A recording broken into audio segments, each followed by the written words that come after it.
Monde, Kala, Photography.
Monde, Kala, Photography.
Monde, Kala, Photography.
Monde, Kala, Photography.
Monde, Kala, Photography.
Blue Monde Kala Photography.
Blue Monde Kala Photography.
Blue Monde Kala Photography.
Blue Monde Kala Photography.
Blue Monde Kala Photography.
Blue Monde Kala Photography.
Blue Monde Kala Photography.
Blue Monde Kala Photography.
Blue Monde Kala Photography.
Blue Monde Kala Photography.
Monde Kala Photography.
Monde Kala Photography.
Blue Monde Kala Photography.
Blue Monde Kala Photography.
Blue Monde Kala Photography.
Blue Monde Kala Photography.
Blue Monde Kala Photography.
Blue Monde Kala Photography.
Blue Monde Kala Photography.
Blue Monde Kala Photography.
Blue Monde Kala Photography.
Blue Monde Kala Photography.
Monde Kala Photography.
Monde Kala Photography.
Monde Kala Photography.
Monde Kala Photography.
Monde Kala Photography.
Blue Monde Kala Photography.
Blue Monde Kala Photography.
Blue Monde Kala Photography.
Blue Monde Kala Photography.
Blue Monde Kala Photography.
Blue Monde Kala Photography.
Blue Monde Kala Photography.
Blue Monde Kala Photography.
Blue Monde Kala Photography.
Blue Monde Kala Photography.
Blue Monde Kala Photography.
Blue Monde Kala Photography.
Blue Monde Kala Photography.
Blue Monde Kala Photography.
Blue Monde Kala Photography.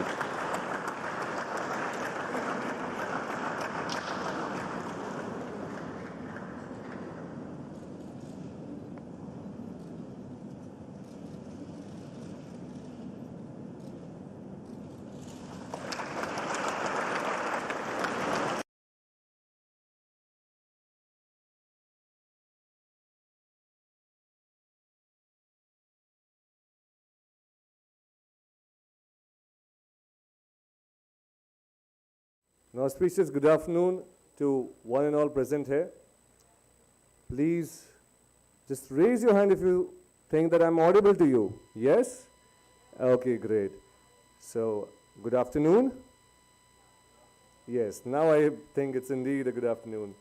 Well, renowned psychoanalyst and literature enthusiast Carl Jung once said, "Thinking is difficult, and that is why most people judge."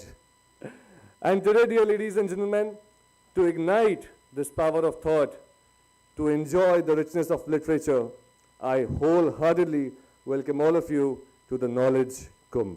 जी हाँ, बाहें खोलकर मुस्कुराहट के साथ, तालियों के साथ, बड़े ही आदर के साथ आप सभी का स्वागत करते हैं, हम अभिनंदन करते हैं to the most awaited 5th edition of the Bhopal Literature and Arts Festival. I think that again calls for an applause. और मुझे उम्मीद है कि आप सब ऐसे ही जोश और ऐसे ही उल्लास के साथ इस उत्सव का हिस्सा बनेंगे, इस अद्भुत सफ़र में मन भर के हमारे साथ चलेंगे, अपने चहीते लेखकों को, बुद्धिजीवियों को सुनेंगे और उनसे सीखेंगे. This gathering also reminds me of a quote by Joseph Heller. He says, and I quote, "He knew everything about literature except how to enjoy it." It's time we officially unveil the richness and ethnicity of this festival that we all regard as the Bhopal Literature and Arts Festival. Before we dive into this festival, एक खास पेशकश आप सभी के लिए, इस festival, इस उत्सव के शुभारंभ के लिए बाय द गुंडेचा ब्रदर्स. मैं आपको बताऊं, जी हाँ ना, गुंडेचा ब्रदर्स डागरवाणी की ध्रुपद शैली के भारतीय शास्त्रीय गायक हैं. जी हाँ, तालियों से उनका अभिनंदन होना चाहिए. 1985 से 2019 तक इस जोड़ी में आदरणीय श्री उमाकांत गुंडीचा जी और स्वर्गीय श्री रमाकांत गुंडीचा जी शामिल थे, और 2012 में उन्हें उनकी कला के लिए पद्मश्री से सम्मानित किया गया था. 2019 में आदरणीय रमाकांत गुंडीचा जी का स्वर्गवास हुआ और उनके बाद उनके बेटे श्री अनंत जी ने गुंडेचा बंधुओं में उमाकांत जी के साथ प्रदर्शन करना शुरू किया, और हमारा निवेदन है कि आज उनके गायन से हमारे इस अद्भुत महोत्सव की शुभ शुरुआत हो, शुभारंभ हो. जोरदार तालियां होना चाहिए. मंच उनके हवाले.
थोड़ी सी वॉल्यूम।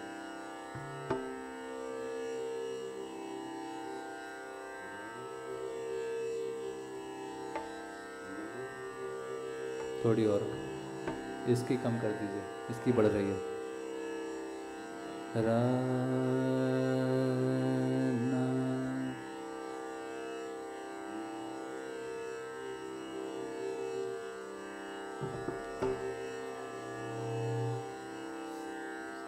ये वाला माइक ऑफ है, इसकी वॉल्यूम बढ़ रही है।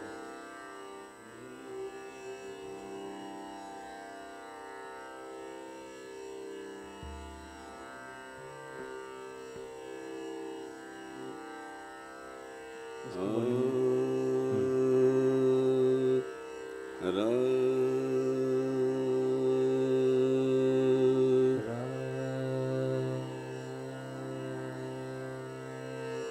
इसको चेंज ना करिए।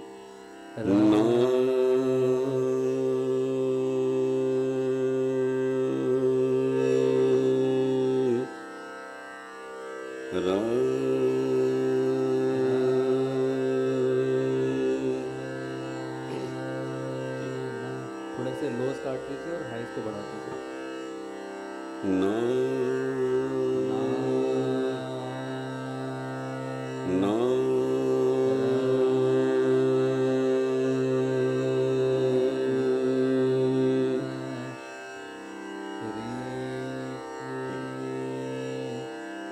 सेम रखिएगा दोनों की वॉल्यूम।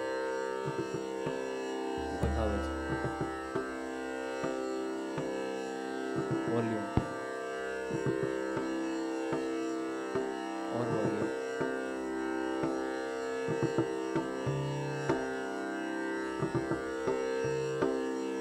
वॉल्यूम कम आ रही है बखावज की।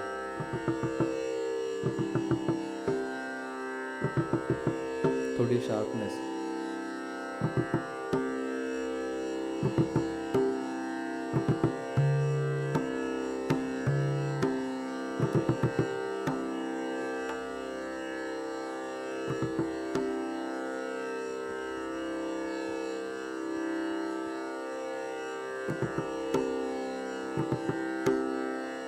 थोड़ी और वॉल्यूम, वॉल्यूम थोड़ी और।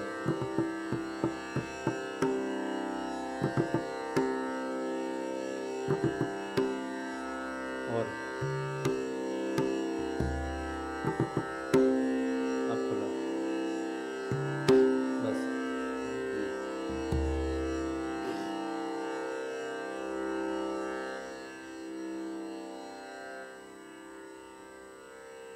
आप सभी को नमस्कार। इस Bhopal literature and art festival में आप सभी का स्वागत है। जैसा कि अभी अनाउंसमेंट हुआ, हम ध्रुपद में एक छोटा सा संक्षिप्त आलाप करेंगे राग सरस्वती में, और उसके पश्चात एक सरस्वती वंदना ताल तीव्रा 7 मात्रा में। आप सभी से आगे।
तीर्थ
ब्रह्मपुत्री पद्म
चेक। अद्भुत, जोरदार तालियां होनी चाहिए। ऐसा लग रहा था कि हम एक दूसरी दुनिया में विलीन हो चुके हों। मैं निवेदन करना चाहूँगा to the director of BLF Shri Raghav Chandra ji से कि वो आगे आएं और गुंदेशा बंधुओं का सम्मान करें। स्वागत स्वरूप एक गुलदस्ते से उनका स्वागत करें। मैं चाहूँगा अभिलाष खांडेकर जी भी आगे आएं साथ में, और इस खूबसूरत समूह के जो सदस्य हैं उनका प्रेम स्वरूप गुलदस्ते के साथ अभिनंदन करें। वहां पे अखिलेश जी को आप देख सकते हैं और गुंदेशा बंधु के सभी सदस्य। I don't think we could have wished for a better beginning than this. मैं चाहूंगा तालियां होती रहनी चाहिए dear ladies and gentleman. Gundecha Bandhu everyone.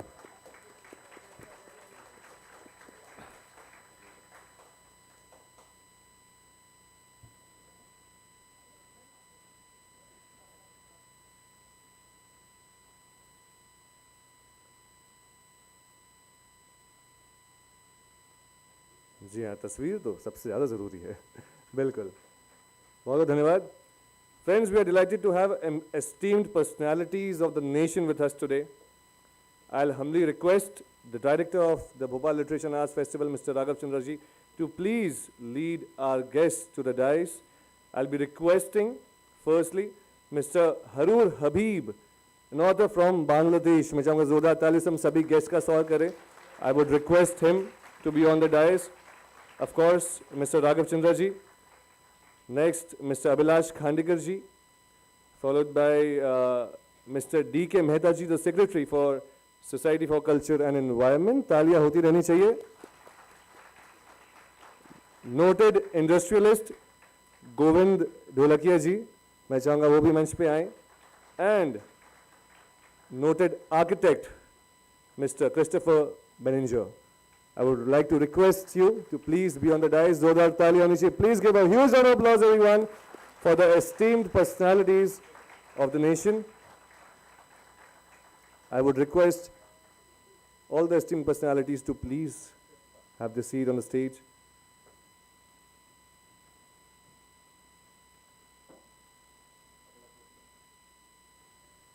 And I believe now it is the time we invite the person who has been the torch bearer for this festival, BLF. जिनके बिना BLF का चेहरा, BLF का वजूद नजर नहीं आता. He is the author of 2 acclaimed novels, Scent of Game about tiger poaching and Kali's Daughter about caste consciousness in high society. He is a former civil servant, an alumnus of Harvard University, founder CEO of Consult app. He is none other than the director of the Bhopal Literature and Arts Festival, the one and only Mr. Raghav Chandra. I would wholeheartedly invite him to the dais for the welcome address.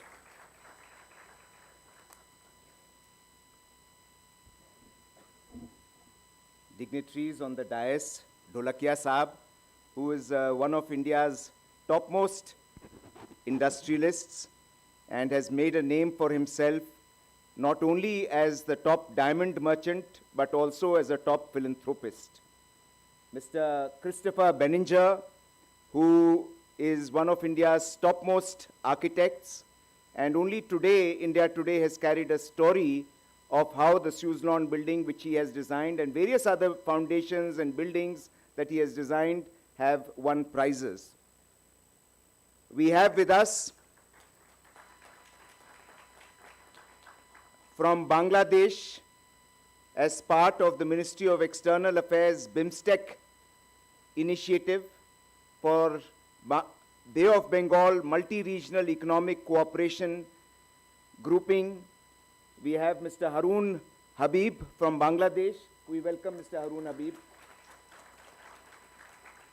My colleagues in the Society for Culture and Environment, Shri Abhilash Khandekar ji, Meera Das ji, Meenakshi ji, Reema ji, Brigadier Sanjay Agarwal, and our Secretary, D.K. Mehta Saab, without whose hard work and the larger team, such events are not really possible. Ladies and gentlemen, these are indeed exceptional times. On the one hand, we have rapid economic progress and productivity increases. On the other hand, we are beset with global tensions, war, etc., and the increasing disparity of wealth and income between different people. Where there should be a sense of happiness all across, we have anxiety and despair because everyone wants to pursue material success without caring for our lives or those of others.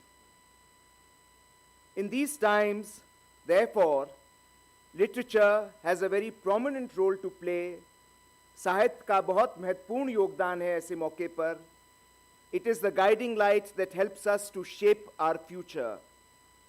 It chronicles reality and is a witness to history. It fine-tunes ideas and enables those who are searching for truth and identity. Before if Thomas Paine had not written about the rights of man, we would not have known how to address opposition to a violated rule of law, or if John Stuart Mill had not written about liberty, which is today quoted in judgments by various courts, we would not have known what freedom and equality are. Had the American writers Harriet Beecher Stowe, who wrote Uncle Tom's Cabin, and Harper Lee, who wrote To Kill a Mockingbird, had they not written those books, today racism would not have ended. Martin Luther King would not have got the success that he got. George Orwell, if he had not written about the times of the future in his book 1984 or Animal Farm, we would have had totalitarian communist regimes. And today, if there is democracy in the world and continues to be there, we have much to thank them for. Most of the inventions that we see today in the world, they are but extrapolations of science fiction, which was written several decades or even centuries ago. The beauty of literature is that it is fundamental to all art and continues to be irreplaceable. While all material things, jobs, positions, property, family, children, living assets, they all have a fixed shelf life for a limited period. हर चीज़ की बहुत एक fix life होती है, बहुत limited उसका योगदान होता है हमारे जीवन में. लेकिन किताबों का, and specially because children I hear, I want to say, किताबें ज़िंदगी भर चलती हैं, किताबें कभी ख़त्म नहीं होती. रामायण, भागवत गीता, महाभारत, क्योंकि किताबों का जो वर्णन है वो थोड़ा बहुत बदल सकता है, लेकिन वो कैरी ओवर करती रहती हैं और हज़ारों सालों, लाखों सालों तक चलती हैं. And that is why books are are most invaluable asset. और जैसे जैसे उनकी उम्र बढ़ती जाती है वो मैच्योर करती जाती हैं. मनुष्य मैच्योर करता है तो विदर डाउन करता है. किताबें जैसे मैच्योर करती हैं वैसे सुगंधित और होती चलती हैं. रामायण, महाभारत, गीता, जैसे जैसे हम आगे बढ़ते जा रहे हैं वो और पुष्पित होती जा रही हैं. उनके अलग अलग मायने हम निकाल रहे हैं. And they are the key to spirituality, to immortality of our consciousness, and to frank discussions and dialogue. And that is why we say that books are effervescent. Now I'm coming to a different aspect. Even in our public life, literature is important because it helps to preserve the rule of law. It helps to preserve democracy. That is why dictators are afraid of free speech and free expression, because literature is evocative, it can be understood. And most importantly, it stays. Film तो 3 घंटे की होती है, भूल जाते हैं आप, ख़त्म हो जाती है. किताब आपके सामने पड़ी रहती है, आपका आर्टिकल लेख पड़ा रहता है वहाँ पर. Therefore, people try and muzzle literature, but a free and rule-bound society needs to encourage freedom of expression so that there is a healthy debate. Without debate, without dissent, there cannot be a free society. और जब इस प्रकार का safety valve नहीं रहेगा तो जो लोग बीच के रास्ते में भी हैं वो भी रेडिकलाइज हो जाएंगे. इसलिए लिटरेचर का हमारे जीवन में लिबरल थिंकिंग का बहुत महत्व है. और जो भारत की जो संस्कृति में वसुधैव कुटुंबकम है, जिसका प्रधानमंत्री मोदी जी G20 के लिए उन्होंने मोटो में रखा है, और जिसके लिए हरून हबीब साहब डिस्कशन के लिए भी आए हैं मिनिस्ट्री ऑफ एक्सटर्नल अफेयर्स की तरफ से, और भी भूटान और भी देशों के लोग आएंगे. उसका मकसद ही ये कहने का है कि समाज में हमको एक साथ एकजुट रहकर रहने की हमें आदत होनी चाहिए, काबिलियत होनी चाहिए, हमें रास्ता निकालना चाहिए, जिससे कि one planet, one family, one common future हम लोग कर पाएँ. And add to this the Sanskrit thinking of सर्वे भवन्तु सुखिनः, सर्वे सन्तु निरामया, कि खूब सभी की हम इज्जत करें, सहिष्णुता हो हमारे जीवन में, और ह्यूमिलिटी हो और पीस हो, क्योंकि पीस आज संसार को उसकी सबसे अधिक आवश्यकता है. भोपाल लिटरेचर फेस्टिवल में we will have 95 thinkers participating overall. We have 50 sessions, and this is an important knowledge kumbh. We call it a knowledge kumbh because it is a place where ideas will emerge, ideas will be discussed, debated, thrashed out. And जिस तरह से एक कुंभ में आप डुबकी लेते हैं गंगा जी में, उसी प्रकार हम चाहते हैं कि इस ज्ञान संगम में भी आप लोग डुबकी लें, किस प्रकार की, जिससे कि आपको अधिक से अधिक ज्ञान अर्जित हो सके। बहुत सारे फेमस ऑथर्स यहाँ पर आ रहे हैं। मैं मेंशन करना चाहूँगा कि आज ही श्री गौतम देसी राजू साहब हैं, जो एक बहुत नोटेड साइंटिस्ट हैं। गोविंद ढोलकिया साहब का मैं बता चुका हूँ, उनकी किताब है diamonds are forever. Aruna Sharma ji हैं, जो एक सीनियर सिविल सर्वेंट हैं, उनकी किताब है मेकिंग इंडिया $5 ट्रिलियन इकोनॉमी। पीके डैश साहब हैं, उनकी शॉर्ट स्टोरीज उन्होंने बहुत सारी लिखी हैं, उस पर चर्चा होगी। नम्रता चांडी जी हैं, जो एक एस पायलट हैं। शारदा नारायणन जी हैं, जिन्होंने नाट्यशास्त्र पर और संस्कृत पर बहुत कुछ लिखा है। संजीव चोपड़ा साहब हैं, जो पहले civil servant, IAS officer, secretary government of India, director Lal Bahadur Shastri academy of administration रहे हैं। उनका कीनोट एड्रेस है मैप्स और मेकिंग ऑफ इंडियन बाउंड्रीज के बारे में। लक्ष्मी विश्वनाथन जी हैं, जो भारतनाट्यम की प्रख्यात अवॉर्डेड कलाकार हैं। वो देवदासीज के लाइफ पर और विमेन ऑफ प्राइड टाइटल है, उस पर चर्चा करेंगी। कालकी सुब्रमण्यम जी बात करेंगी हेल्थ और इंक्लूसिवनेस पर। आदित्य आर्या साहब वो प्राइवेट म्यूजियम किस प्रकार से संचालित किया जाता है देश का, उन्होंने पहला प्राइवेट म्यूजियम स्थापित किया है फोटोज का, उसके बारे में। क्रिस्टोफर बेनेंजर जी अपने आर्किटेक्चर के बारे में, जो भारत का इतिहास है आर्किटेक्चर का और उसमें क्या क्या ट्रेंड्स चल रहे हैं, उसके विषय में बताएंगे। सत्या सरन जी हैं, जो पूर्व एडिटर फेमिना हैं, वो हमको अपने जितने भी उन्होंने कलाकार और उनके बारे में लिखा है, जैसे कि गुरुदत्त जी, जगजीत सिंह, हरिप्रसाद चौरसिया, उनके विषय में बताएंगे और उनकी क्या लर्निंग्स, क्या उन्होंने देखा है फिल्म इंडस्ट्री के बारे में और विशेषतः संगीत के बारे में उस हमको बताएंगी। कल आर गोपाल कृष्ण साहब हैं, वो टाटा सन्स में डायरेक्टर हैं और वो crash and 6 senses for best corporate management, ऐसे उन्होंने कई किताबें कॉर्पोरेट मैनेजमेंट पर लिखी हैं, उसके बारे में बताएंगे।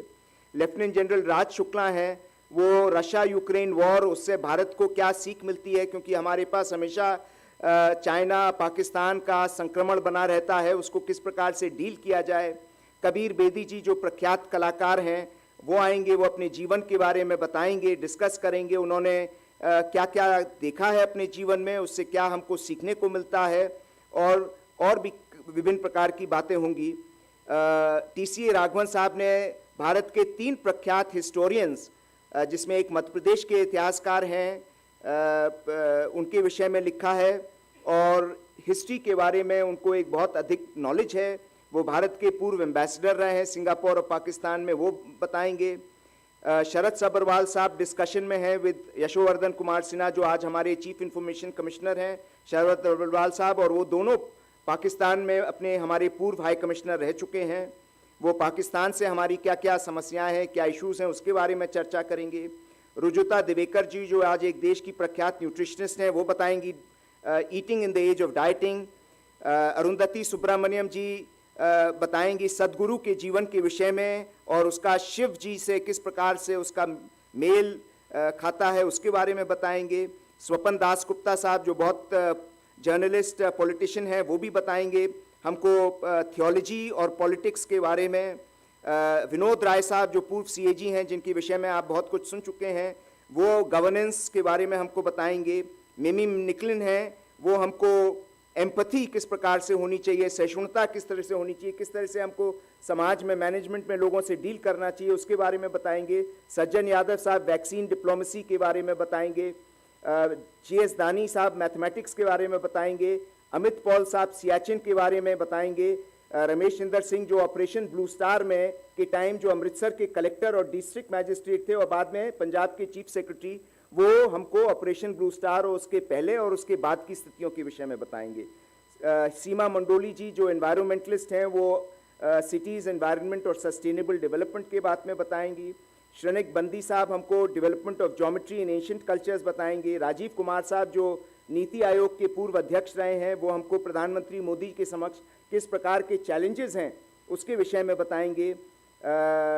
शोभना नारायण जी, जो पद्म आर्टिस्ट हैं, और उन्होंने, और गीतिका काला जो एक रिटायर्ड IAS ऑफिसर है, उन्होंने कथक गांव पर किताब लिखी है कि कथक नृत्य कहाँ से ओरिजिनेट किया। तो बिहार में एक गांव है जिसका नाम है कथक, और वहाँ हर कोई कथक जानता है, तो वहाँ से ओरिजिनेट हुआ, उसके विषय में किताब लिखी है।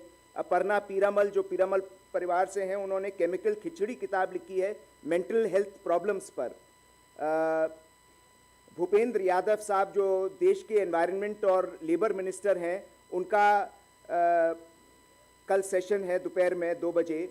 रामायण, महाभारत और उपनिषद जो पुराण के बारे में बिबिक डेब्रॉय साहब बताएंगे, जो एक बहुत नोटेड इंडोलॉजिस्ट हैं, इकोनॉमिस्ट हैं, प्रधानमंत्री के इकोनॉमिक एडवाइजरी काउंसिल के अध्यक्ष हैं।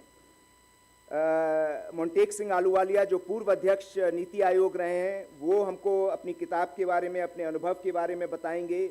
दिव्य भानु सिंह चौड़ा जिन्होंने पहली बार लिखा चीताओं के बारे में, पूरा इतिहास लिखा कि किस प्रकार से चीता भारतवर्ष में थे, फिर विलुप्त हुए, किस प्रकार से उनको पुनः इंट्रोड्यूस किया जाना चाहिए और किस प्रकार से पुनः इंट्रोड्यूस हो रहे हैं, उसके विषय में बताएंगे।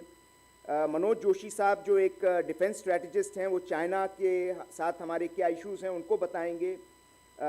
राजेश बादल जो हमारे मध्य प्रदेश के ही जर्नलिस्ट हैं, दास्तान जगजीत सिंह के जीवन पर उन्होंने पुस्तक लिखी है, वो उसके विषय में बताएंगे। अनिरुद्ध सूरी साहब जो एक टेक गुरु हैं, वो हमको बताएंगे किस प्रकार से टेक्नोलॉजी को युद्ध में प्रयोग किया जा रहा है, the great tech game. Ganesh Natarajan साहब जो एक बहुत बड़े टेक गुरु खुद हैं, बहुत सारी कंपनीज चलाते हैं, नेस्कॉम के अध्यक्ष हैं, वो हमको आने वाले वर्षों में किस प्रकार से सोसाइटी में टेक्नोलॉजी की वजह से परिवर्तन होंगे, उसके विषय में बताएंगे। उनका टाइटल है सोसाइटी 5.0। तुहिन सिन्हा साहब ने किताब लिखी है ट्राइबल्स के बारे में, बिरसा मुंडा के बारे में, वो उसके विषय में बताएंगे। लखनऊ की और उस एरिया की जो बर्ड्स हैं उसके विषय में संजय कुमार साहब बताएंगे। झांसी की रानी पर सबसे ऑथेंटिक किताब लिखी थी वृंदावन लाल वर्मा जी ने हिंदी में, उसका अनुवाद उनकी ग्रैंड डॉटर अमिता सहाय ने किया है, उसके विषय में वो बताएंगी। अच्छे नॉवेल्स किस प्रकार से लिखे जाएं, उसके विषय में कर्नल SP सिंह बताएंगे कि बेस्ट सेलर नॉवल कैसे तैयार किया जाए। और इस बार हमने एक नया सेशन रखा है बॉक्स ऑफिस फ्रॉम बुक्स, यानी कि ऐसी किताबें जिनको सिनेमा में सक्सेसफुली कन्वर्ट किया गया है। तो उसमें सबसे प्रमुख, आपने एक फिल्म का नाम सुना होगा, राजी फिल्म। तो राजी फिल्म को लिखा था हरिंदर सिक्का साहब ने, जिसका नाम था कॉलिंग सहमत। उस पर फिर आलिया भट्ट की फिल्म बनी राजी, वो आएंगे। रेनू कॉल यहाँ पर हैं, विटास्टा पब्लिशिंग की, उनकी किताब को कन्वर्ट किया गया गुमनामी में।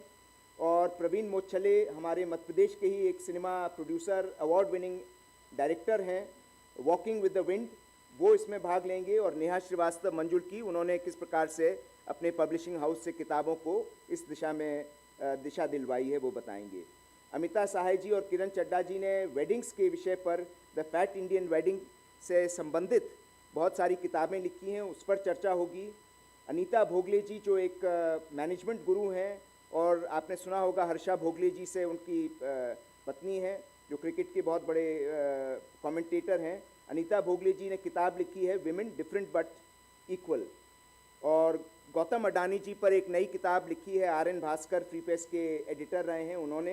तो बिलियनर्स का माइंड, ढोलकिया जी को तो आपने देख लिया, और बाकी बिलियनर्स के माइंड किस प्रकार से चलते हैं, तो वो उसके विषय में आपको झलक मिलेगी। एक हम सुशीला देवी अवार्ड देते हैं हर साल 2 लाख रुपए का, for the best book written by a woman. तो अर्थ स्पिनर किताब को इस वर्ष पुरस्कार मिल रहा है, जो अनुराधा रॉय जी को मिल रहा है, वो इस अवार्ड को प्राप्त करेंगी, तो उनकी किताब पर डिस्कशन होगा। इस प्रकार से आप देख रहे हैं कि चकाचक 2.5 दिन, पौने 3 दिन का ये कुंभ है। और हम ये एक आध चीज़ स्पष्ट करना चाहते हैं कि हम सोसाइटी हैं, हम एक इवेंट मैनेजमेंट कंपनी नहीं है। हमारा इसको करने का कोई कमर्शियल मकसद नहीं है, ना हम कोई फीस चार्ज करते हैं, ना कोई हम लोग तनख्वाह लेते हैं। ये एक शुद्ध मेहनत का और एक स्वेट का काम है, love's labour. We do it because हमने देखा कि जयपुर में बहुत बड़ा इवेंट होता था, तो हमने कहा भोपाल में भी एक अंतर्राष्ट्रीय, एक ऑथेंटिक प्योर लिटरेचर और नॉलेज इवेंट होना चाहिए। हमें इसमें कोई बहुत बड़ा तामझाम, लोग हमसे कहते हैं इसको बढ़ा दो और बढ़ा दो, हम कहते हैं हम और इसको बढ़ाना नहीं चाहते, हम इसको सस्टेन करना चाहते हैं।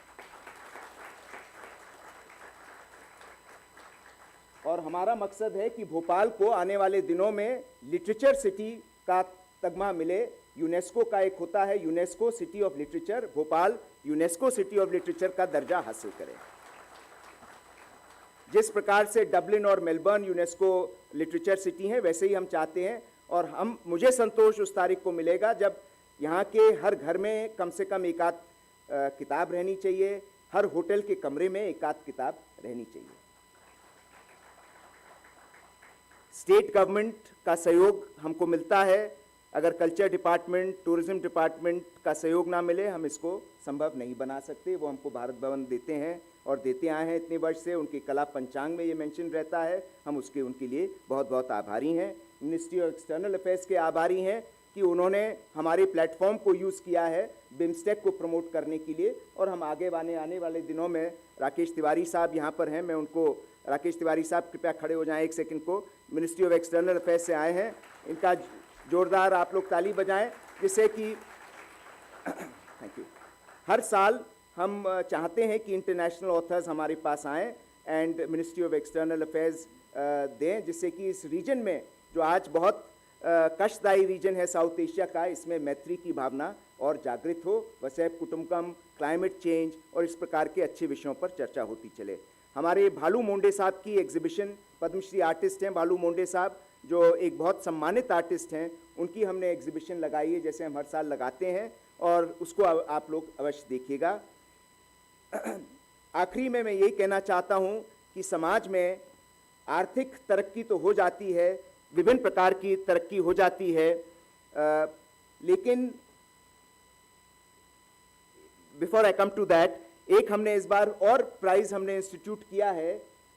हमने कहा कि किताबों के बुक्स शॉप्स कम होती जा रही हैं, और आज लोग कैफेटेरिया तो बनाते हैं लेकिन किताबें कम बेच रहे हैं।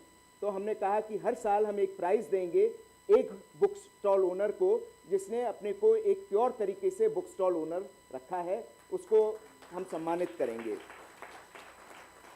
तो कल एनवायरनमेंट मिनिस्टर भूपेंद्र यादव साहब आएंगे, तो उनके हाथों हम इंदौर में पब्लिशर हैं रूपायन जी, उनको हम ये पुरस्कार, पहला वाला ज्ञान प्रसारक पुरस्कार उनको भेंट करेंगे। आखिरी में मैं यही कहना चाहता हूँ कि जीवन में सबसे महत्वपूर्ण चीज़ है कि हमारे पास न केवल आर्थिक तरक्की, न केवल शान शौकत, बट हमारे पास एक शांति का वातावरण रहे। और उसके लिए मैं बशीर बद्र साहब की कुछ 2 लाइन की पंक्ति सुनाना चाहता हूँ। उन्हें कामयाबी में सुकून नज़र आया तो वो दौड़ते गए, हमें सुकून में कामयाबी दिखी तो हम ठहर गए। Thank you very much.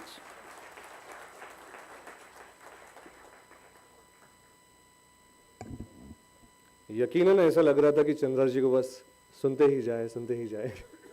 I can only wish if we were as charming and as mature as he is. जोरदार तालियां होनी चाहिए एक बार चंद्रा जी के लिए।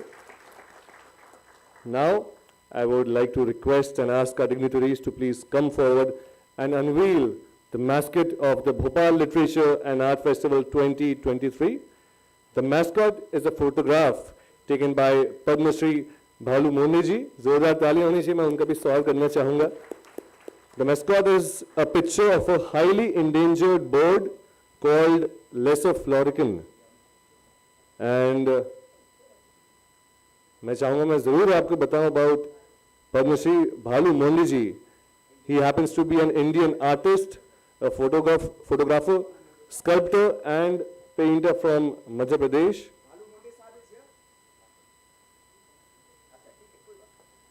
In 2016, the President of India bestowed upon him the honorary Padma Shri Award for his lifetime work in photography. And there you go, the mascot of Bhopal Literature and Art Festival 2023. The picture of a highly endangered bird called lesser florican. Yes, there it is.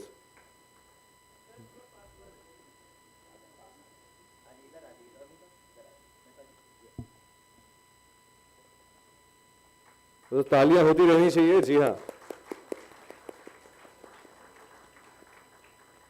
thank you so much, dear gentlemen. Now I would request all the dignitaries to please take back their seats.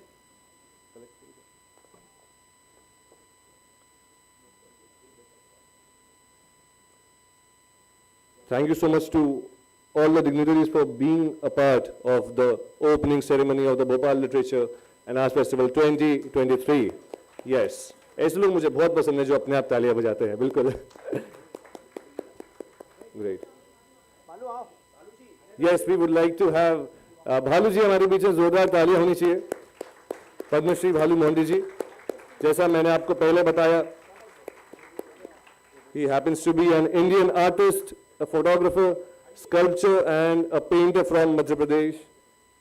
और 2016 में president द्वारा उन्हें सम्मानित किया गया था Padmashri award से for his exemplary work in photography. We are honored to have him amidst us. And once again, thank you so much to all the dignitaries for being there on the dais for the opening ceremony of Bhopal Literature and Arts Festival. Now, let us move forward to a significant speaker, an eminent speaker, also a TEDx speaker to be factual, none other than Dr. Sanjeev Chopra ji. जोरदार ताली होनी चाहिए उनके लिए. मैं आपको बता दूं, Dr. Sanjeev Chopra is a retired IAS officer, has served as the district magistrate of Murshidabad, CEO of Himalayan Siliguri Jalpaiguri Development Authority. From 2002 to 2007, he served the government of Uttarakhand as a secretary to the Industrial Development and Information Technology Departments. Sanjeev ji holds a PhD in management besides a degree in law, history and literature. I wonder that's what makes him so great. अधिकतर लोगों से 2 degrees नहीं पाती, and he has plenty of it. He has several books as well to his credit, including At the Crossroads, Development Discourses in India, Agri Matters, 10,000 Crores, but it is time we unveil his awaited book, Maps and Milestones, the Making and Remaking of India's Boundaries. मैं चाहूँगा हम जोरदार तालियों से उनका इस मंच पे स्वागत करें. And I would also like to request the director, Raghav Chandra ji, Abhilash Khanekar ji, to please.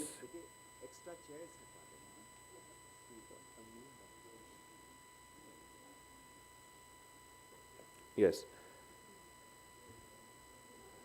I would request the director to please unveil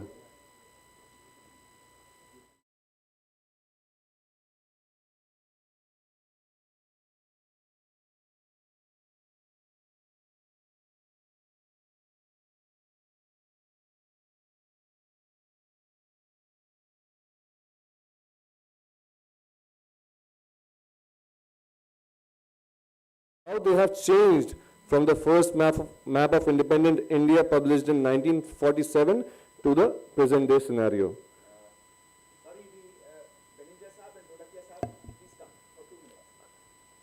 Yes, I would again like to request Dholakia ji and Christopher ji to please be here for unveiling of the book by Dr. Sanjeev Chopra ji. I would also request Abhilash Khandekar ji to please be here.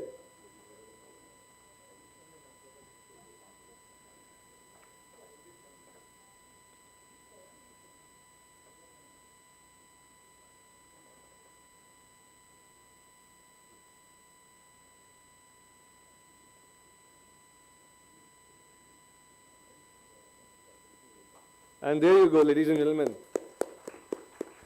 The book Maps and Milestones, the Making and Remaking of India's Boundaries, a topic that concerns all of us as Indians.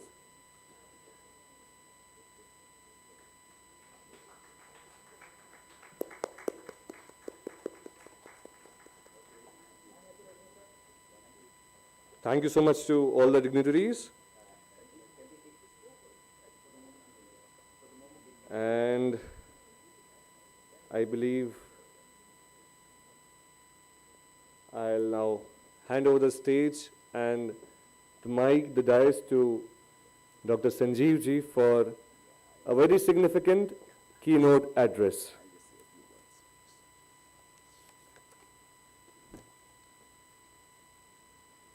Sanjeev Chopra Saab, as you have seen, has written this wonderful book. And it is more a history of the unification of India from a motley assembly of disparate, incoherent princely states to a functioning democracy, a constitutional republic, and a stable nation. It is a work of painstaking scholarship. Only somebody with deep insights into governance in India across sectors and geographies could have analyzed the myriad related events so comprehensively from a political, administrative, international perspective. I think this book, to begin with, is a must-read for all public administrators, political analysts, and aspirants. Gentlemen, please give Sanjeev Chopra Saab a big hand.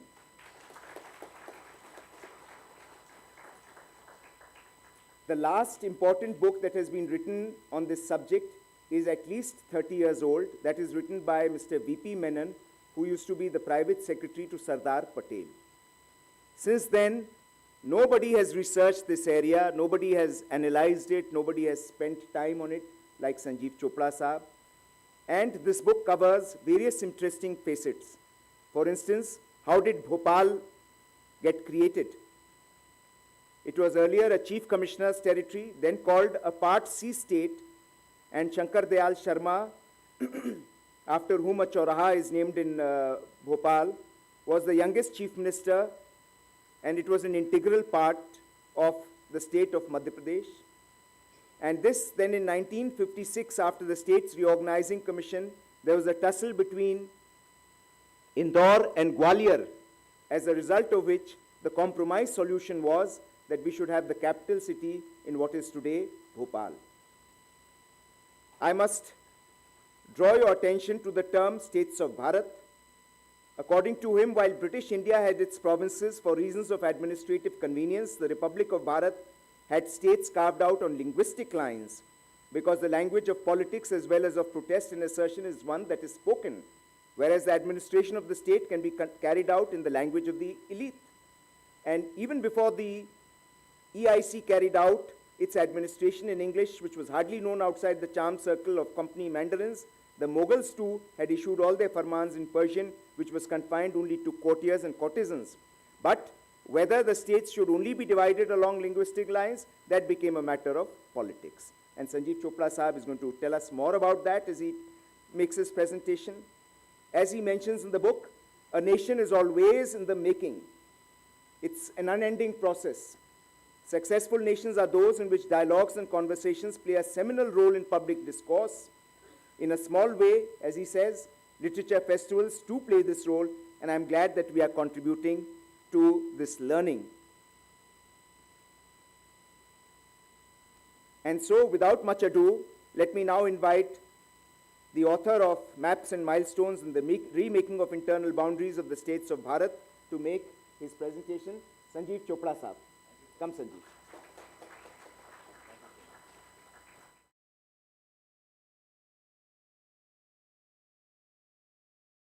Good afternoon, friends. First of all, thank you to my senior colleague, Mr. Raghav Chandra. We've had a great time in the Ministry of Agriculture, not just doing agriculture, but also doing scent of the game, and then Kali's daughter, and many other things. Mr. Khandekar, Mr. Dholakia, Mr. Christopher, friends, Mr. Tiwari, ladies and gentlemen. You see, yes, sure. So what we have is, a keynote address. When you're asked to give a keynote address, so then the keynote address has to cover something beyond the immediate text and the context of the book. And therefore, let's look at the two key words here. The first word is map, and the second word is milestone. Now, what is a map? A map is sort of tells you about what the reality is, but a map is actually a mental construct, right? And what is a milestone? It is not that you stop moving, but a milestone just tells you that this is a point where we have arrived. So you cannot actually stop moving at any point of time. It is not that you ever stop moving, but a milestone is a marker which tells you that this is where we have reached. And of course, you look at milestones in different ways. On the national highway, you look at milestones differently. Seamen look at milestones in terms of nautical miles. The aeroplanes and the pilots look at it in terms of hundreds of kilometers or thousands of kilometers. So friends, what we're going to talk today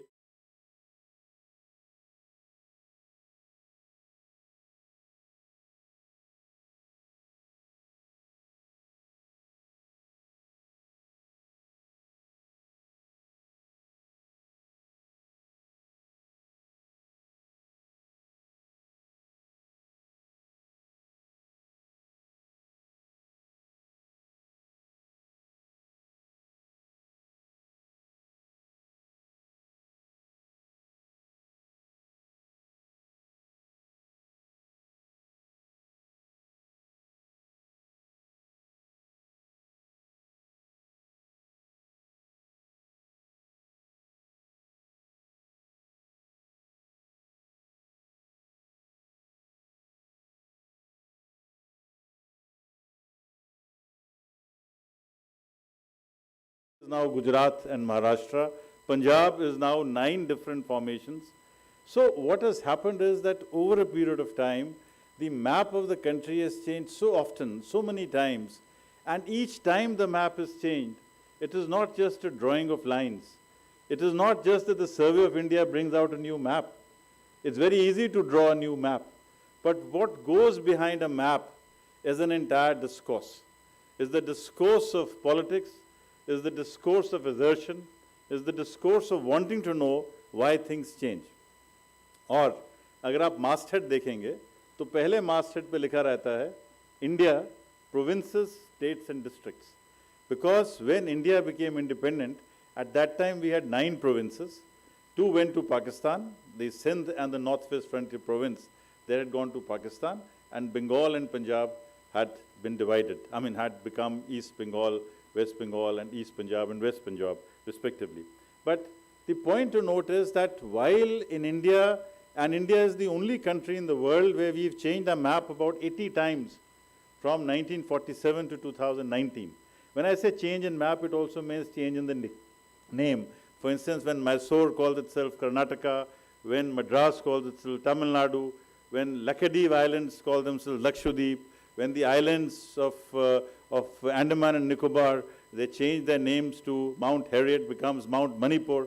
You know, so all these are changes that reflect a new nation, that reflect a new assertion of pride. You know, where all the Manipur heroes were kept in that place in Lakshadweep. Why should it be called, why should it not be named after those heroes of Manipur? So now that you have the place called Mount Manipur, it's a reflection of how we are changing. देखिए, दुनिया में जिन states ने, जिन nations ने अपने नक्शे नहीं बदले, या जिन states या nations ने अपने आप को नहीं बदला, वो nations ही दुनिया से उड़ गईं. USSR, एक ज़माने में, it used to be one of the, I mean, you know, it was at par with USA. It was at par with USA because आजकल it is very fashionable to, you know, to run down communism and run down all these things. But there was a point of time when USSR was giving a real challenge to the US of A. USSR does not exist today. Yugoslavia does not exist today. Czechoslovakia does not exist today. Because wherever nations have not recognized the strength of its constituent parts, there we have a problem, and that problem gets affected in many ways. We in India have been able to look at these things in a very different manner. Therefore, I want you to look at the first map of India. I want you to understand that in India, it is we the people who have decided to make this country. And the second very significant statement is that we are a union of states. We are not the United States of India, but we are a union of states, which means that states, the federal polity plays a very important role in the imagination of India. तो आप देखिए कि जो पहला हमारा जो नक्शा था, जिसमें 9 प्रोविंसेस हैं और 562 छोटी रियासतें हैं, अगला नक्शा जो हमारा 1950 में आता है, let's move on to the next map, The next map of India that you find, iske andar you find that India is more or less recognizable. You know, because the earlier map you had large swaths of land, large swaths of territory, which were the princely states. And today, we must place on record that 48% of India's area was under the princely states. And 10 crore was the population under the princely states. और princely states जो थी हमारी, इनमें तीन जो prominent जिन्होंने अपना नाम को जो retain कर पाए, Jammu Kashmir, Hyderabad and Mysore, these were 21 gun salute states. अंग्रेज़ों के बड़े अच्छे तरीके थे हमको confuse करने के लिए, और आजकल मतलब हर सरकार ये करती रहती है, तो अंग्रेज़ had a very interesting method of doing it. You know, they would assign salutes, they would assign gun salutes to states. So Hyderabad had 21 gun salutes, you know, and Bhopal incidentally had 19. The state where I come from, Kapurthala, that had only 15, you know, so, and then they would add personal ranks. So for instance, they would say that Kapurthala is a 15 gun salute, but the personal rank of the Maharaja is another 2 guns, and the local salute is 19 guns. So that way, you know, the Britishers kept everyone happy, or, you know, everybody going along that line. But I must tell you that in this map that you see, the second map of India, there were, you know, only 3 of the old states have remained. That is Jammu Kashmir abhi bhi hai, Hyderabad abhi bhi hai, or Mysore abhi bhi hai. Inki jo, I mean, they will change in 1956.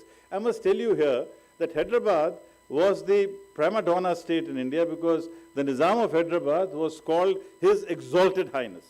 All the other highnesses were highnesses, but the highness of Nizam, he was called His Exalted Highness. Ab usko His Exalted Highness kyun kaha gaya?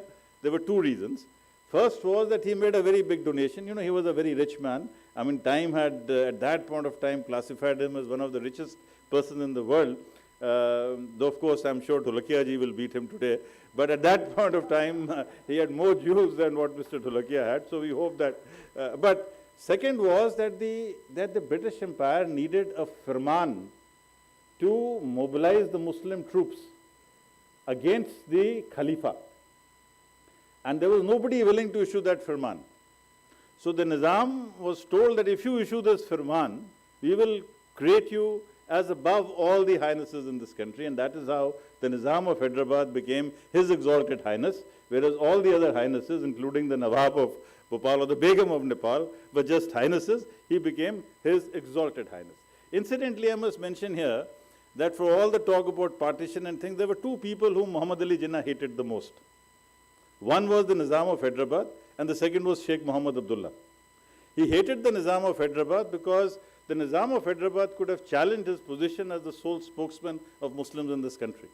And the other, and Nizam came from the feudal tradition. From the democratic tradition, the person who really Jinnah feared was Sheikh Muhammad Abdullah, because whatever history may have shaped later on, the fact is that in the Tripuri session of the Congress, Sheikh Muhammad Abdullah was projected as a leader of the All India States People's Congress, to which the Praja Mandal of Bhopal was also included, to which Shankar Dayal Sharma and all these people were affiliated to at that point of time. But what you notice here is that the map becomes more recognizable at this point of time. We have a shortage of time, so we'll move on. But in this map, we say states. We are no longer using the word provinces. Provinces were with British India, states are with the Bharat Sarkar or with Bharat. I would mention here that, you know, the 4 people who led the freedom movement and had very different views. For instance, Mahatma Gandhi, Jawaharlal Nehru, Sardar Patel, and B.R. Ambedkar. I mean, all of them were great patriots, but all of them had a very different conception of how India has to be run. You know, but all of them were agreed on the point that India must be reorganized on linguistic lines. So the reorganization of the country had to take place, but immediately after partition, there was such a lot of, you know, violence in Punjab that it was put on the back burner. So now we move on to the map of 1952. 1952 का जो नक्शा है, ये भारत का पहला नक्शा है जो हिंदी में है. पहली बार भारत का नक्शा हिंदी में बना. और जब हिंदी में बना तो इसमें नाम चेंज हुए, जैसे बॉम्बे को मुंबई कहा गया, लैकेडीव, एमएनडीवी और मिनिको आइलैंड्स को लक्षद्वीप कहा गया. तो नामों का जो हिंदीकरण है वो इस मैप से हमें नज़र आता है. लेकिन इस मैप की जो सबसे बड़ी सिग्निफिकेंस है वो ये है कि आप ऊपर देखेंगे कि वो शब्द चीन आ जाता है भारत के नक्शे पे। इससे पहले जितने नक्शे भारत में बने उसमें कभी चाइना का रेफरेंस नहीं था। ब्रिटिश इंडिया ने कभी भी चाइना को भारत का नेबर नहीं माना था, लेकिन पहली बार 1952 में हमने चाइना को अपने नक्शे में डाला। देखिए, एक नक्शा सिर्फ हमें अपने बारे में नहीं बताता है, नक्शा हमें ये भी बताता है कि हम अपने नेबर्स के बारे में, उनके बारे में हम क्या सोचते हैं, क्योंकि हमारा नक्शा और पाकिस्तान का नक्शा और चाइना का नक्शा इस रीजन के बारे में अलग अलग आपको कॉन्सेप्ट्स देगा। But this is the first time that we introduce the word चीन to the imagination of India. और जैसे मैं आपको अगले नक्शों में दिखाऊंगा, कुछ सालों बाद तिब्बत हमारे नक्शे से उड़ जाता है और 52 से लेके 59 तक तिब्बत हमारे मैप से ही गायब हो जाता है। और फिर बाद में जब इंडिया का रिलेशन चाइना के साथ जब गड़बड़ हो जाती है तो then we again get back China, get back Tibet, but as a part of China.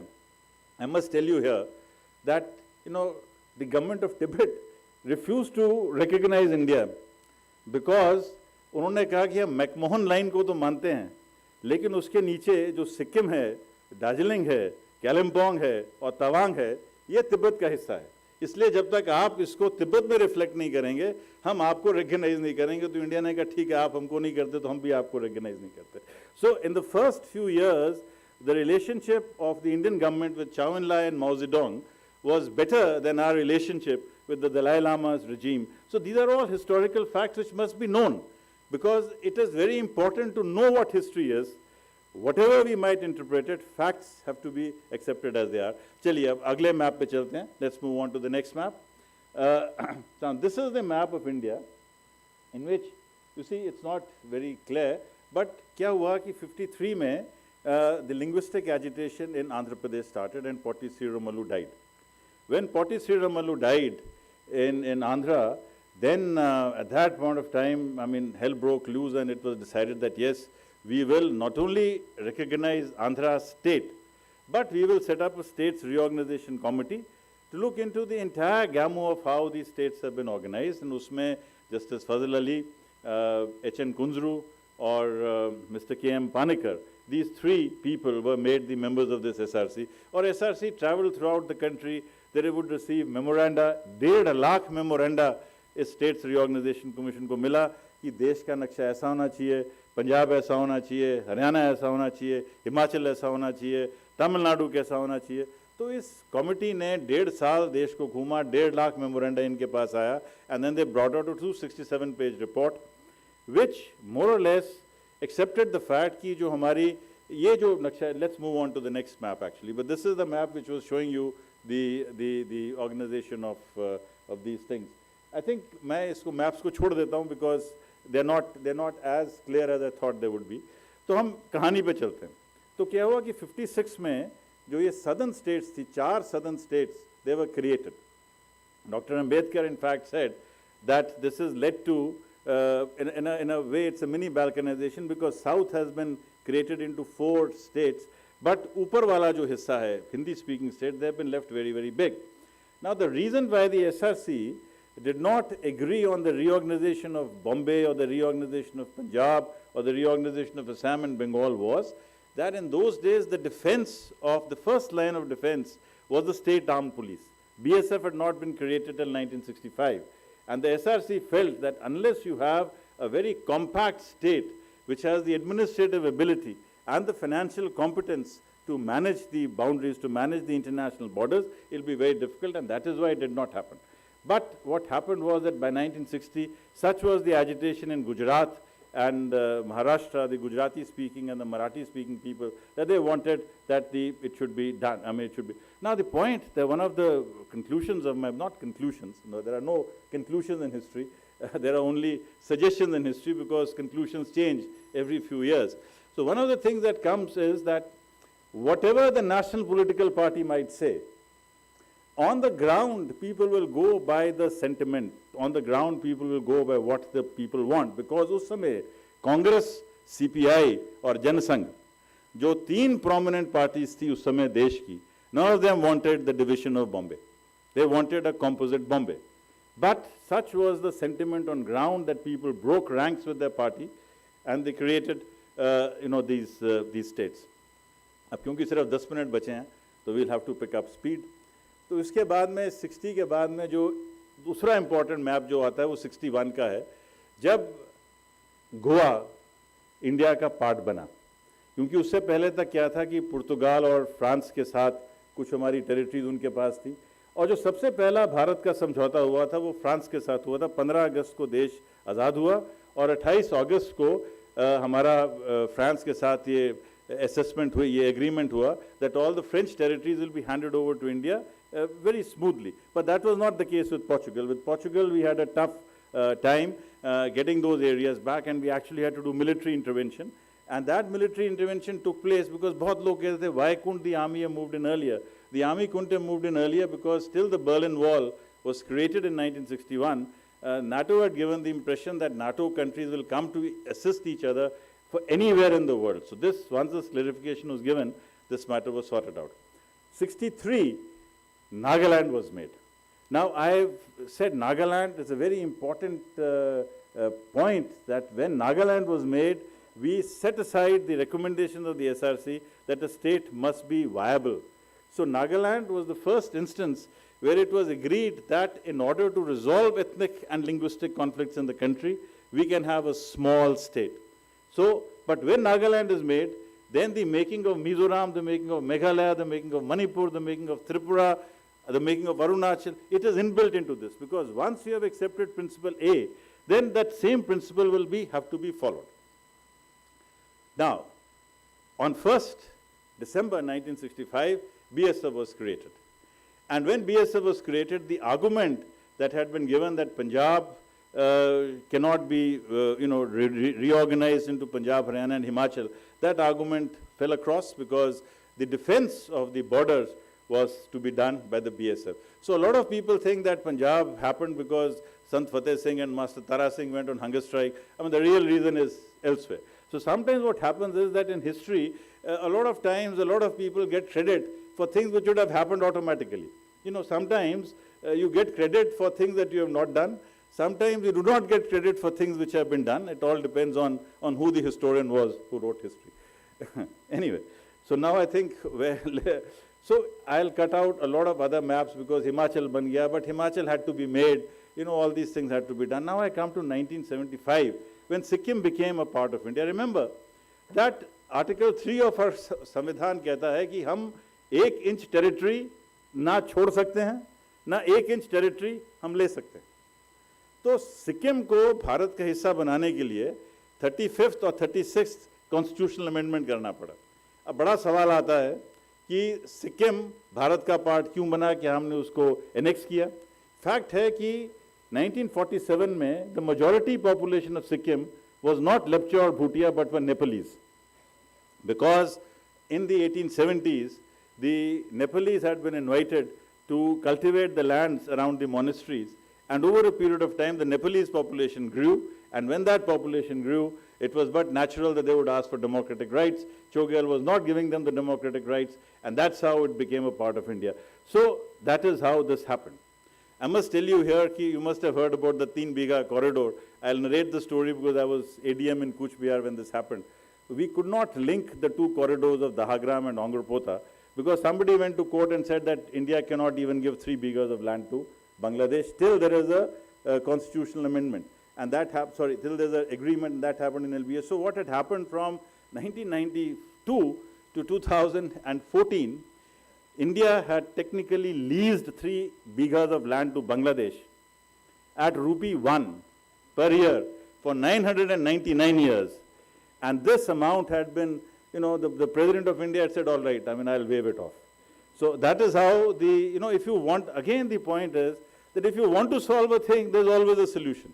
If you don't want to solve a thing, you can always say, this cannot be done, this cannot be done. Anyway, to cut a long story short, this happened in, well, I hope you liked it. I hope it's not that you want me to get away from here. Okay, thank you. Because sometimes लोग इसलिए ताली बजा देते हैं कि अब आप जाइए, तो but मेरे पास अभी 2-3 मिनट हैं, तो मैं उसका पूरा सदुपयोग करूँगा।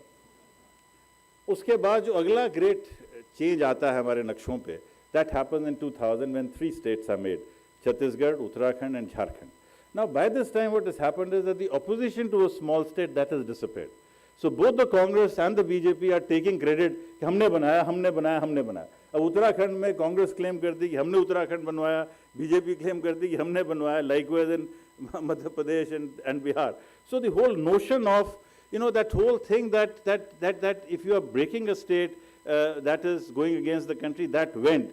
And there was a bipartisan consensus on this. In fact, the other thing which I want to share with all of us here is that actually whatever the political parties might say on the election stage, the fact is that all our political parties have collaborated on several occasions. Of the 105 constitutional amendments in the country, about 95% of them have been passed unanimously. There's a lot of debate and things. Anyway, so now we come to Telangana.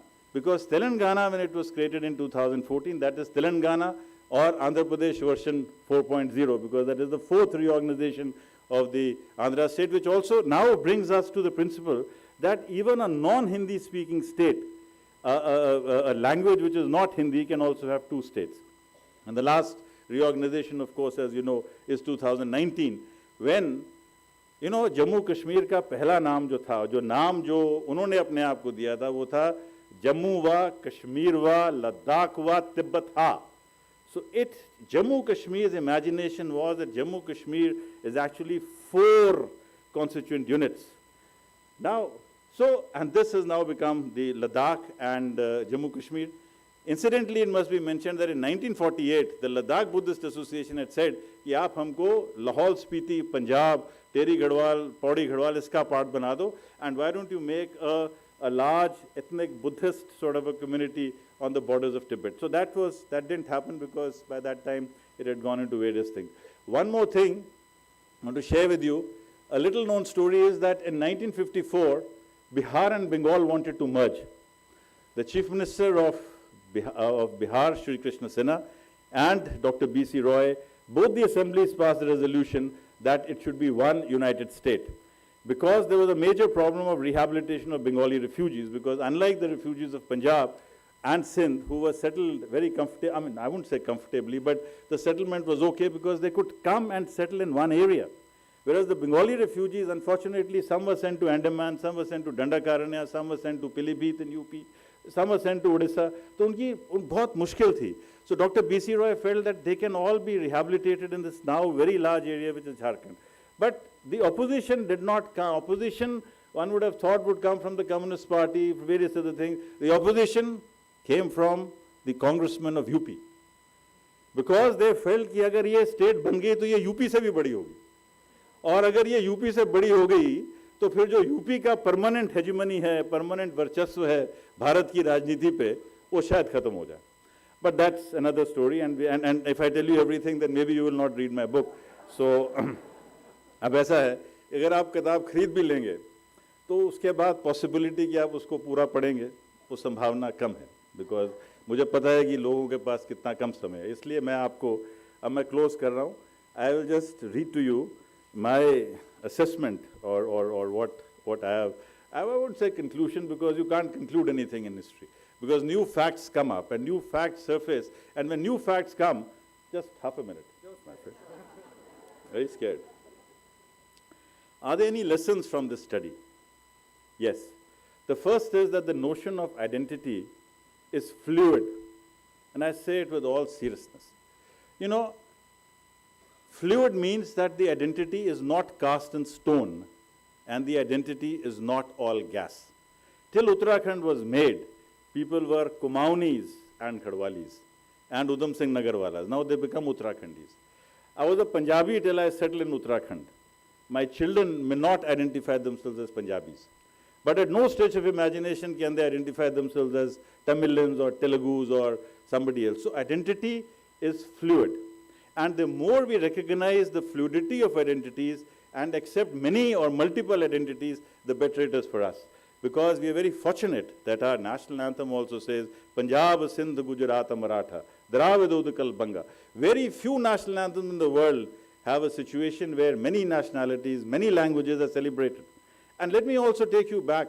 The very first slok in the Bhagavad Gita starts when Dhritarashtra is asking Sanjaya and telling him, tell me, Sanjaya, which are the armies on the Kaurava side and which are the armies on the Pandava side? which also means that even at that point of time in the concept of Bharat and Mahabharat, you were accepting that there will be the Kosal Raj, there will be the Kashi Raj, there will be the Malya Raj, there will be the Chola Raj. Second point, languages have normally united people, but scripts can divide people, as it happened in the case of Punjab. Whether you write Punjabi in Devanagari or Gurmukhi or Shamukhi has been a major course of thing. Third, political parties change their perspective over time. There's nothing wrong about it. But to think that parties will always have the same viewpoint is wrong. Parties will change their opinions over time, and that is something good. Those political parties which refuse to change the time will get into the dockyards of history. Fourth, migration affects demography, and demography affects politics.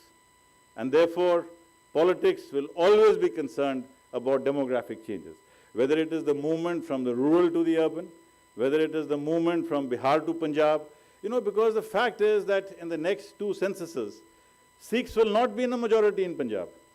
It will not be in a majority in Punjab, and that will change the politics of Punjab. The hill people will no longer be a majority in Uttarakhand, and that will change the politics of Uttarakhand. But these are all things which, as mature democracies, we've got to understand and anticipate. Fifth, there's a big gap between national political leadership of a party may want and what ground level workers would do. The opposition to an idea can come from the most unexpected quarters. Seventh, the English press, the Hindi press, and the regional press will give you different perspectives. What the English press will say will be very different from what the Hindi press will say.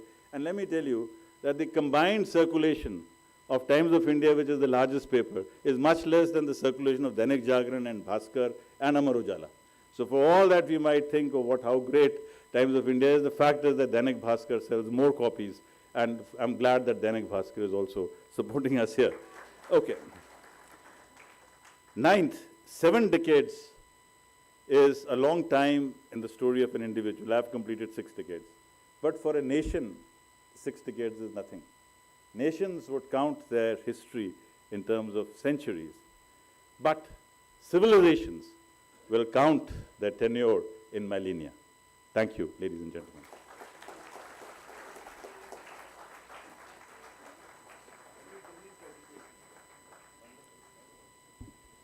यकीन मानिए मेरा बिल्कुल भी मन नहीं था ये presentation रोकने का वक्त की नज़ाकत है इसलिए यहाँ पे काफ़ी स्कूल के बच्चे भी बैठे हैं मुझे यकीन है चोपड़ा जी को सुनने के बाद कि अगर इतने बेहतरीन तरीके से कोई हमें हिस्ट्री पढ़ाता तो हम दिन भर हिस्ट्री पढ़ते ही रहते राइट तो ज़ोरदार तालियां होनी चाहिए thank you so much for that wonderful presentation sir and I would now like to invite on stage Mr. Abhilash Khandikar ji. Chandra ji already hai. I would request them to please come forward and present a memento to our speaker as a token of love, respect and gratitude. And of course, as you have already seen, it is the mascot of the Bhopal Literature and Arts Festival 2023. Zordar taali honi chahiye ek baar for that wonderful presentation by Dr. Sanjeev Chopra ji. We are delighted, we have been delighted to have him and listen from him. Thank you so much, gentlemen.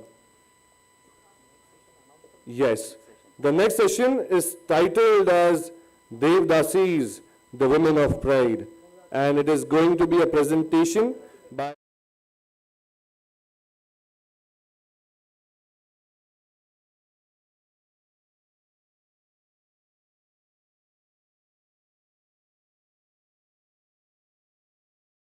is an author and renowned Bharatanatyam dancer, prime disciple of Guru Karanjeevan Elappa Pillai, steeped in the culture of Thanjavur. She has performed in every major festivals in India as well as covered more than 10 countries abroad at prestigious forums. I think that calls for an applause, 10 abroad countries. Her insightful authorship of acclaimed books such as Bharatanatyam, the Tamil Heritage, Women of Pride, the Devdasi Heritage, Kapaliswara Temple have earned her a special place in the world of dance, and many awards and titles, as I previously said, have been conferred to Lakshmi ji, including the National Sangeet Natak Academy Award and the prestigious Nritya Kala Nidhi Award for the Music Academy, Madras. And noted for her Abhinaya, Lakshmi ji makes her dance visual poetry, and she is also a trained vocalist. और मैं चाहूँगा कि हम फिर से दिलकश तालियों के साथ उनका स्वागत करें इस मंच पे।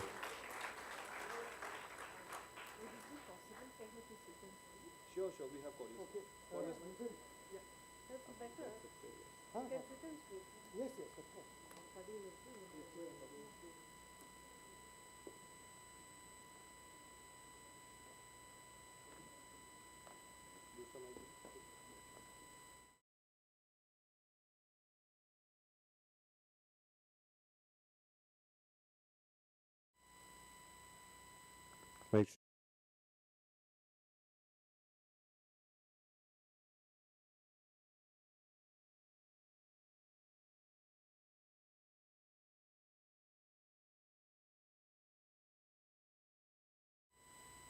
Namaskar to all of you.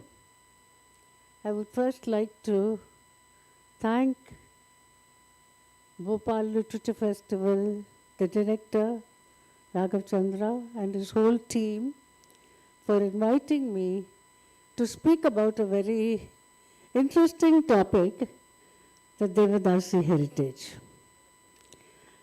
The Devadasi heritage actually is common to the whole country.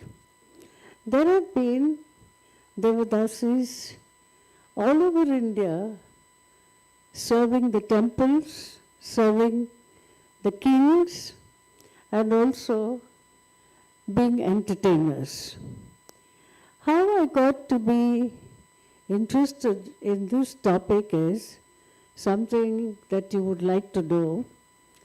I had visited the famous temple of Tanjore, built by Rajaraja Chola more than 1,000 years ago. And I went with an epigraphist who was showing me around the temple. And as a young dancer, I was taken aback to notice that in the inscriptions they had the names of 400 dancers who were recruited by the king to serve in the temple. Now this was in the 11th century. So this was an amazing fact, and I felt as a dancer, as a young upcoming dancer, I should know more about their history. That is how I started researching the temple dancers, the Devadasis, who were all over South India, and particularly Tamil Nadu. I noticed that in my research, Devadasis or celestial dancers had been written about even in our Puranas. Even the Vedas talk about celestial dancers. And sometimes the gods, who were against some of the rishis, sent these perfect celestial dancers to disturb them and seduce them too.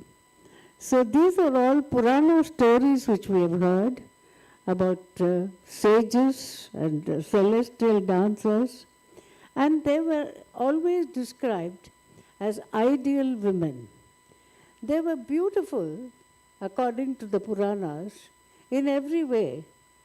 They were made almost as if the gods had made them to be dancers.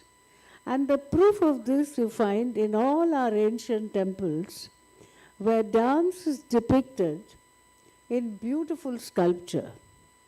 This is something that intrigues many foreign visitors because none of their places of worship have dance engraved on their walls. It is something very special to India, and it is particularly so because at one point, what is known as the agamas, that is, the spiritual texts, prescribed dance as a ritual form of worship. That is how Rajaraja Chola, the great Chola king, decided to recruit from all the villages in his empire from each temple the best dancers to work in this great temple. And their duties were also recorded. Not only that, I sat down and wrote the names of the 400 dancers, the street on which they lived, because the king had given them houses, and they were liberated women to the extent that the king gave them property. So it was a matriarchal system, and it was probably one of the earliest matriarchal systems because the property and wealth that the king gave the Devadasis went to their daughters. So these aspects of the Devadasi intrigued me a lot, and I studied more about their artistic life. That interested me because, after all, I am a Bharatanatyam dancer, and this is only my third visit to Madhya Pradesh. I must say that I enjoyed performing in Khajuraho and also getting an award there. But Bhopal is a beautiful city, and I'm sure I'll visit it again because it's full of art everywhere and it's so colorful and really beautiful. The beautiful temples of South India, particularly Tamil Nadu, they are actually living history because each temple has inscriptions.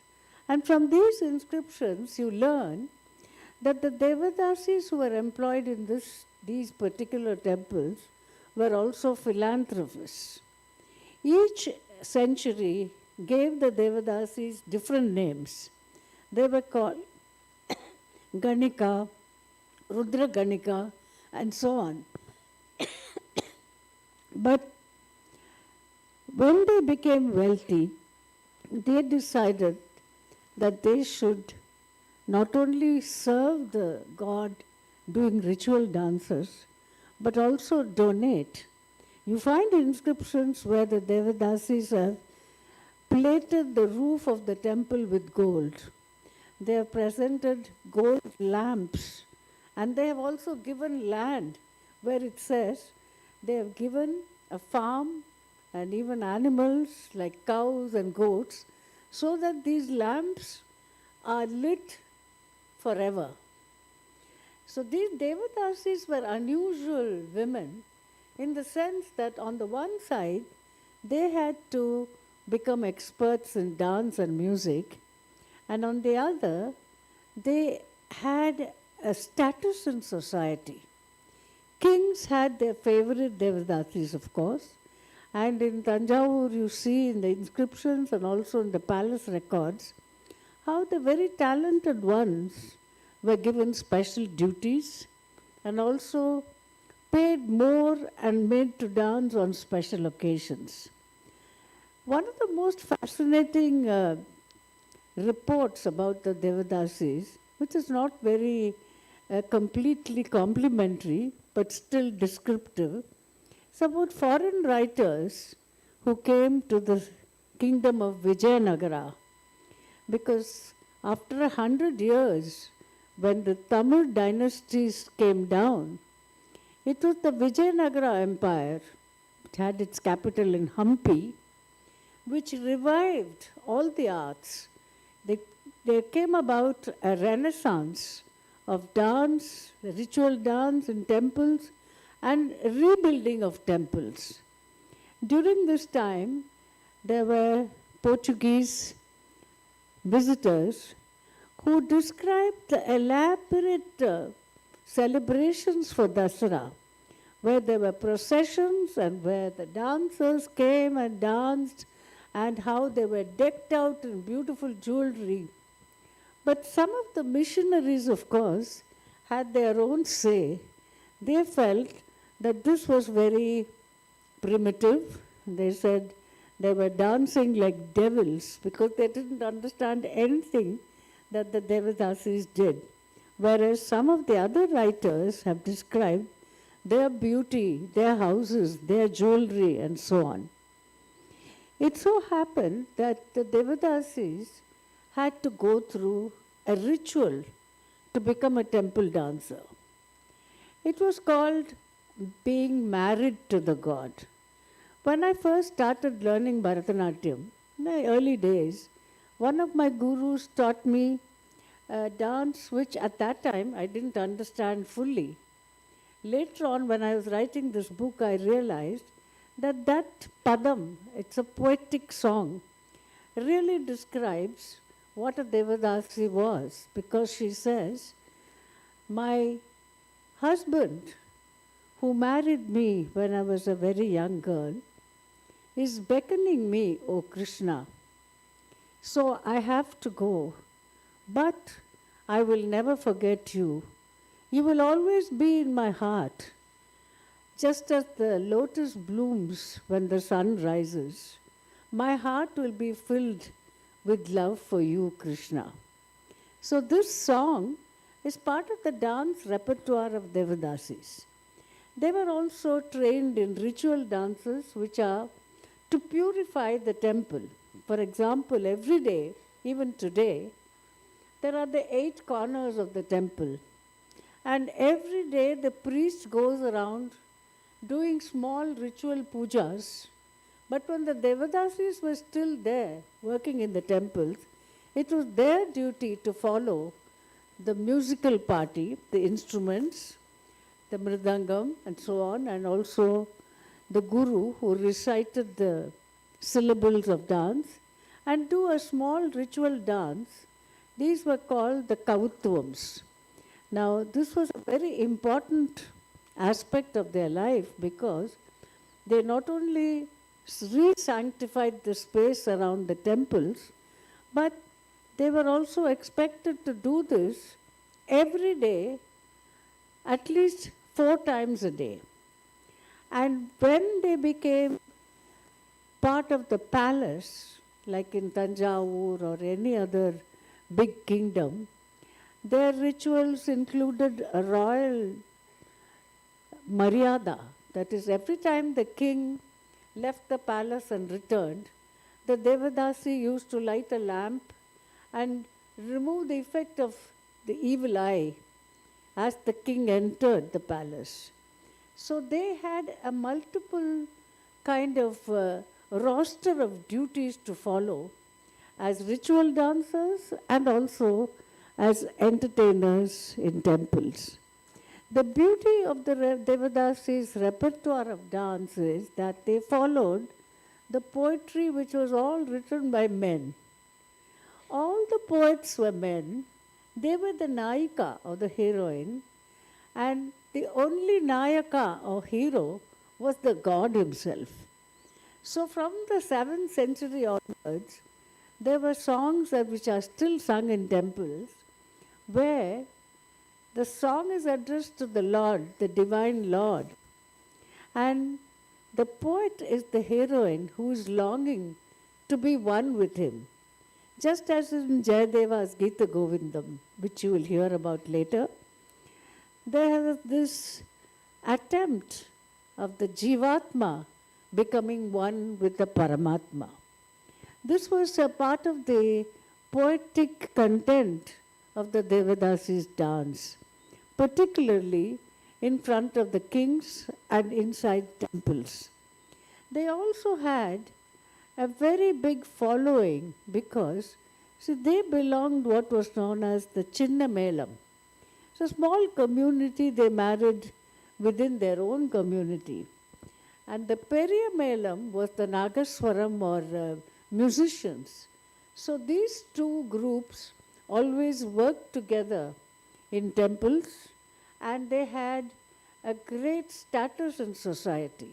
It is known that the kings respected them so much that he gave them titles, just as we get Padma Shri and Padma Bhushan today. They were given titles calling them Manikam, which is the gem, a ruby, or the king's favorite golden girl. So these were all common events, and it is all recorded in inscriptions and also in the writings which we find in the palaces of South India. I went to meet some of the lasts of the Devadasis. This was in the 70s. By that time, what had happened was in 1945 and 47, the Devadasi reform movement happened, not only in Tamil Nadu but also other states, where they banned the dancing in temples and public places by Devadasis. This was because all the kings had lost their kingdoms and they could not patronize the Devadasis. Therefore, they lost all their wealth. They had to go away from their houses. In fact, they were in penury after living a very comfortable life patronized by the king. So the law took more than 25 years to be brought into service. But in the meantime, they moved from Tanjavur and other villages to Madras. At that time, Chennai was known as Madras, and formed a new community there. It was known as Georgetown, named after King George. And they had their own life there of composing dances with their gurus. That is how the dance came to Madras. The Bharatanatyam that we see today is a legacy of the Devadasis. They lived in Georgetown and their gurus started teaching other girls of good families who were keen on learning the dance form. And among the very first people who saw the Devadasis dancing in Madras was the famous Rukmini Devi, who started an institution called Kalakshetra in Madras. She was a person who had a great vision for India, and she wanted a school which would be for a study of international art and also Indian art in specific ways, with music, dance, sculpture, and painting. That school is now nearly 100 years old and it is still functioning. And she introduced a lot of crafts to go with the dance and music schools, and encouraged hand-woven silks. This sari is from Kalakshetra. And they had a campus very much like Rabindranath Tagore's Shantiniketan. Students still live there and learn the art of Bharatanatyam and Carnatic music. They also learn painting, sculpture, and other allied arts. But what happened during the colonial times was that the dancers who used to dance in palaces and temples were called upon to give performances known as Nautch. Nauch, Nautch. Nautch is a kind of wrong interpretation of the Hindi word nachna, which is to dance, but the British called it Nautch. And they thought that it was a social activity. All the British powerful lords and ladies said, we must have a Nautch party. So the young girls from the villages, the Devadadis, were brought to Madras and made to perform for these colonials who thought that it was very exotic. It made them feel as if they themselves were Maharajas.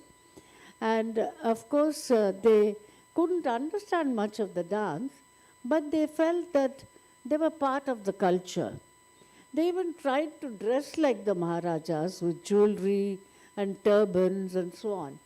So this was a part of the late 19th century and early 20th century too. The problem with the Devadasis eventually made a dent in their lifestyle because they lost their right to dance in the temples.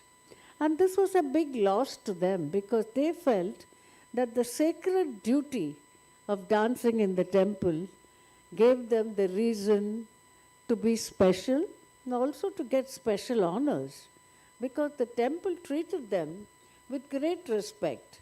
And the priests, of course, were the rulers of the temple, and very often when the marriage ceremony took place, it was the priest who tied the marriage pendant called thali around the neck of the Devadasis.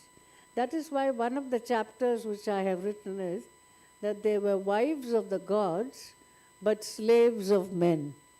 So the idea of the Devadasi became even more popular in the 20th century only because she was known as a courtesan. People would not have been interested in the Devadasi at all if she was only called a sacred ritual dancer. People were fascinated by the fact that at that early time in our country, a woman could be so liberated as to be leading her own independent life as a courtesan. Now, in Indian history, you find that the courtesan's life is well described and approved. In fact, in texts like the Kama Sutra and Arthashastra, you have a lot of description of courtesans and all the 64 arts which they were supposed to master to become the ideal courtesans. And in the Indian Tamil epic called Silappatikaram, the ideal dancer is described. She had to train for 7 years under a guru, and she had to learn to play all instruments, and also she was the ideal entertainer. So she described her arangetram, or initial performance, her debut performance, is described in great detail in this epic in Tamil. So the Devadasi's position, which was very high, even in the famous Balaji temple, Tirupati, there are inscriptions which tell you that a famous Devadasi donated gold to plate the Vimana of the temple. Even kings often gave them a very big status that today you have statues of Devadasis standing next to kings which are placed in the temple. So the history of the Devadasis is something that has had many, many facets which are not only fascinating but also intriguing. The last of the Devadasis whom I met were all in Tanjavur and Tiruvarur, and they were telling me all about their ancestors, their grandmothers, their great-grandmothers, how they lived and who patronized them. In fact, there are legends such as, there is something called the Ter, the temple chariot. It is huge, like the Puri Jagannath temple car. The one in Tiruvarur apparently was so big that it was very difficult to pull it, even by hundreds of people. So once when the king was present and had the ritual done, the car wouldn't start.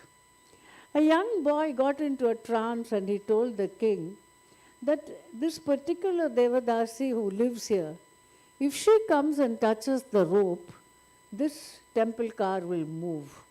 So in all humility, the king had to go and invite her, and she belonged to a very well-known Kondi family.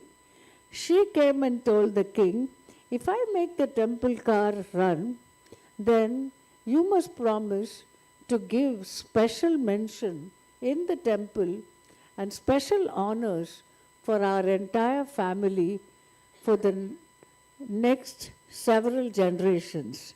So it was intriguing and interesting for me to meet a woman from that ancestry who still lives in Tiruvarur, who still gets the temple honors on the day of the Ter procession.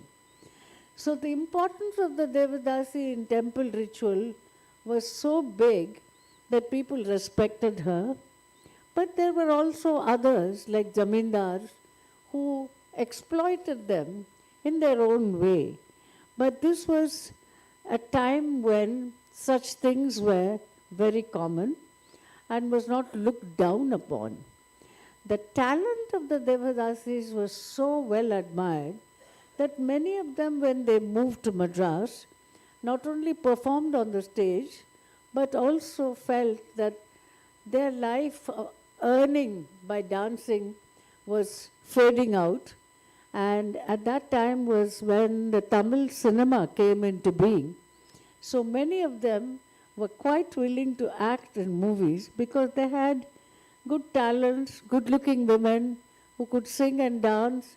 So many of them joined the Tamil cinema and made a big name for themselves.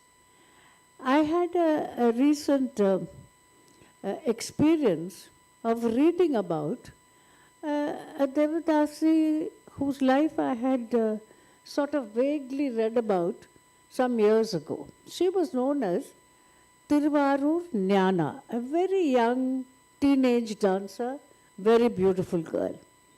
And I saw suddenly that people had found lots of beautiful photographs of her, published by foreign writers. And she was so pretty and young. I was looking at her photographs, then they also found foreigners writing about her performance. I'd like to show some pictures of this legendary young dancer. Can we show the pictures, please? That is her. She was a very young and extremely talented beauty called Jnana. Jnana means wisdom. So that was her name. Continue. In those days, Devadasis felt that if they were photographed, their life will be shortened. So very rarely they could be photographed. Continue. Her dance performance has been recorded by foreign writers that it took place in the Rayapuram railway station in Madras. This is an old picture of the railway station built by the British, and it is said that it is the first railway station of India. Continue. This is how it looks now. I went one day and photographed it to know where Jnana danced. And she danced for Prince Edward, the Prince of Wales, who was the son of Queen Victoria. He was waiting, like our Prince Charles today, for more than 60 years to ascend the throne. In the meantime, he was touring the Commonwealth, and he was quite a ladies' man. Continue, please. Continue. He was, Prince Edward was so taken up by Jnana's dance that he admired her, wanted to speak to her even though she didn't know English, and felt that the entertainment, the Notch party, was very special and very good. This is how it looks today. Just continue and I'll be talking, okay? And this is really the oldest railway station in Madras. This is Prince Edward when he visited Madras in 1875, when he saw the dance. And these are sketches made by foreigners looking at her dance, where all the musicians were usually standing behind her and playing different instruments. Here again is a studio photo, and many foreigners misspelled her name as Guyana and so on. So we had to decipher that it was Jnana. Continue. This is another girl who used to dance with her. They were dressed in pure cotton costumes, but wore good heavy jewelry. Continue. This is a group photo with her orchestra. Continue. These kind of photographs were all taken by foreigners and used as picture postcards to send to their friends abroad, especially from Pondicherry, which was then French territory. And this group was sent as like a dowry when a Tanjavur princess got married to Sayaji Rao Gaikwad in Baroda. They sent these two dancers and the whole music group as part of the dowry, and they remained there. And to this day, there is a Baroda school of Bharatanatyam. Continue. These photographs were all very popular because when people went to India from Europe, they had to send these kind of picture postcards. And then there were these things called the company paintings. A lot of artists liked to paint the dancers and the musicians in very quaint colors. So these you find in the Victoria and Albert Museum and also in the British Library. We found out from the dance description that Jnana had done a song, a Varnam and Usaini Swarajati, which we are still performing.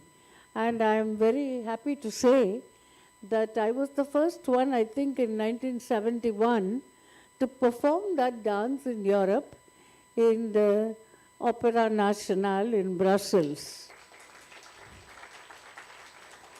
So they also did folk dances like, this is like a maypole dance with the ribbons.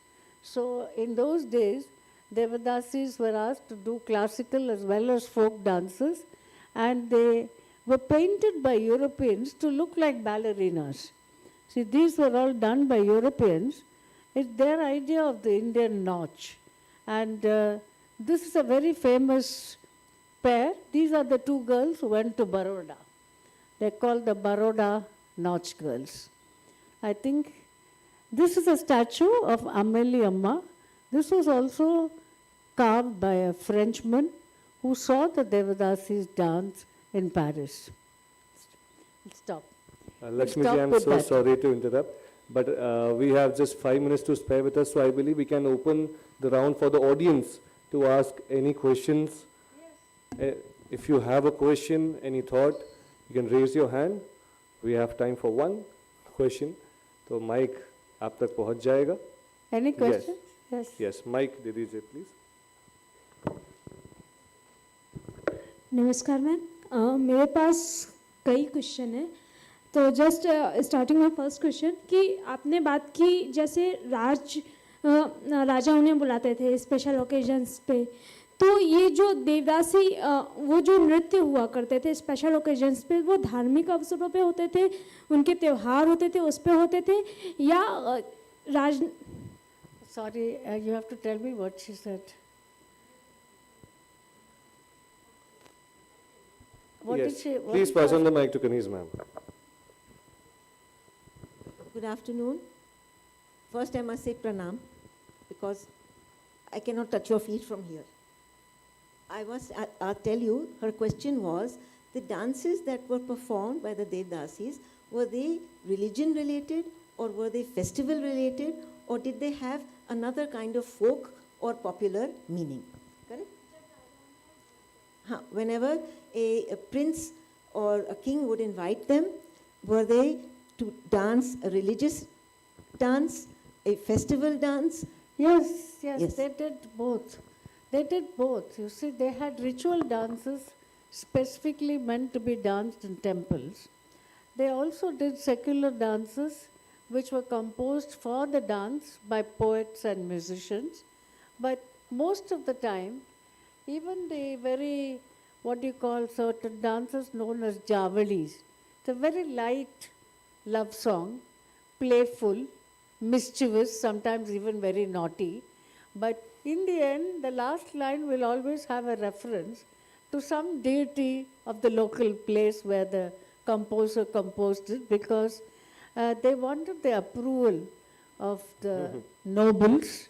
They didn't want it to be just, as you see in Hindi cinema, just a tawaif song, but something to do with some sacred love between, say, the Naika and Krishna, or the Naika and Muruga.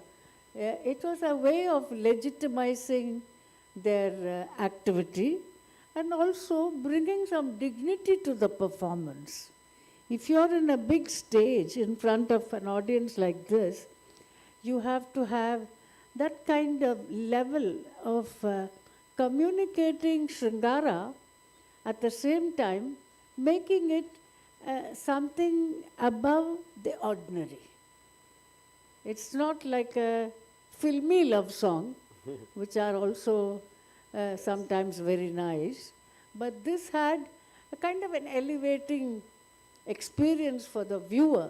You will remember it because you will go home and say, oh, she showed Krishna looking at Radha with very loving eyes. That was very nice. Thank you so much, Lakshmi ji. मैं चाहूँगा जोरदार ताली, a big round of applause for her. It was a graceful feeling to listen to you. And now I would like to invite on stage a member of Society for Culture and Environment, Meenakshi Duaji, to please come forward and shower our respect and love as a memento by presenting a memento to respected Lakshmi ji. और मैं चाहूँगा तालियों से हम उनका अभिनंदन करें.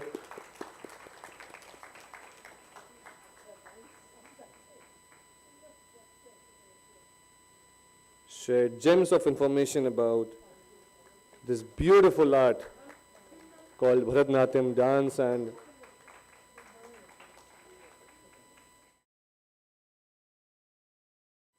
our community. Yes, there it is. The mascot of BLF 2023.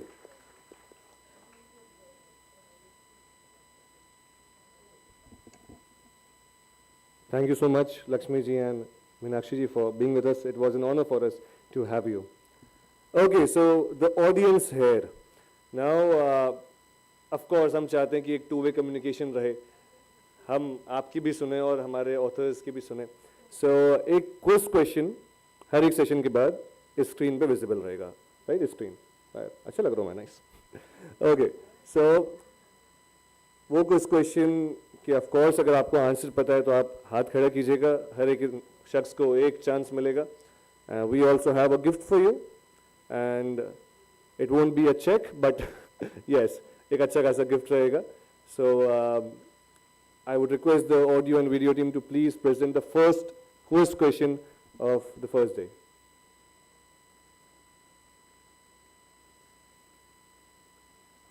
वहां पे सबसे पहले हाथ खड़ा हुआ है.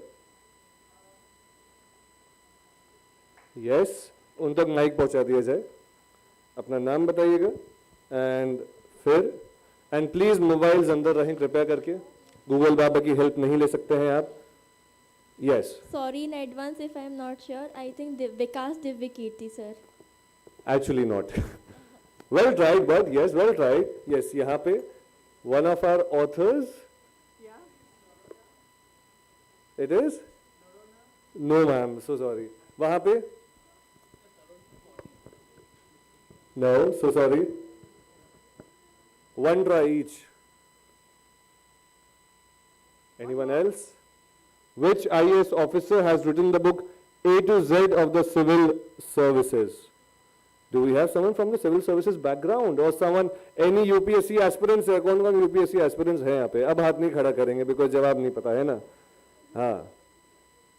Anyone? अच्छा चलिए मल्टीपल ट्राई भी अलाउ कर देते हैं, नो वरीज. अगर दूसरा जवाब भी आपके जहन में हो, दिमाग में हो तो आप बता सकते हैं. कोई बात नहीं, गिफ्ट बच गया तो मैं घर ले जाऊंगा. Just kidding. Anyone? Anyone?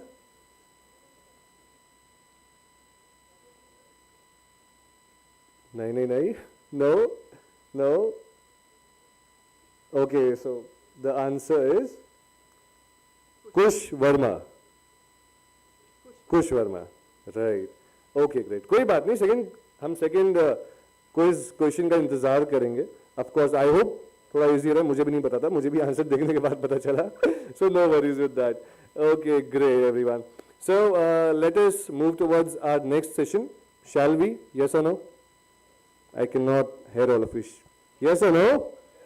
Okay, great.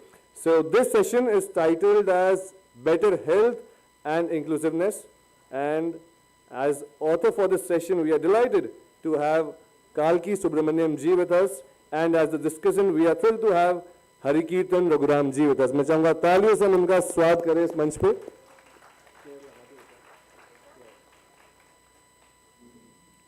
Kalki Subramaniam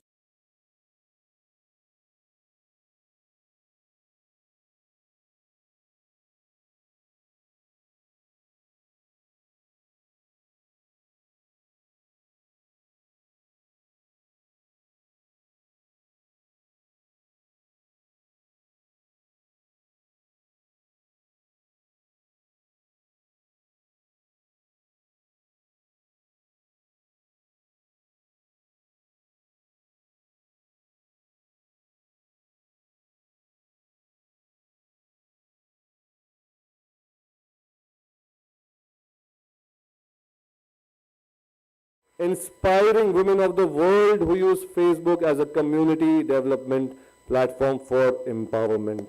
That is huge. And she has been a prominent speaker at prestigious forums such as the India Conference, Harvard University, University of California, Ministry of Global Affairs Canada, and more. हम तहे दिल से आपका स्वागत करते हैं. जोरदार तालियां होनी चाहिए. And as the discussion for the day, we have Harikirtan Raghuram ji. He is an early career public health researcher with a passion for health equity. लग रहा है उनके काफी fans आए हुए हैं. Yes. He currently works as a senior project coordinator at Sangat Bhopal, where he coordinates the initiative for health equity advocacy and research, where they work with the LGBTQA and the specially abled communities. He is also a trained family physician from Christian Medical College, Vellore, and holds an MSc in Health and International Development from LSE. I would request the dignitaries to please unfold the conversation, and we must support them with a round of applause. Thank you so much. Thank you so much, everybody. So, when I walked into Bharat Bhavan today, thank you. Oh, thank you. When I walked into Bharat Bhavan today, I really like Bharat Bhavan because of the location, of course, and I'm sure all of you are enjoying it. One thing I really liked was the number of colors around us and how beautiful it was. Even on the backdrop, if you look at it, so many different colors makes us so happy. Why don't we take a look around us? Take a look at each other. Can you actually do it? Is there anybody here who's looking like another? None of us here look like anybody else. We're all different. We're all different in how we look, how we act, how we think. Difference and diversity is not something abnormal. It is a norm of living as a human. It's not something to be frowned upon, but something to be celebrated. Then why is it that there are sections in our community who don't have the same access to a life that many of us have? Why is it that we treat some people in a different way than others? Today in Bharat Bhavan, shall we look at these colors among us, this diversity among us differently? Can we accept this diversity? Can we listen to these diverse voices? And can we listen with complete acceptance? Can we do that?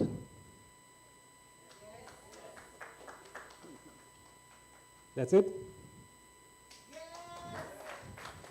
Thank you. With that, I'm proud to introduce my panelist, Kalki. Thank you so much, Kalki, for coming to Bhopal. I know that you had come with a lot of excitement, but that excitement has been affected by recent incidences. So may I request you to share your opening remarks? Thank you, Harikirtan. And there was supposed to be one more chair, but that chair is not here because, of course, Onir is not here. I stand in solidarity and support for filmmaker and writer Onir, who was supposed to speak here but cannot. I would also like to say that hatred and violence cannot and should not replace love and friendship. In India particularly, of course, where we're all diverse, we speak different languages, we are from different cultures, even the clothes that we wear is different.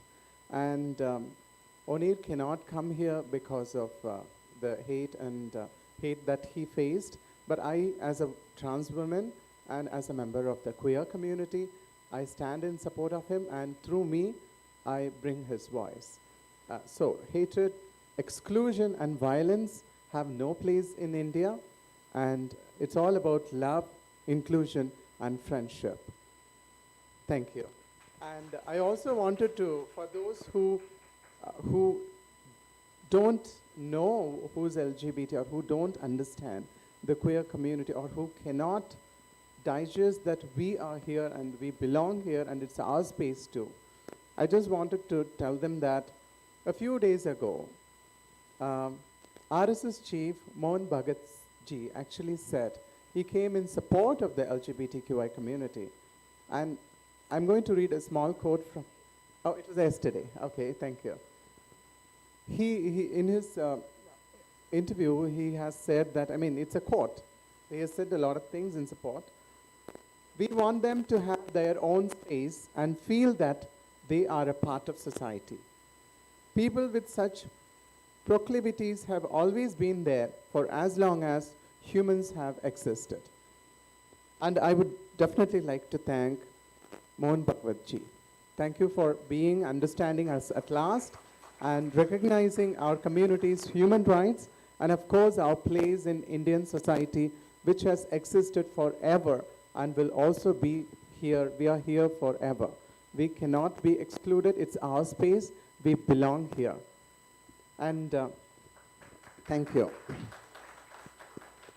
To begin with, I would simply say that, you know, hatred and violence and exclusion and homophobia and transphobia is not what India is all about.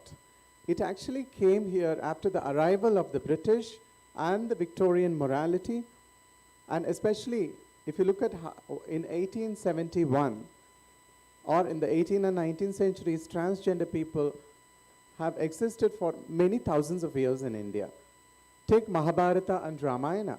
Arjuna was cursed to be a trans woman, transgender, or eunuch, whatever you would call it.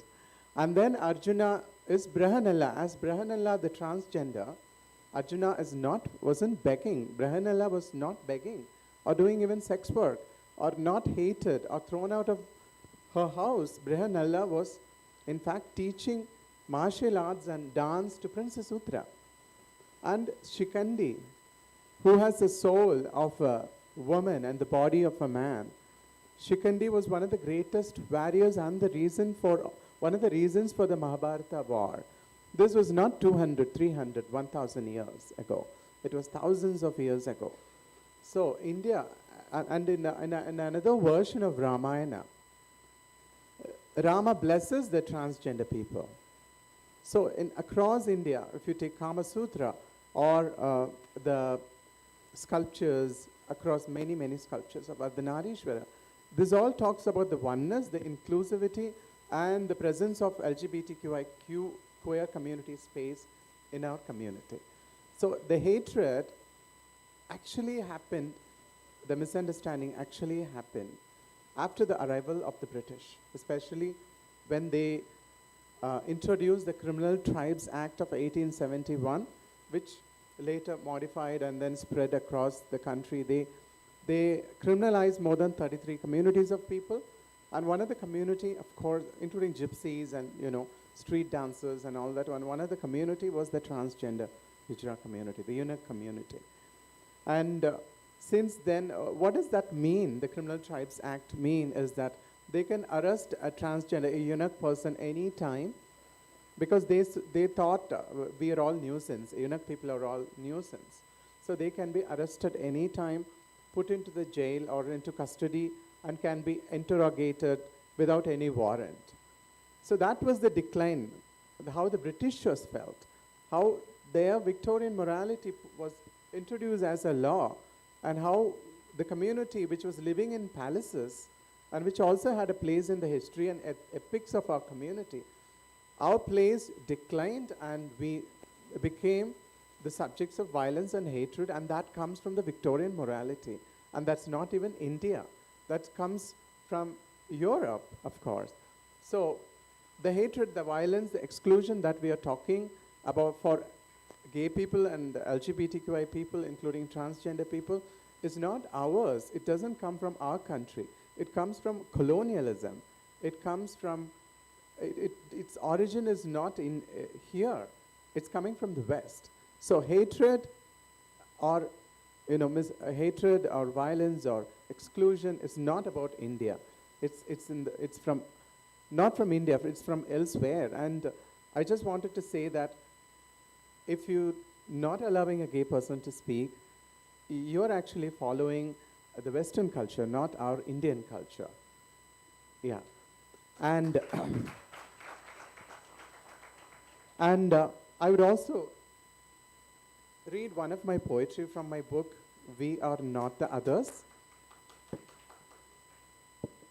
It's about how transgender community, transgender people are stereotyped with different statements and questions every day. It's called Don't Tell That to Me. I'm tired of you telling me how I don't look like a transgender woman. I'm tired of you telling me I look just like a real woman. I'm tired of you telling me I'm so brave. I am tired of you telling me everything is perfect, except my voice, which could be more feminine. I'm tired of you asking me when was the first time I felt that I'm a transgender. I am tired of you asking me if I live with my family.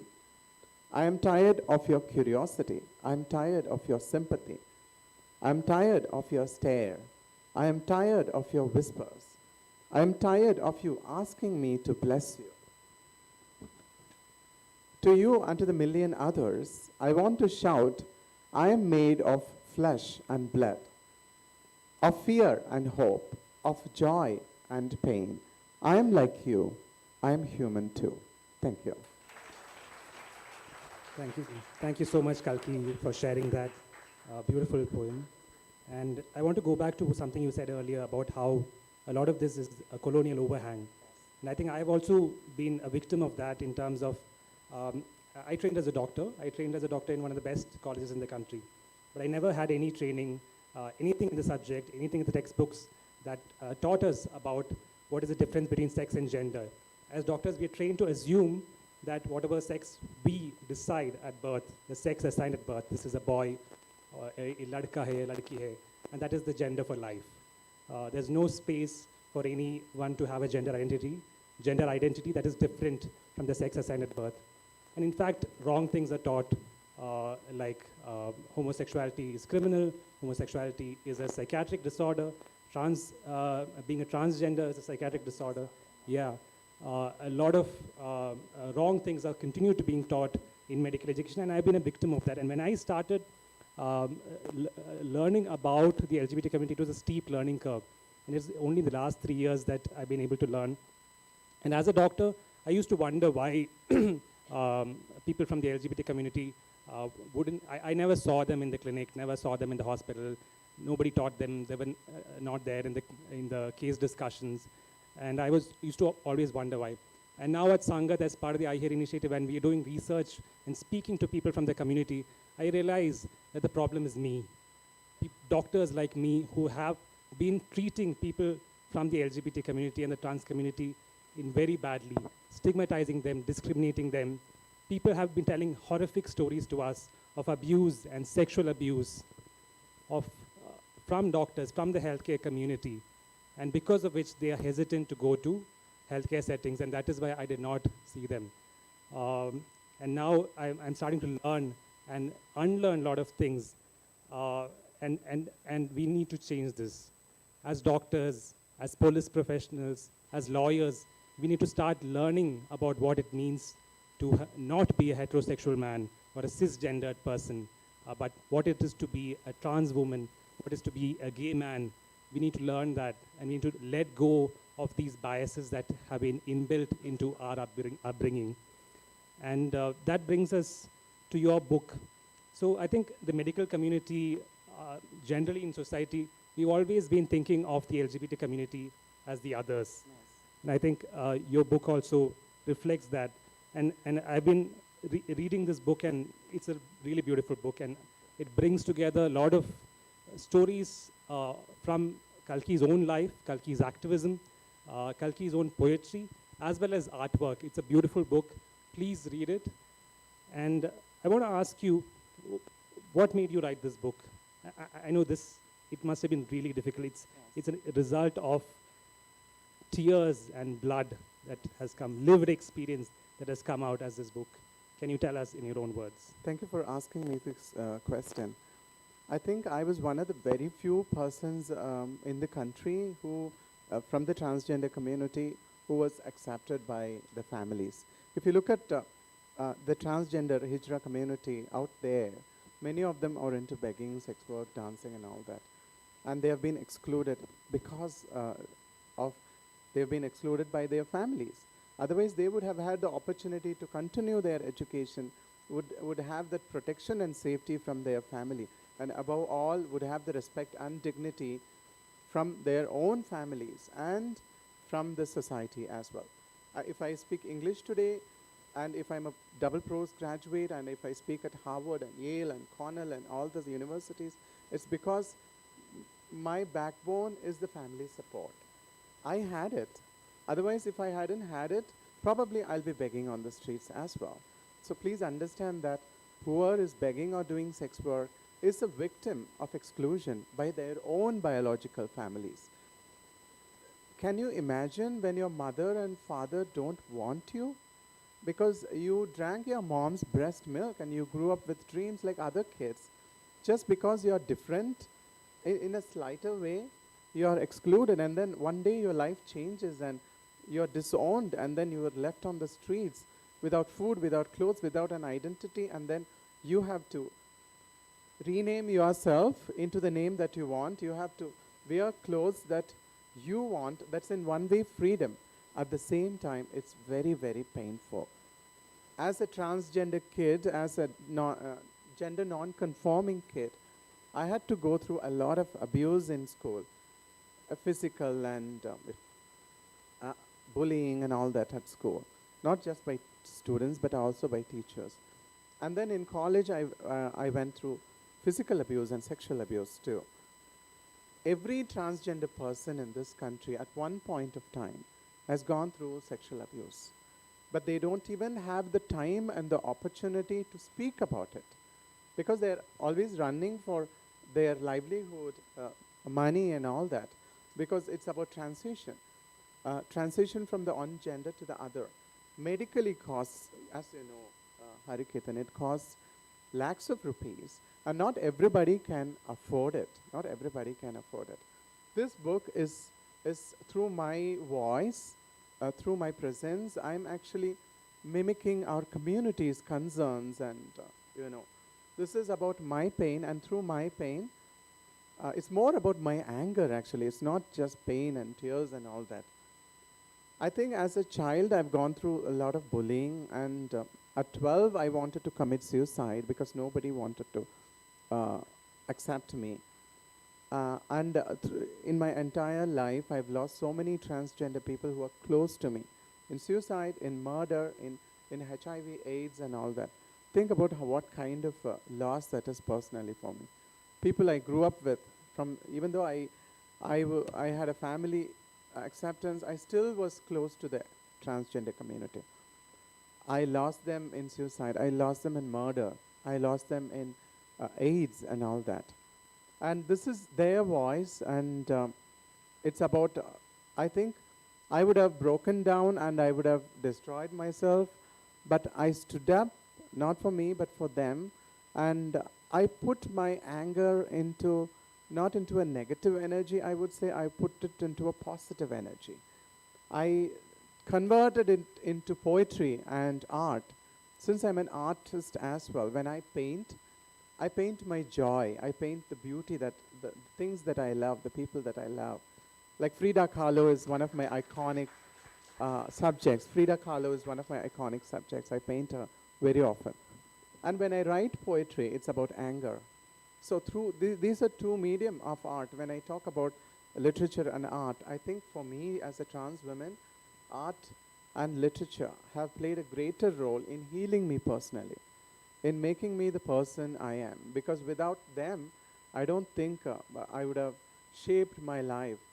These were outlets. Art and literature were outlets for any person, not just the queer person. For any person who is oppressed, as a minority, and is misunderstood and marginalized, these were the venues. I think in that way, yes, I would say I transitioned and channeled my energy, negative energy, into positive one, and that too into poetry and painting. Thank you for sharing that. I'm sorry to hear about the difficulties that you had from the rest of the society. You spoke about art and literature, and earlier Ragachandra sir spoke about the role of art and literature in society. How has art and literature been generally portraying the LGBT community? And why is it important for people from the LGBT community to bring out their voices through art and literature? I think when we talk about the old literature, of course, as I said, Kama Sutra and Ramayana and Mahabharata, we all have references throughout the history, even during the Mughal period, of course. But in contemporary literature, after the arrival of the British and the colonization and all that, the transgender community became excluded, and we were always running after our livelihood, and wherever we were accepted, migrating from one place to the other. Most transgender people in Tamil Nadu can speak Hindi because they come to Delhi and then go to Mumbai and then all that. I don't speak Hindi. I wish I had, but I don't speak Hindi because I didn't have the opportunity to migrate. So it's like that. And how is general literature portraying the community? yes, when we talk about the contemporary literature, I think only for the past 15 years, I mean, even before 15 years, it was cisgender people. I mean, those people who were not transgender. Many of you from the cisgender community were the ones who were researching, writing literature, writing about our own lives and all that through novels. And in Tamil, we have Vadamalli by the famous writer Su Samudram. And such references have been there. And it was only through in 2000s that transgender people began to write, and that happened, I would say, in Tamil Nadu first. Asha Bharati, Revati, Living Smile Vidya, they all wrote, and then I wrote the first collection of my poetry in Tamil called Kuri Arutten, which means phallus I cut. I'll be reading one of those poetry as well. And then Lakshmi wrote Lakshmi Hijra, and then Manvi Bandyopadhyay and Akai Padmashali wrote a book. And most literature is coming from our own community, but we are just a few in numbers. And through our presence in the literary world is minimal because we are all struggling, though we don't have, we are struggling, and so literature is something that has become a luxury for us. To expressing ourselves in painting and poetry is a sacred space for us, and I think only a few of us who had the opportunity to get educated, be literate, we could come out with books like this. Books, of course. So in that way, I think in at least in the gay literature, I think there are some fascinating books written by gay authors and all that, but from the transgender community, they are very minimal in numbers. Yeah. Probably just 10 people of us have published books. I think so. That's why inclusion is important. A space like Bhopal Literature Festival is amazing, and I think any literature festival should include queer literature. That is the future, of course. Yeah. Thanks. You said about the future, and I want to quote something from your book, which says, "Do remember that there is no complete man or complete woman in this world. If anyone as such existed ever, they can never understand the emotions of the opposite gender. In every man, there is a woman, and in every woman, there is a man. How much of a man is a woman, and how much of a woman is a man is what makes us all." Absolutely. I believe so. Is there any complete man here? Can you please raise your hands?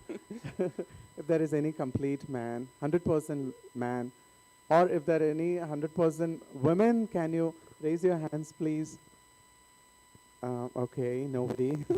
So I think we all come from a woman's womb, So definitely every man has that beautiful feminineness which needs to be celebrated. Absolutely, absolutely. Yeah, and a lot of us men do enjoy that aspect but we feel bad. We have to do it in hiding because the society is not accepting of that.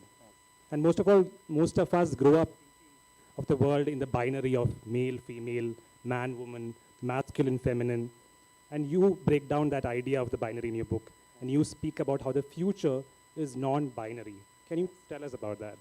Yeah, definitely the future is non-binary because it is from moving from darkness to the light. When we talk about the future, it's about the knowledge. It's about acknowledging the spaces for the excluded community. It's about acknowledging and accepting the spaces of people whom you did not recognize but now began to recognize. Transgender people need to be recognized and accepted by our society because we have always been there and will always be here, and we deserve our spaces in art, in literature, in science, in education, in entrepreneurship, in politics, in judiciary, in legislature, everywhere we belong. And that is the future, not just transgender people.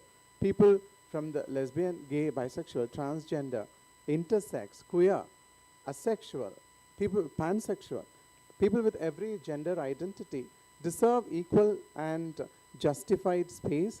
And of course, through my literature, I'm trying to express gender justice.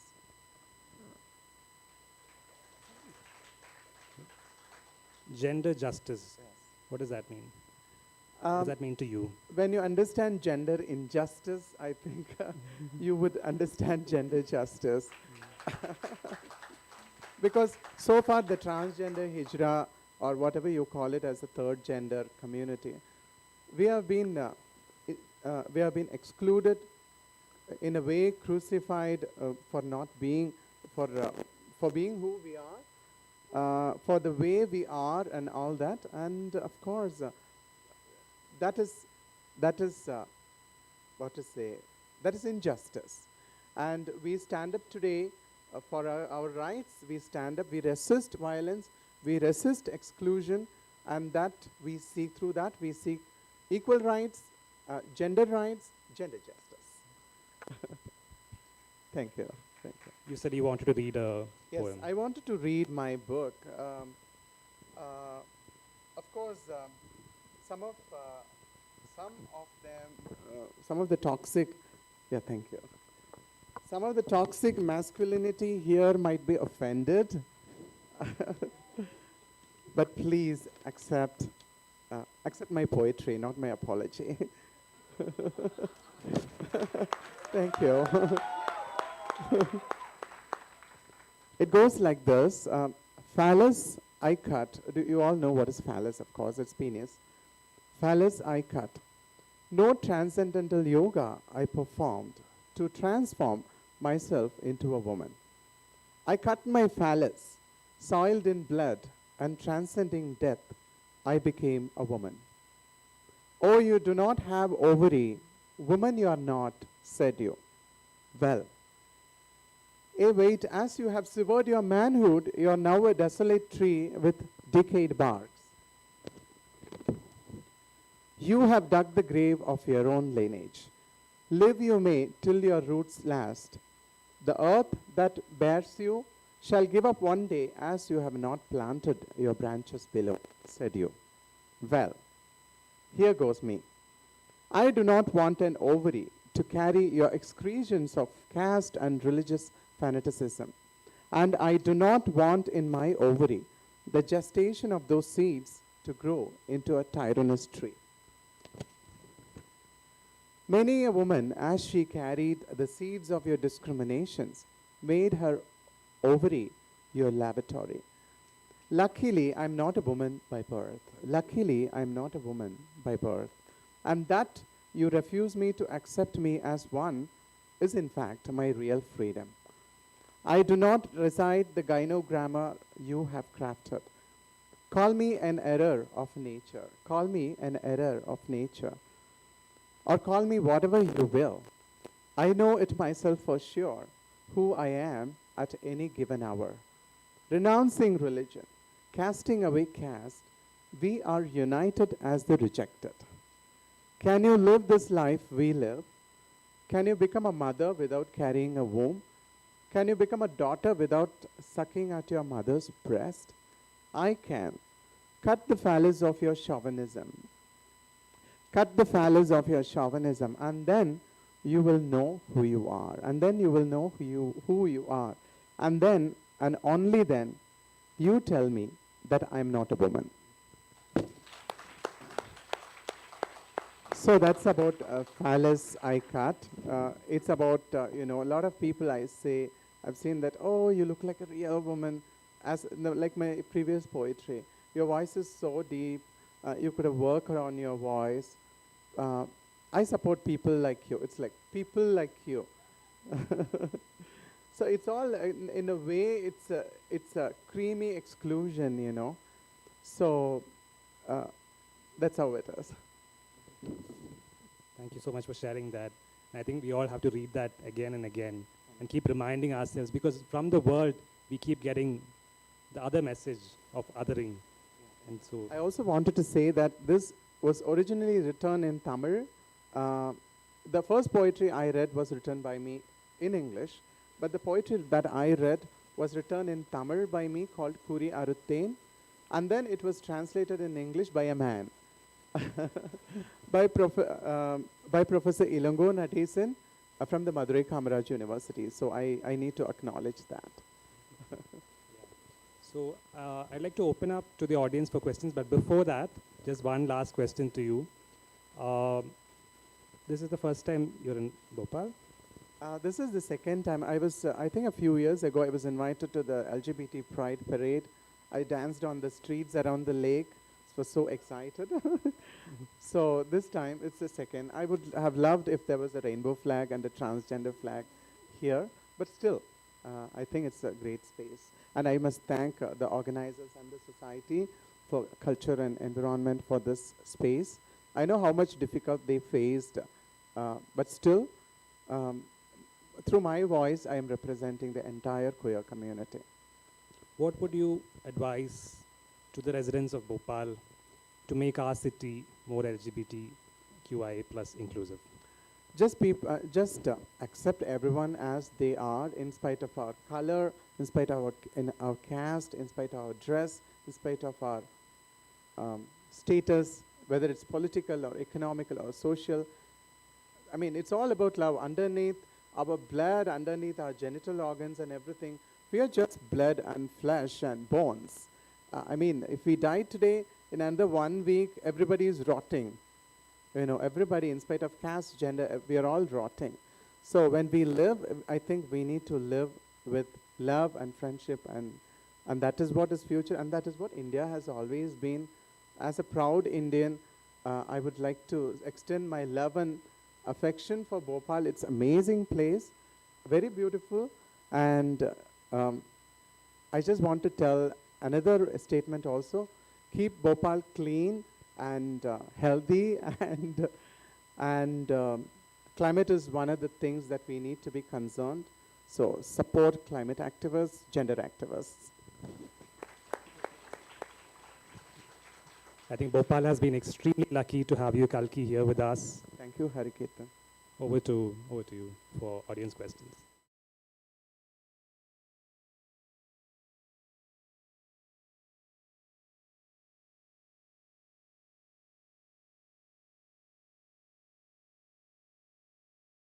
Out of time, just one question, please. That's my. Thank you so much for being here. It is a privilege for us to have you with us. You have given us very great insights. Number two, I want to ask you, do you think the traditional daughter-in-law was not a marginalized minority? Traditional daughter-in-law, all the daughter-in-laws are in one way marginalized, and in another way, all the mother-in-law are also marginalized Because when any- they're excluded yeah. by their sons. Yeah, any kind of exclusion is a bad deal. Yeah. I want to just add that I have a young brother who has a same-sex marriage, and he's got children, and he also is one of the international architects, landscape architects of this world. So we have to always realize that people have more than their sexuality to give to our society, and see what we have got from Kalki. Thank you so much. Of course. Thank you, ma'am. Thank you so much. That's so That kind was. of you. That's so kind of you to share. Indeed, that was an insightful session. I'm so sorry we are running out of time. मुझे पता है आप सभी के मन में सवाल. I'm so sorry. Okay, sure.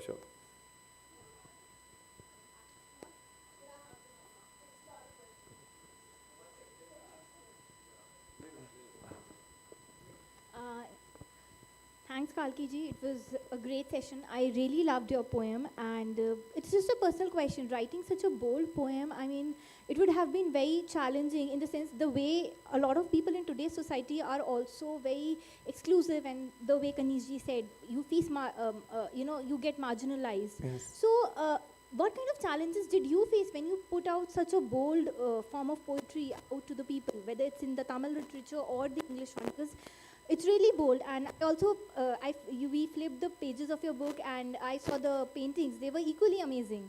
Thank so you're a genuine and a true artist. So what kind of challenges did you face? Because it's still very scary for certain people, and the way they are just looked at because through their sexuality. Okay. I think the real challenge I faced was within myself to express. Because in many of the poems when I wrote, I broke down. For example, I've also written about war, the Sri Lankan Tamil Sinhalese war and all that. When I wrote about that, in comparison with the transgender women's struggle,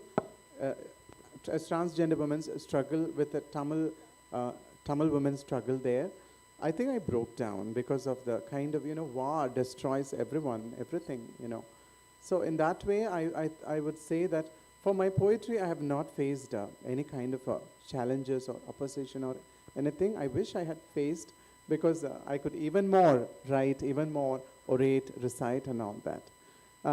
But internally, I went through a lot of struggle to bring out all the anger, all the disappointment, all the energies through my poetry. It was difficult to channel, but I've done it, yes. Thank you. Yes, there. So it's not a question. You said there's no rainbow flag and there's no trans flag. Yeah. But believe me, there are queer people in the audience. There are trans people in the audience who bring colors with themselves. Thank you. And there are colors, believe me. Another thing is, I believe when it comes to voices, trans and queer people, when it comes to spaces, they should be given, inclusivity, and they should be passed on the mic. Yeah. And thank you for your wonderful work that you have done. Thank you so much. Thank you to the Society for Culture and Environment. Thank you, Raghav ji, for this wonderful opportunity. From my heartfelt thanks to you. And to Hari Kirtan, thank you so much for the beautiful moderation, and all of you who gave their ears and your heart to listen to me, and your time especially. I know how precious it is. Thank you very much. And one last information is, I wanted to market my book a little bit. So it's, it's available on Amazon and Flipkart. Thank you. हर एक व्यक्ति के पास mic पास कर दें, अगर वक्त allow करे तो ऐसी कोई बात नहीं है कि हम नहीं चाहते, हम चाहते हैं सब लोग अपनी बात सामने रख पाएं. Moving on, well, I would like to invite on stage Meenakshi Dua ji, the member of Society for Culture and Environment. Bhima ji, yes. मैं चाहूँगा भीमा जी यहाँ पे सामने आए, member of Society for Culture and Environment, and मैं चाहूँगा कि वो हमारे author और हमारे जो discussant है एक सम्मान स्वरूप मैस्केट पेश करें. मैं चाहूँगा तालियों का साथ होते रहना चाहिए. A memento on behalf of BLF as a symbol of love and respect. It was indeed a conversation about busting myths, busting stereotypes, including inclusiveness, sorry. Confusion होते रहता है, चलता है. Yes, there it is. The mascot of the Bhopal Literature and Arts Festival. Was insightful to listen to Kalki ji, and was thrilling to have the conversation led by Hari Kirtan ji. Has been a wonderful discussant for this much awaited session.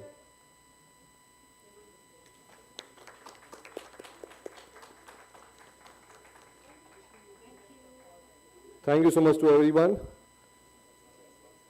Now, again, the ball is going to be in the audience's court because the second quiz question is going to be displayed on the screen. And I would request, yes, according to Freud, Brother Karamazov was one of the 3 greatest pieces of the world literature, named the Russian author who wrote the novel. So all the literature lovers, literature enthusiasts, please mobile अंदर ही रखिएगा. वहाँ पे एक हाथ खड़ा हुआ है, please वहाँ पे माइक पहुँचा दिया जाए. This? No? No, one answer is allowed for one person. Anyone else? Yes, यहाँ पे. Dostoevsky? Yes, and can you also help us recall the first name? Fyodor. Absolutely right answer. Ma'am आपका शुभ नाम जानना चाहेंगे हम. फिर हम गिफ्ट नहीं दे पाएंगे. डॉक्टर नीलकमल कपूर. ओके, मैं चाहूंगा डॉक्टर नीलकमल कपूर जी के लिए जोरदार ताली होनी चाहिए. मैं चाहूंगा भीमा मैम प्लीज एक सही जवाब के लिए एक बेहतरीन गिफ्ट. जी हाँ, तस्वीर तो और भी ज्यादा जरूरी है. Okay, that's great, amazing. I wish question भी वही होता. Okay, great. So let us move on to the next session. So dear all, this session is titled as Creating a Private Museum, Challenges and Thrills.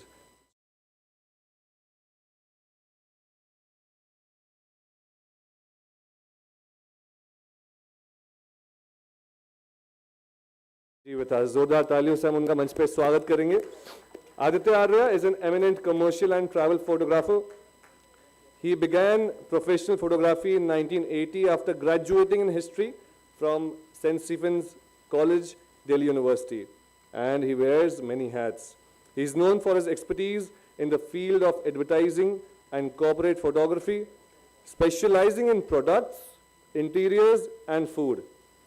At present, he divides his time between his photography and the Museo camera, which is the largest not-for-profit photographic museum in Southeast Asia. मैं चाहूँगा हम अगर वो यहाँ पर हैं तो उनका मंच पे स्वागत करें. जोरदार तालियां होनी चाहिए. And as the discussion for this session, we are delighted to have Dr. Meera Das Ji with us. She is the member of Society for Culture and Environment. She is a former member of NMA and convener of INTAC. She is an art historian, conversation architect, and architect with specialization in matters of cultural policies. She's also a writer and has deep interest in history and archaeology of towns of India, both historical and current. The stage is all yours, and I would request you to please unfold the conversation. तालियां कम क्यों लग रही हैं? जी हाँ, तालियां बेहतरीन होनी चाहिए.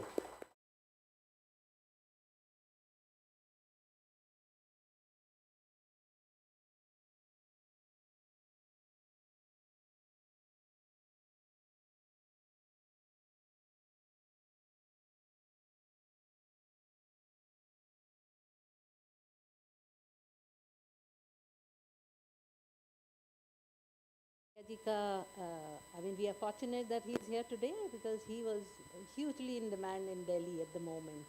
The government of Haryana really wanted to include him in the G20 preparations, and his museum being such a special museum. And he rushed through all this. He caught the flight and he reached here. So we are grateful for that. Thank you. Mr. Arya. Thank you. And without really, I mean, your slides will talk about what you are, and he's a person who has expanded the concept of museum to several areas. It has become very inclusive, and it covers all aspects of photography. It's not just about photographs, but it's about anthropology, it's about various other things. And I would like to get started on his presentation so that we can give more time for discussion. So thank you very much, and special thanks to the society, to the Literary Society of Bhopal, which has invited me So thank you very much. And it's very interesting. I'm here today. So my journey as a 20-year-old college pass out started here in this very place where we are sitting just now. My first assignment by Madhya Pradesh Tourism was something is being constructed, go shoot that place. And this was it. I came here, so it's like full circle. Today I'm here. So Madhya Pradesh Tourism introduced me to Madhya Pradesh at the age of 20, and I worked here for almost 20 years, going back and forth, shooting areas. Yeah. So to start with the slides, one of the first few projects I did was I covered places like Mandu and Orcha. I spent months here shooting for the brochures and catalogs of Madhya Pradesh Tourism, which introduced me to this fantastic state. And my journey started from here. So that's one of the catalogs which I had done for EPCO, an organization called EPCO, way back in 80s on Mandu, where I spent many months shooting that. And subsequently, the next slide, I think we can carry on if I have a slide changer. So, and subsequently, I was sent to shoot Jhabua way back in 80s. So can you imagine? All this was the analog days, the film days, which was such a big challenge. Everything had to be perfect. And but anyway, the life moved on. I moved on to advertising, and that's the kind of work I did for next 40 years. And I traveled very extensively. So this is very important for you to understand from where do I come from. It's advertising, shooting people, places, working in the mines, working in Nagaland, which was my self-driven project in 80s, where I actually witnessed tiger feast, and in fact, one of the last headhunting incidents which took place, I was around that time in 80s. Today people go and celebrate Hornbill Festival, but I don't feel like going there after working there for so many years with the actual tribes. So these are some of the images from my Nagaland days. Ma'am, would you like to turn so that you can see the... Okay. So, yeah, Tiger Feast. In 84, I attended 2 Tiger Feasts where tigers were actually killed and consumed by the tribals. So from there, one moved on to the world of industrial photography, and which was very interesting. So all these things were experiences which taught me a lot about how do things happen, and which actually later on helped me construct the museum. It helped me about understanding the technology which goes into making of products, and the processes. Worked in Ladakh very extensively. This is Pengyong. Launched many hotels all over the world. So, you know, photography is the only profession which takes you all over and somebody else pays for it. So it's very interesting. And the analog days were all about perfection, which is, today the world is driven by imperfection, you know. There is a button which actually takes care of all your mistakes, delete. There was no delete button. I come from the time when there was no delete button. And it was a great learning experience, because life is very different when there is no delete button. You have to create perfect images, and whatever you do, there has to be a perfection. You don't have too many opportunities. Film was 36 exposures. That's it. Today, 62 GB card gives you 5,000 images, which was not there. Working in difficult situations like this, in mines and industrial situations. Creating ads, so 1980, one of the MDs of MP Tourism was Mr. Sen, who later on went on to become the, I think, civil aviation and MD of Indian Airlines. I shot many ads. So this is where my story began. At the age of 17, my father gave me this camera, Zeiss Icon, which really intrigued me. And the first thing which I used to do was dismantle, like any college kid or school kid.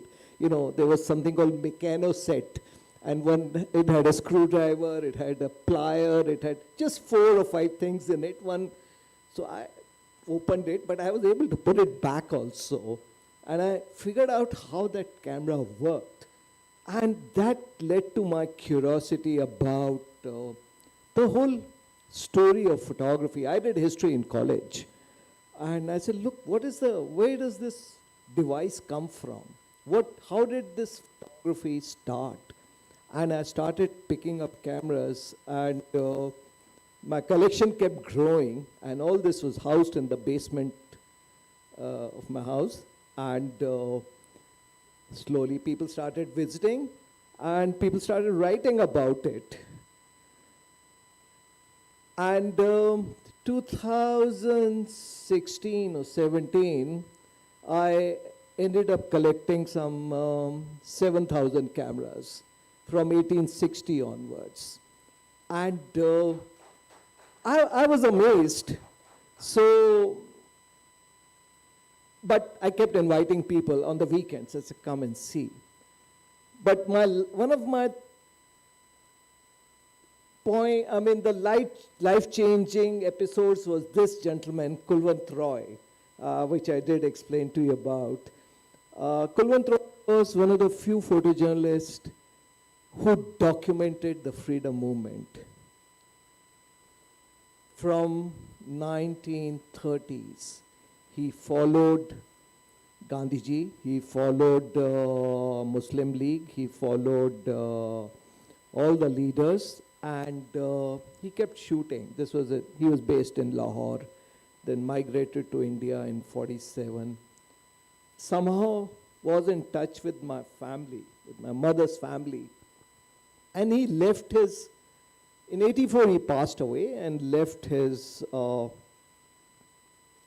collection of almost 10,000 negatives of freedom movement with me, and which I did not open till 2008. And this is what happened when I opened it in 2008. I said, let me just look into it. After 25 years, and I said, let me check what's in these boxes. And it actually changed my life, because inside were rare negatives and images of what he had shot.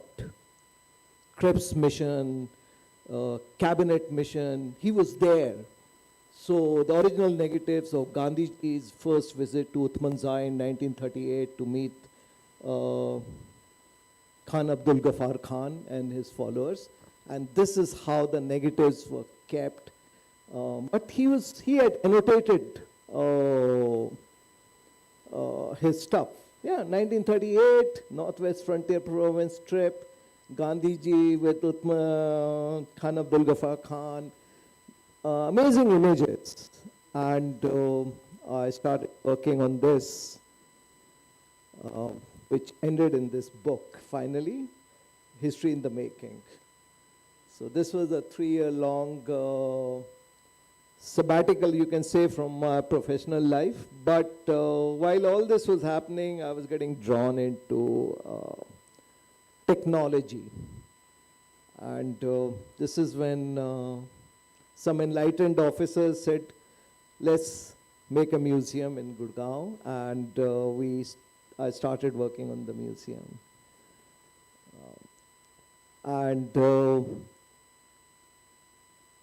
Next slide.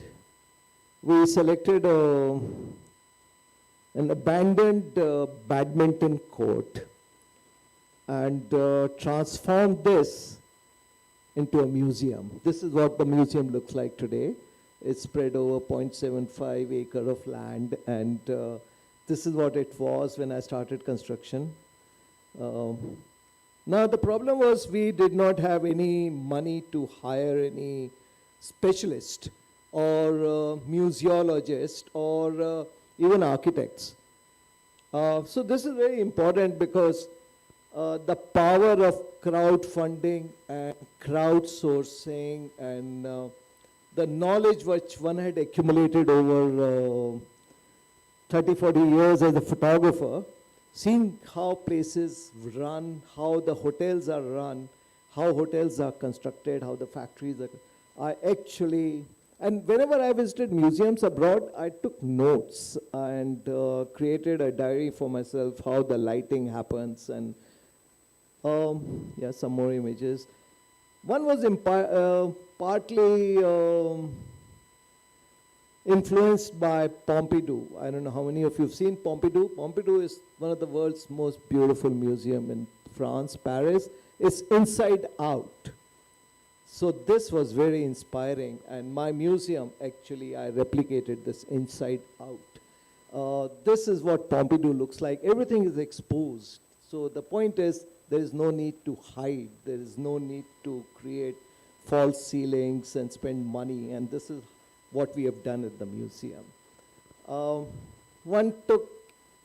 This is 2016 and 17, when I was just about thinking and planning, detailing of how the museums work all over the world, how the steps are made, because I was going to have huge steps leading up, and the girders, the structures. And another place which was very inspiring was Tate.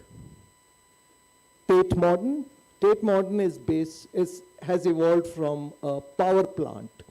It was a power plant in London which has been converted into a museum and an art gallery. So that was again very inspiring. I said, exposed girders and lines running all over. I said, this is what my museum is going to look like. So the inspiration was based on these modern day museums, which have, one was constructed, which has evolved. Because we were also repurposing a place which was given to us. So 2018, I started construction with no architectural teams, no consultants, with friends helping me, with friends whom I could call and say, can you calculate the load factor? Can you calculate the length of this beam for me? And we would do that and give it to IIT to get it confirmed and say, okay, this is it. And the municipal corporation, the Gurgaon government agreed to all those things and said, yes, if the structure is approved, designed, you can take it ahead. And what I did was we excavated the entire badminton court and created a building within a building, because we wanted to use the existing structure, and this is how the museum evolved. One had to be there for almost 17 months, day and night, to supervise, because we didn't have a team to do all that. But I was happy to do that, because as a photographer, you know, photographers are no strangers to sunrises and sunsets. They're always present everywhere. And technically, one had learned enough how to construct. So this was the story of the museum, which in sometime 4 months after we started construction, the contractor stopped work. And he said, you know, you keep pushing us too much. Government projects are not meant to finish.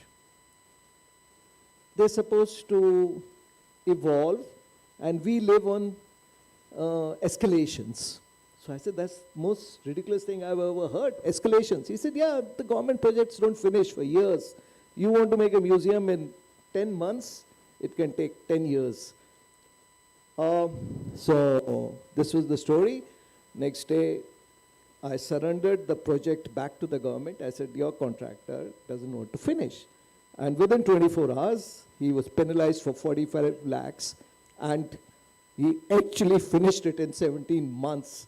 Though he told me he'll never, if he ever finds me involved with any other government project, he'll make sure that he doesn't apply for that. So that was the story of pushing a government project forward, and it actually evolved. These are some of the images of when we were constructing this museum on daily basis, meetings, checking all the drawings.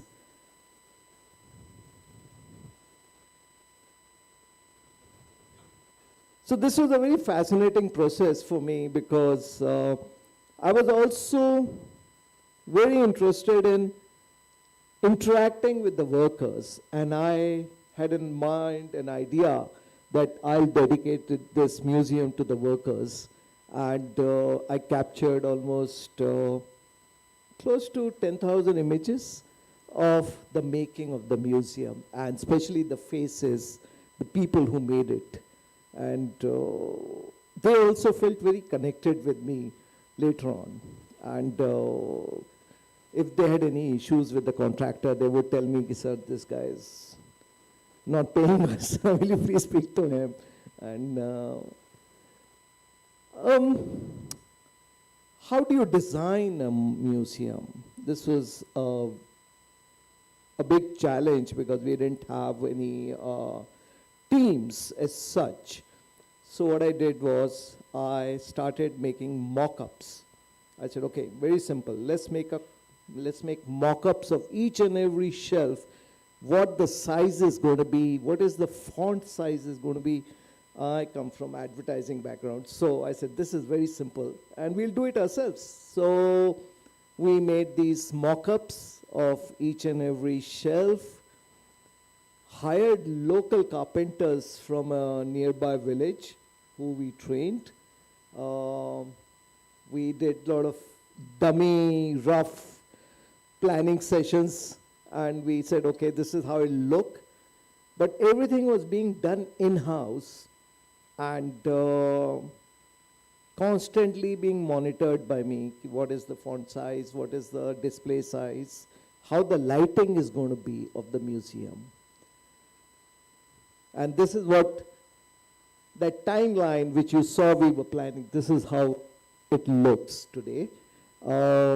As a lot of people have told me, this is one of the best museums they've ever seen. We get tons of visitors there. These days, on the weekends, we get close to, each Friday, Saturday, Sunday, we get close to 500 to 600 visitors there. But it was all about driving that idea with the officials and contractors, how the work has to be done.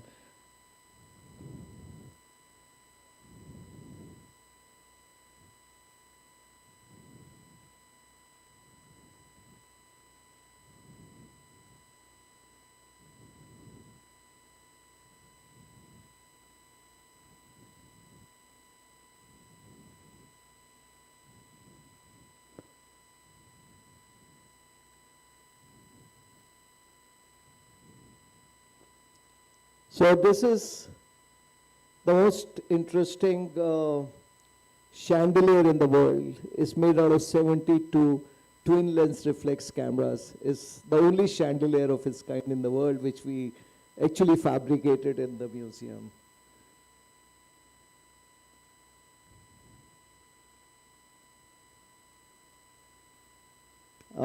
First floor is art galleries where we do shows. We're going to be showcasing Mr. Balu Monde.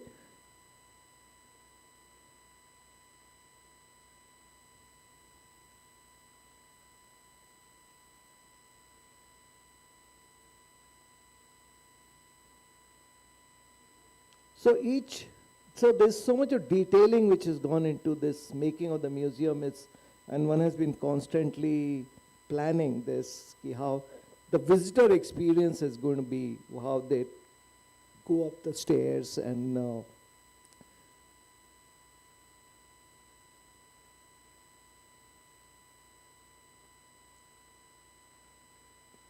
one of the most important things in the museum is immersive experiences. So we have an analog lab where actually students can process films, make prints the way they were done in 19th century. So we practice cyanotype printing, salt prints, and silver prints, and gum bichromate prints. These are all historic processes, because museum is all about the history and art and its evolution.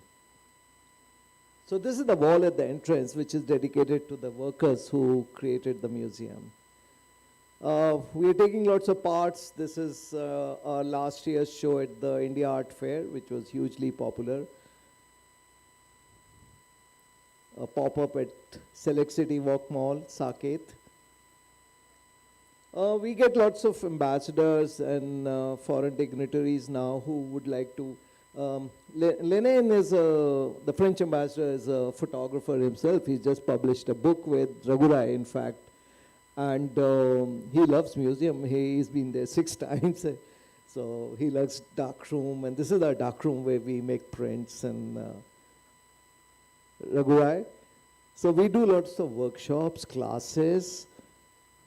So museum is not about just showcasing. It's about a kind of a dialogue between the visitor and involving them into various activities. School children are very, very essential for us, because every week we do get few thousand school children from all kind of schools who come and spend time at the museum. So art schools, colleges, architecture students. So even nursery students, we allow them to experiment at the lab and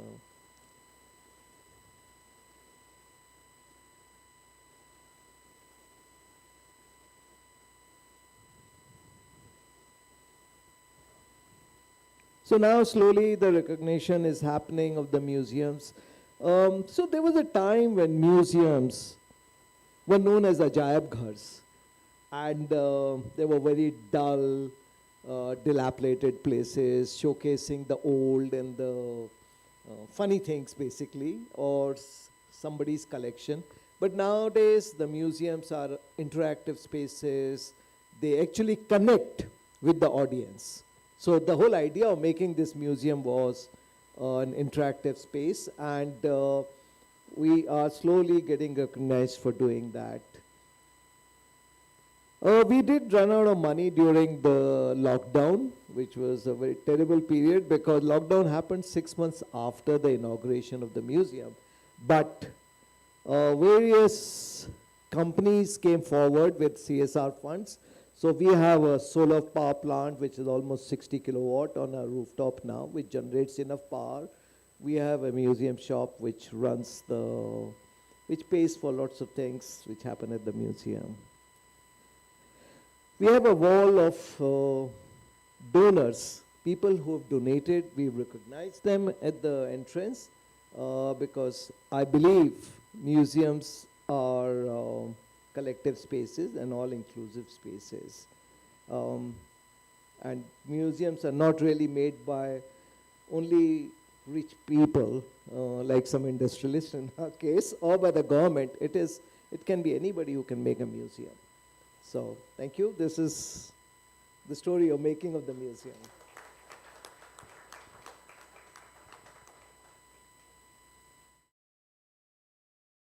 Much for the very nice presentation. Before I ask you questions, the last question, I am asking the last question first. Is your museum sustainable? Do you generate enough very money? soon we will be sustainable if things, if there is no fourth wave or so. We've had a share of issues, but we've sorted out most of the things. So this was supposed to be the last question. But I would like to say a few things. One is there is a question of museums. Now museum by itself is such a large subject, and you know, we have all kinds of museums across the world. It's a foreign concept which has come to India and finally got kind of. But Ajaib Ghar was always our concept. All the Rajas, Maharajas had Ajaib Ghars. True. It's a larger museum. Yeah. And कहाँ जा रहे हो Sunday को अजायब घर चलते हैं मियाँ जरा but which also meant zoo or which also meant all kinds of things. So, so museums is one thing, but a photography museum is another thing, because photography combines, you know, you look at the world through a camera eye. It incorporates aesthetic sense of the cameraman, the person behind the camera. There is technology, because there are cameras and cameras and cameras, and not just the cameras, but also the way you print it. So, how you, you know, what you see through the, and also So, it is. Sorry, please. Yeah, sorry. Photography is the only art form in the world which has a very deep link with the tech and the craft. You know, unlike fine art, painting, the paints and the brushes have remained the way they were, but here the technology has evolved hugely. Ours is the only museum of its kind in Asia which traces the history of photography through more than 7,000 objects. And it tries to connect the story of photography, all the dots, how the silver grains have turned into the pixels of today.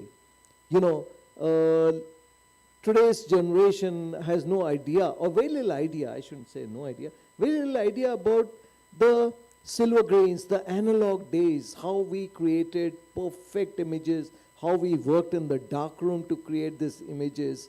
Yeah, the only person I can think of here is Bhalu, who's been, whose family knows more about the technology than anybody else probably in the world. Yes, his brother made prints for MoMA, if I'm not wrong.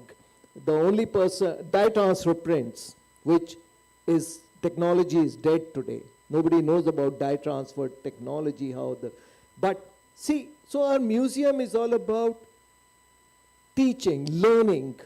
Museums are great educational spaces. And it's not only about showcasing something, it's about actually an experience. So we have a dark room. And on the weekends we have classes where we actually take students through the whole process. We said, do it yourself.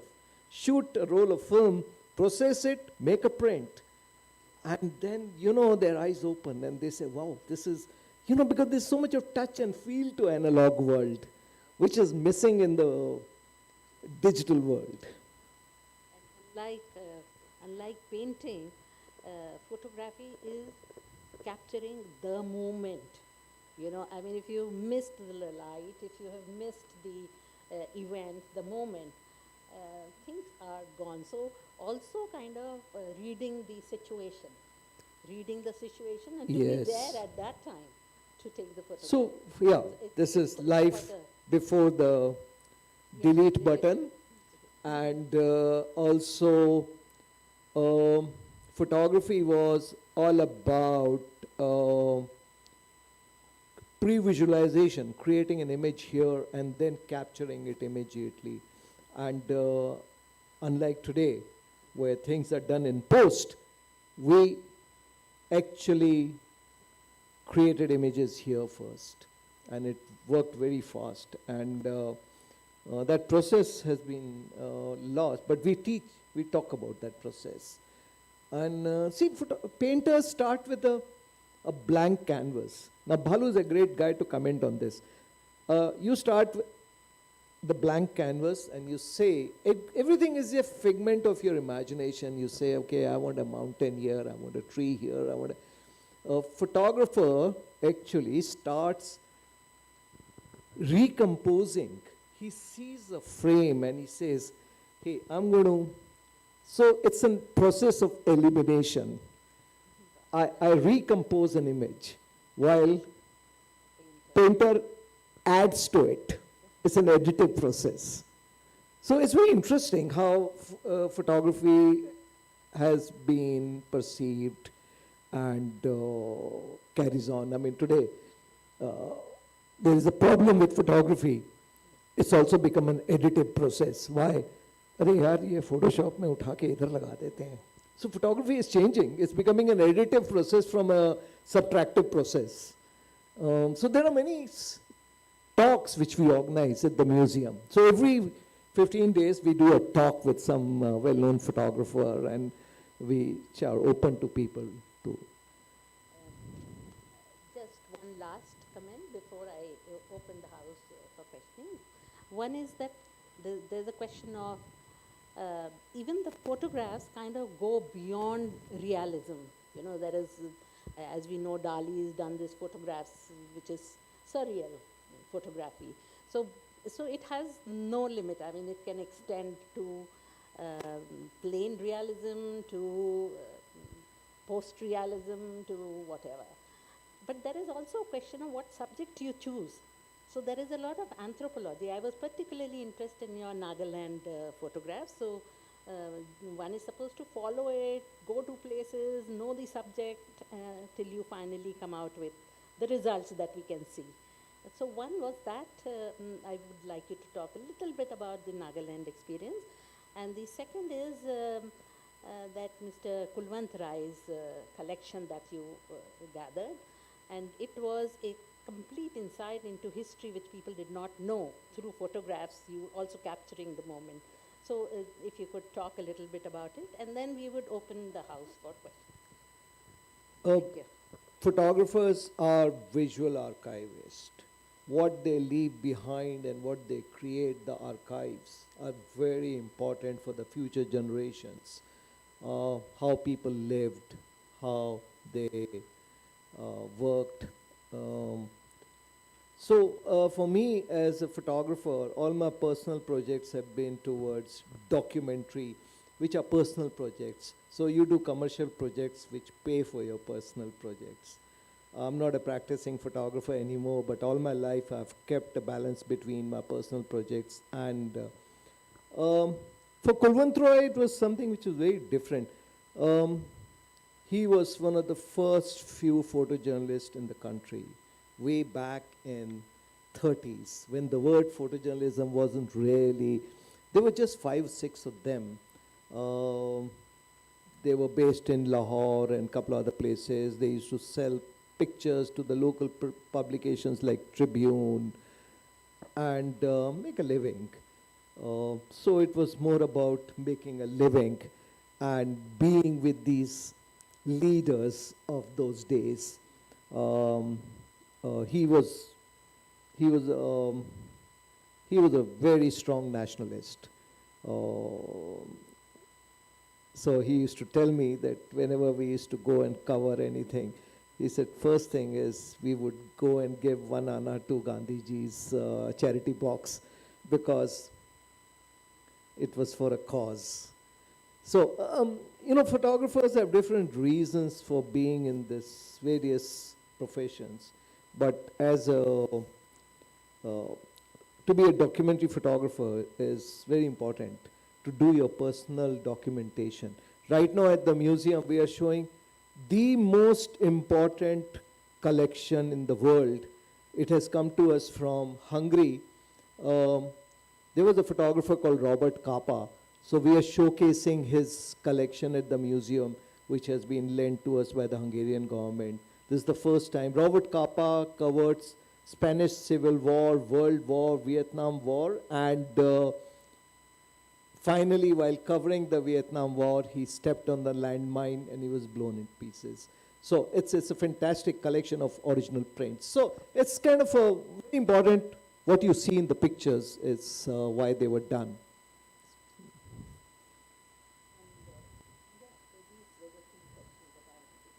Yeah. We can set the floor open for audiences, I believe. Yes. Any questions from the audience? Yes. You can raise your hand. Yes. Mr. Abhilash. Great presentation, Mr. Arya. Congratulations. Thank you. I wanted to ask you because you have been referring to Ajaib Ghar and Miraji was also saying कि लेकिन all said and done in India somehow museums are not they have not got a place they deserved in our day-to-day life or career. Not many. I come from Indore. We have got only one museum. Bhopal, luckily, we have got several museums. Tribal art is that. There is a newspaper museum here, and in that newspaper museum, some time ago, a rice miller from Chhattisgarh had sent in his 6,000 books collection to that museum. So I was asking you how, like you said about Hungary donation, are you getting some rare artifacts about photography, camera, or other things as donation for your museum? Absolutely. And has your museum triggered some kind of interest among the society, which I feel personally is not about. There was a Pravasi Bharatiya Sammelan in Indore 3 days ago, but people have nothing to look at in Indore. Frankly speaking, I love Indore. He comes from Indore, Bhalu. But there are no museums, there are no, so how would you, would you like to throw light on that? The responsibility lies on Indore. I've created a museum. I've pushed the museum. So last 1 year, we've had more than 60,000 visitors there. And on Friday, Saturdays, we are reaching 500-600 visitors a day. It's how my small team and we talk to everyone. And in November, sometime in November last year, one delegation came to me from Ministry of External Affairs. So they came to check the museum. And the result happened today when last night the Chief Minister announced that Museo camera will be showcased to all the G20 visitors in the month of March. So the point is, you have to drive that. You have to make sure that there is a connect between the people. Today, you talk to anybody in Gurgaon or NCR, they say, oh, we have to go to the Museo camera. So, it's something which the responsibility lies on somebody. Now, we cannot expect government to be doing everything. I'm sorry to say, people say, yeah, this should be government's responsibility. There has to be somebody who has to say, okay, let's make a museum. Now that museum of newspapers, you said, you know what? I was always interested in buying and collecting a litho machine or a typesetting machines. Do you have a typesetting machine here in that museum? How the hot metal typesetting used to happen. I used to see Times of India way back in 70s and 80s, how the hot typesetting used to happen.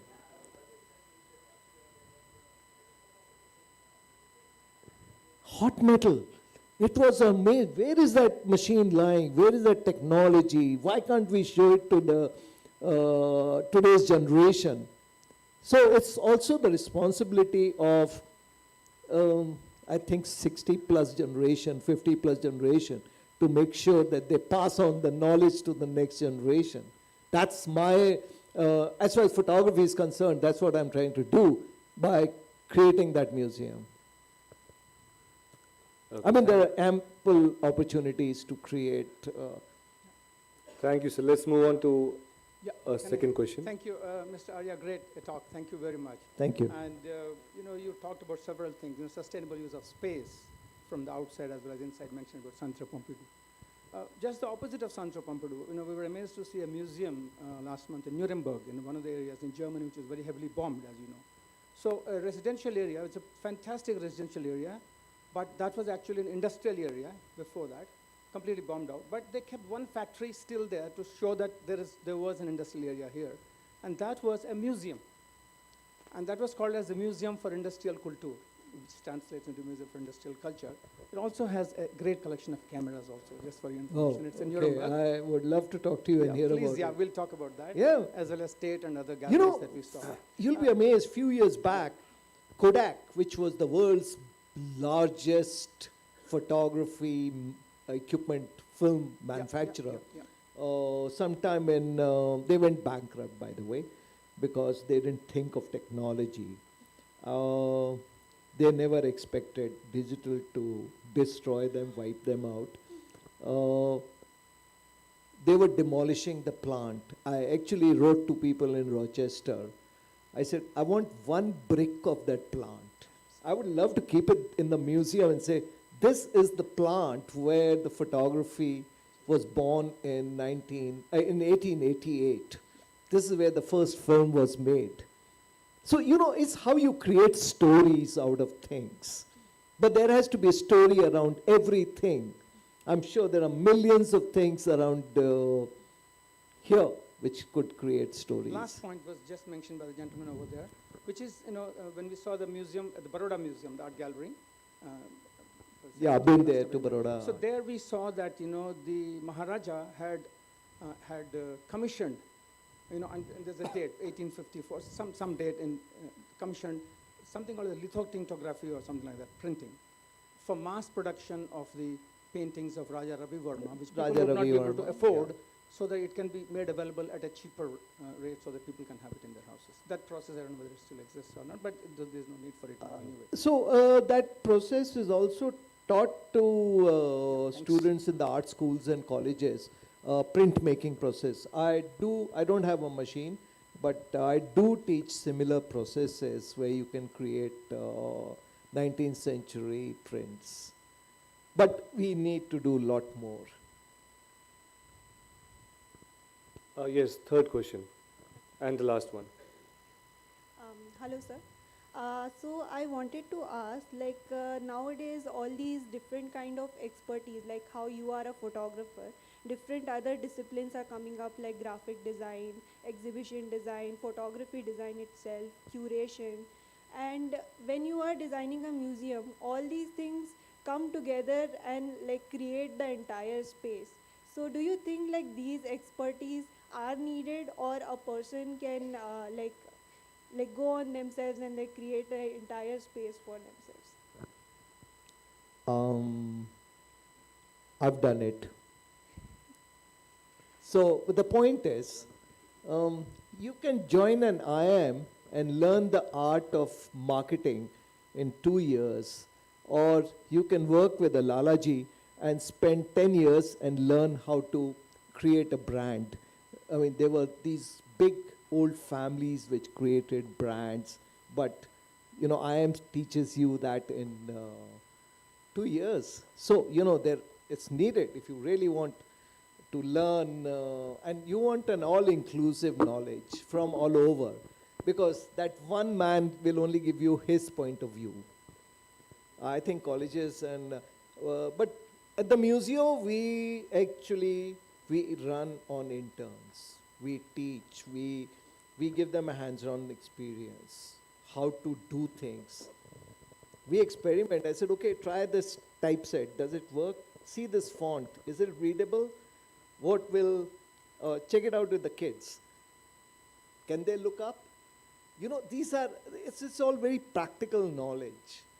So we actually work with interns, and interns from architecture, from design schools. It's a great experience for them.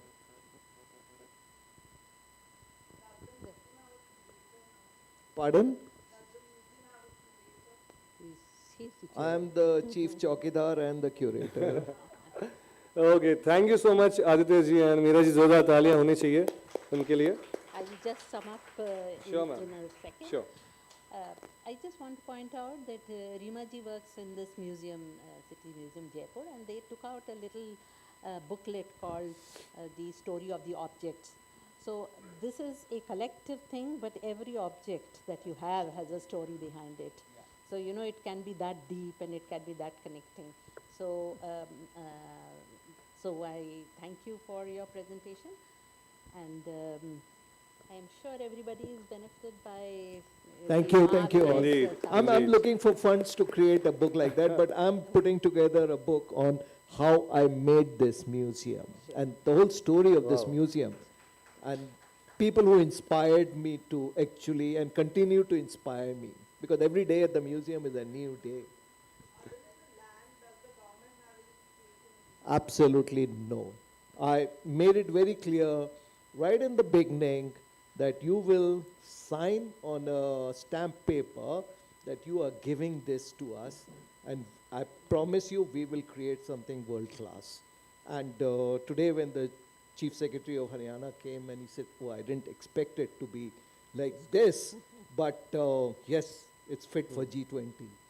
So, you know, it's very heartening to see all these reactions from these people and the trust they placed on. Now, the problem is the trust. We've had incidents in, you know, Kingdom of Dreams. That was a great idea. मुझे लगता नहीं है आज आदित्य जी जल्दी जा पाएंगे. I think we'll have to continue the conversation outside this room. I'm so sorry because we have got time limitations. पर इससे पहले सर आप जाएं, मैं चाहूँगा ऋचा जी यहाँ पर आएँ, the member of Society for Culture and Environment. उनके लिए भी तालियां होनी चाहिए. और मैं चाहूँगा कि आदित्य जी को और मीरा जी को एक मेमेंटो के द्वारा प्रेम पूर्वक उनका अभिनंदन करें और हमारा आभार प्रकट करते हुए जो मेमेंटो है the mascot of the Bhopal literature and art festival वो पेश करें और हम सब तालियों से उनका साथ दें. Of course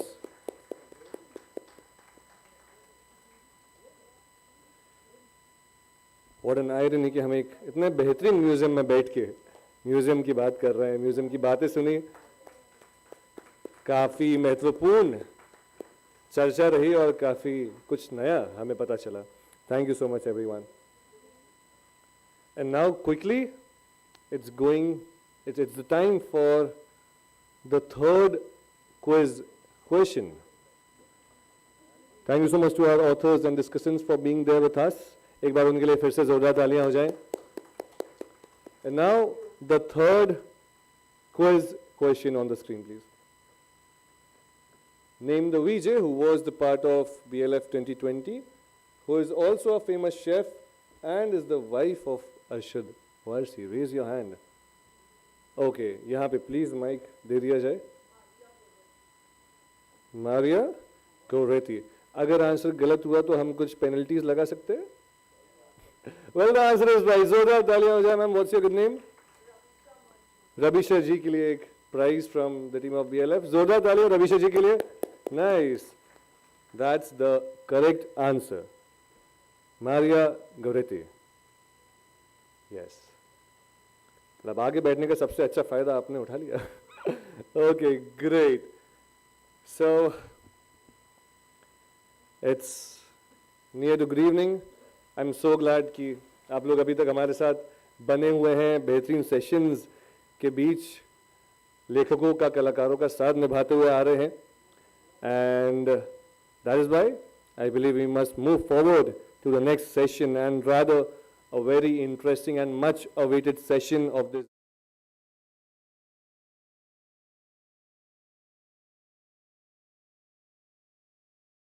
And as the author, we have a noted architect, Mr.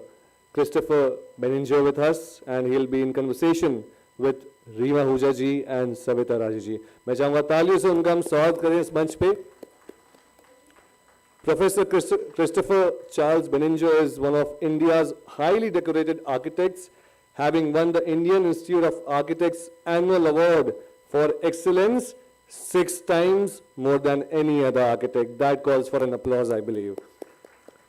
His well-known award-winning projects are Mahindra United World College of India, the Samudra Institute of Maritime Studies near Mumbai, the Suzlon One Earth World Headquarters in Pune, India, the National Ceremonial Plaza and the Supreme Court at Thimphu, Bhutan, the Indian Institute of Management in Kolkata, and his own studio and residence, India House in Pune, and the list goes on and on and on.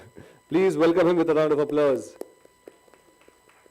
I would request the volunteers to please inform Mr. Christopher to be here.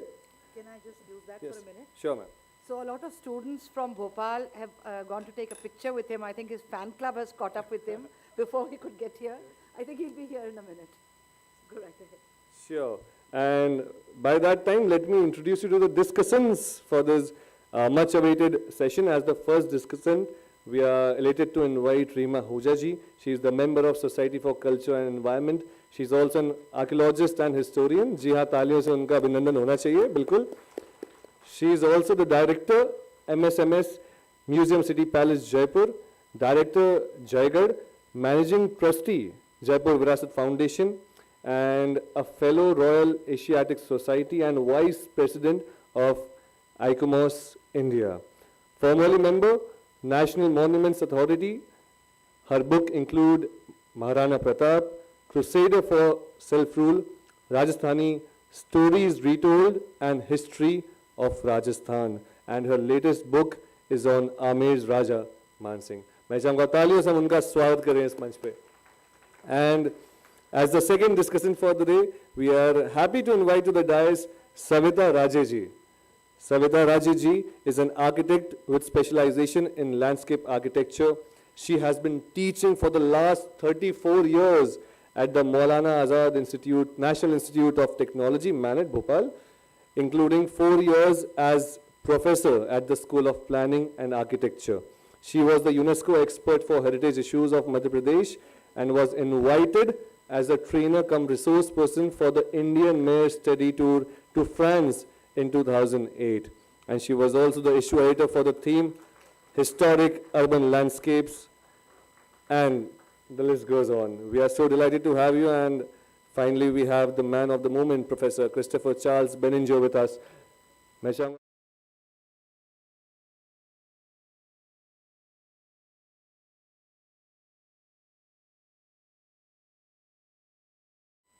And I would request the ladies and gentlemen to please unfold the conversation.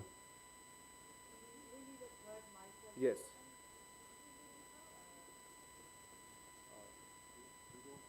We don't have three. So, no, it's all right. Put it on. We are getting a little cozy while we start it off. And I'm going to hand this over to Savita ji in a minute anyway, because Professor Benninger already has his mic. And he's got his local fan club. We are so excited to have students here, all the architecture students, but we are equally excited to have a lot of other visitors at the end of a very exciting day, and we have more of a very, very exciting, interesting conversation to follow. I think I'm just taking on the role of a moderator. I'm the fish out of water here. I'm not an architect, though I have dabbled in things to do with heritage, including getting the World Heritage City of Jaipur inscribed, but I was not the only one doing it. Savita ji is from Bhopal. She knows a lot more about this area. And of course, the professor. Yes, I know, I will be calling you Christopher in a minute, but the professor is well known across the country. He is an Indian now. He might look like a Gora. You can't help that. He can't help that. But anyway, we do want an exciting journey of where he started off from, with a father, I believe, who taught economics. And here you are teaching and reaching out. So I'm going to hand over this very precious mic to Savita ji. Is it working? Good evening, everyone. I think with Professor Benninger here, he should have the first word. So please, everyone is waiting to listen to you. See, I believe Mr. Ramprasad, my colleague, has prepared in about 8 minutes of some pictures of my work.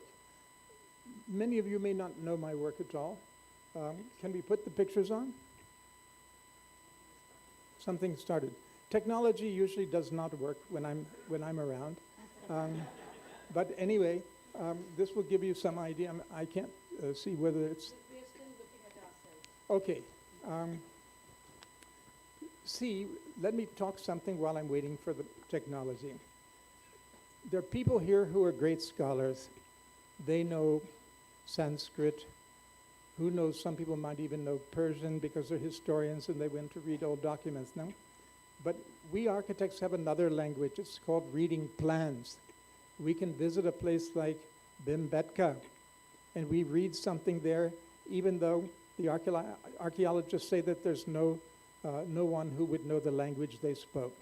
But when we go there, and we would say, go up and see the auditorium cave.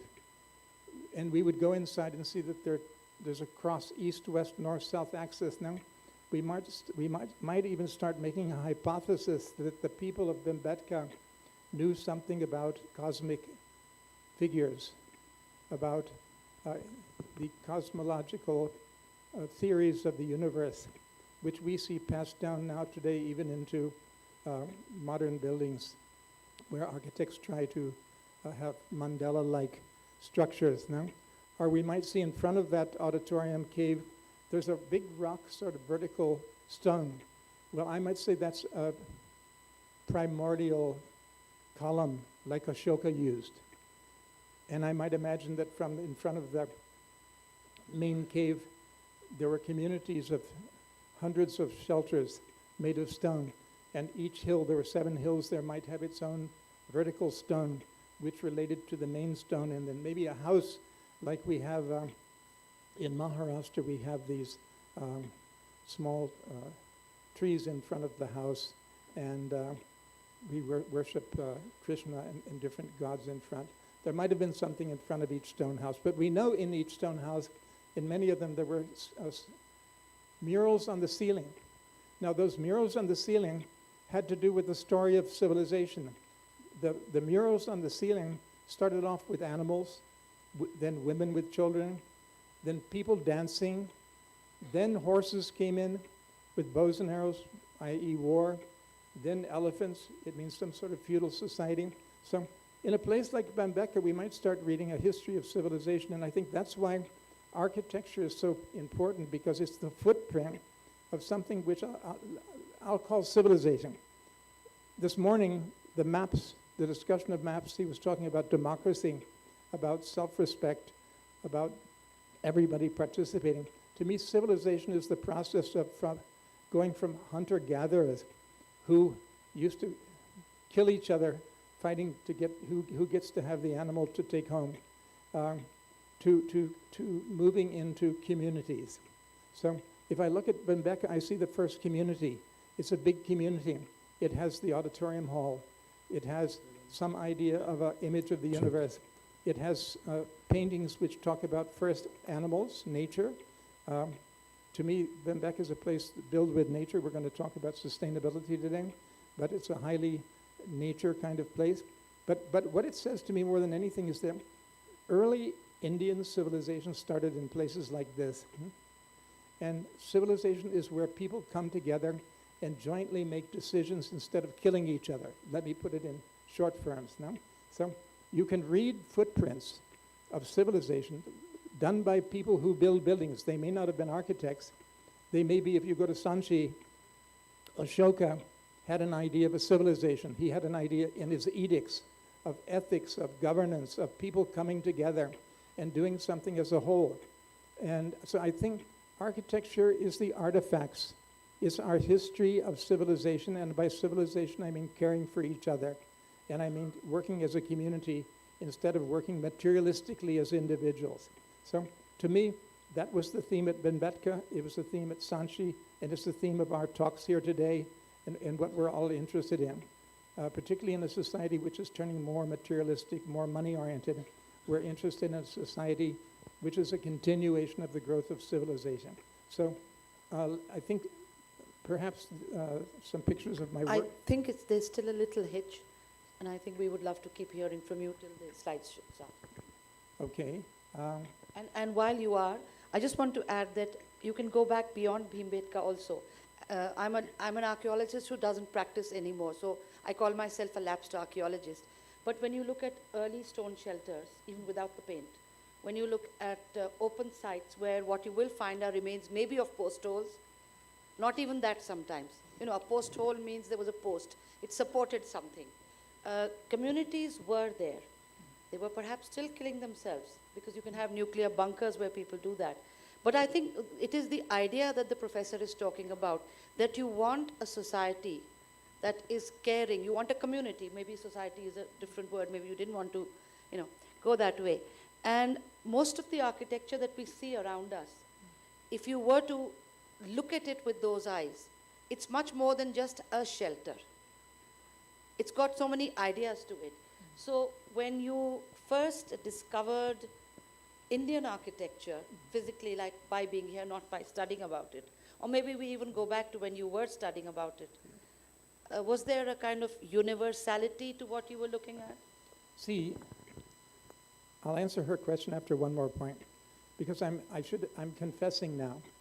I'm writing a book called The Story of Architecture, main letters, small letters, an Indian narrative. And why am I writing this book? Because I own about 150 books on the history of architecture in India.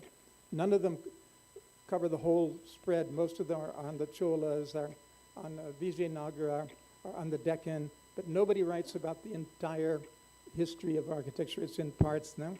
And there are 3 books I have which were written by British people. They all cost around 5,000 or 6,000 rupees each, but just 3 of them. 2 of them were written by colonialists, and one by a very good author about 25 years ago. But you know, all of these books you read by foreigners, do you know what they tell us? They tell that the Indus Valley civilization was an offshoot of Mesopotamia and Egypt, Mesopotamia particularly.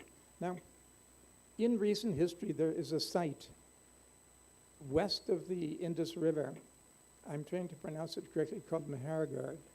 Do you know Mahargarh is pre-Mesopotamian? It means, and they're digging it up and they're finding footprints, again I'm reading footprints, which are similar to Harappa, Mohenjo-daro, and even Lothal in Gujarat. So it means that the civilization that people are telling that came from outside into India actually came from India and went outside to Mesopotamia. No doubt there were exchanges in civilization in all times. We learned things from them, they learned from us, but it did not start in Mesopotamia and come here.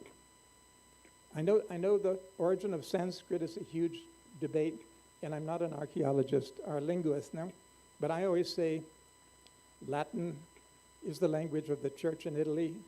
It started in Italy. Greek is the language of the Athenians. It started in Athens. Sanskrit is the language of the Hindu culture here. Obviously, it comes from India. No matter what people tell me about coming from the Arctic Circle and worshiping fire in the Arctic Circle, which to me is a ridiculous concept because it's too cold to worship fire there.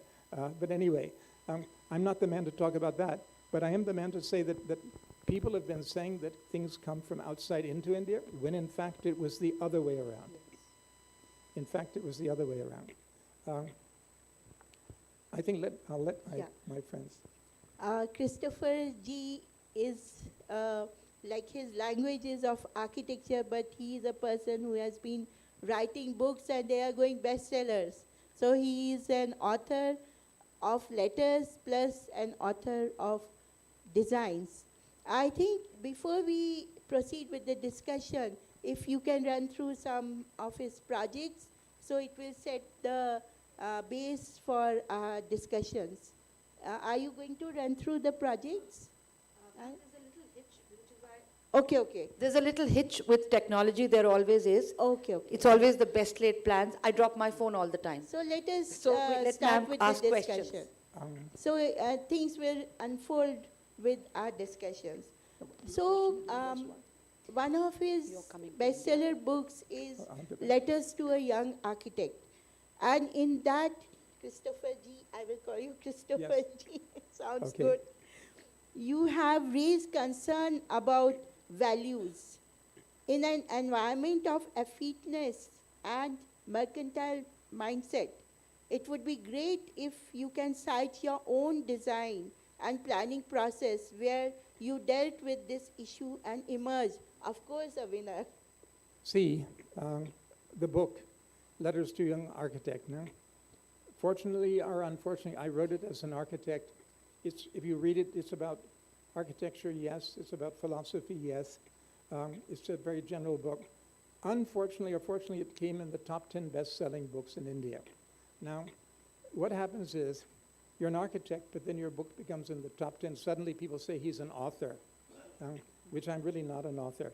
I have written chapters in other books, and Ram Prasad and I have done a book with Skira in Italy and also Rizzoli in Manhattan. But basically I do architecture. And I think the two questions, your question and her first question, why did I come to India? Did I find anything in India? Let me tell you some, if I can remember them, some principles. Now, I think if you look at all my buildings, whether it's my own India house or whether it's Suzlon One Earth, I don't know, since we don't have pictures, you wouldn't know them, but let me tell you, Every project I do has an interior open space. At India House where I work, we were influenced by what is called wadas. Wadas is like a haveli. It's an ancient building form from India where you enter through a gate. Our gate is actually from a about 250-year-old Haryanvi wood-carved gate that you enter into India House. You come into a courtyard. There's a Nandi outside. And the Nandi outside tells people that there's likely to be a Shiva inside. No? So when you come into the central courtyard through the gate, you look straight on to a statue of Shiva, which is an old statue which we saved. You know? So the house, India House, is actually a kind of a analogy of an ancient format of a house that you enter through a gate, you have a Nandi, you have a Shiva, a courtyard, house is on the right, office is on the left, and old houses had something called a kota, where you stored things in the basement. Our basement is an art gallery. So what we're storing in the basement is artwork. We have exhibitions, there's a small auditorium there. So this multi-use project, Indian cities, Indian buildings were always multi-use. When the British came, they said, no, we'll separate white people from black people. We'll separate men from women. We'll separate amongst the white, the high officers and the low. And the same thing with the Indians. Then we'll separate. So town planning today all over India is actually based on a model I call the cantonment model. So when people are designing cities around the world, they were interested in cantonments built in India. And there was a gentleman, Wilkinson, who came to India I think sometime in the 1870s now, and visited all the cantonians. And he went back, and he was one of the people who started the Green Cities movement, the Garden Cities movement. Garden Cities movement, in my opinion, came from cantonment cities in India, very undemocratic cities, very plots were too big to be affordable. Roads were too long, plots were too big, so the pipelines and the water lines and the electric lines are all spread out. And it made the ability to pay for cities of people impossible. It would be very difficult for anyone in this room, including myself, or some of the richest people here, to ever be able to afford to buy a plot in Chandigarh. Even apartments there, people are moving out to Moholi and other suburban areas now, because our planning is being copied from Western models, and it's not being developed out of our ancient models. If you go to Ahmedabad city, what are called poles, neighborhoods with a gate, a courtyard inside, a private water supply. I hear some music. I wonder whether it means it's related to. No, it will take time. Yeah. It's background for you till we get the images. Well, No, we will proceed with the Okay. discussions. Okay, so, okay, if I get into my buildings, then every building, forget a choke in a wada. If you go to United World College of India, there's a central garden. All the classrooms, you walk around a covered passageway and around an open garden. There are no vehicles allowed into the campus. Even if you go to a very large campus I've designed in Bangalore, it's still, half of its phase 2 is under construction now. You'll find there are no automobiles. There are no vehicles now. So separating vehicles from walkers, from pedestrians, that's one of the principles.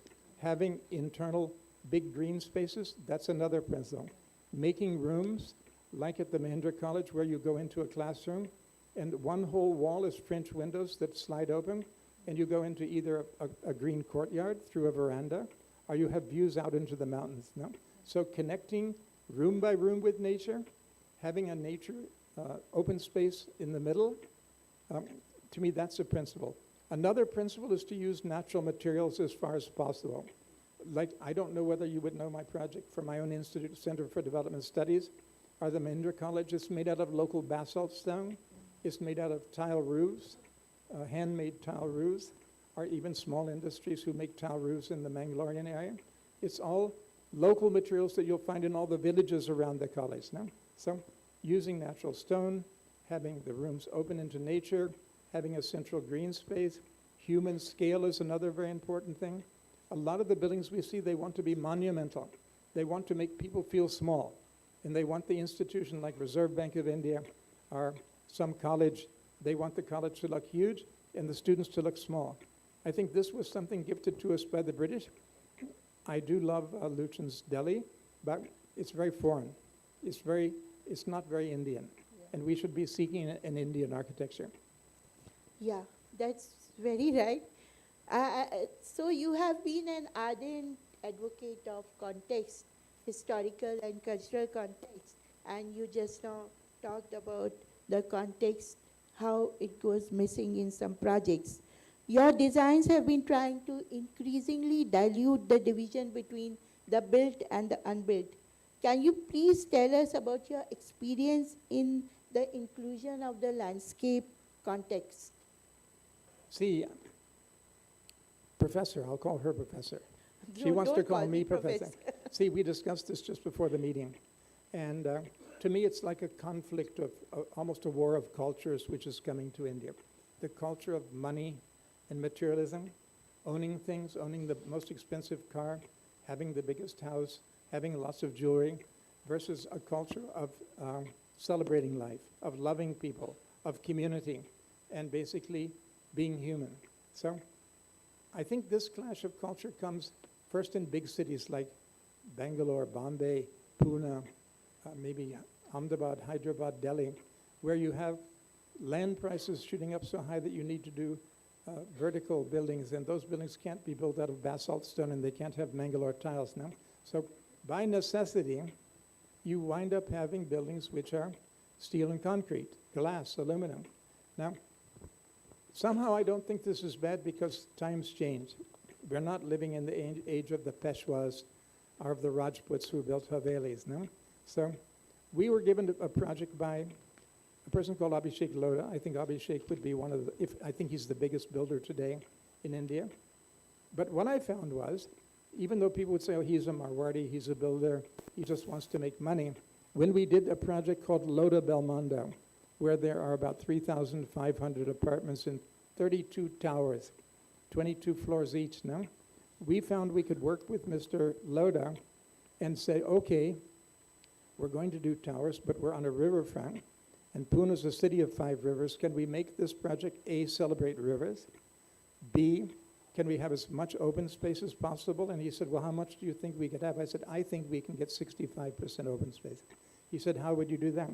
We can have footprints of towers, which may take 10% of the space.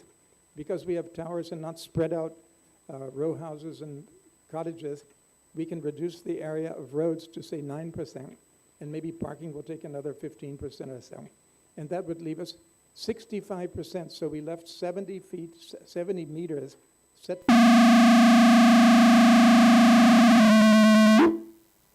I think that was one of the materialists, one of the cash-rich developers. But anyway, we could convince Mr. Lodha to have a riverfront park, a central park, pocket gardens for older people and children, and come up with a project which is now, I would say, I don't mind saying, it is the most popular project in Pune. It is the most popular place to live because people can come home at night, they can go on long walks.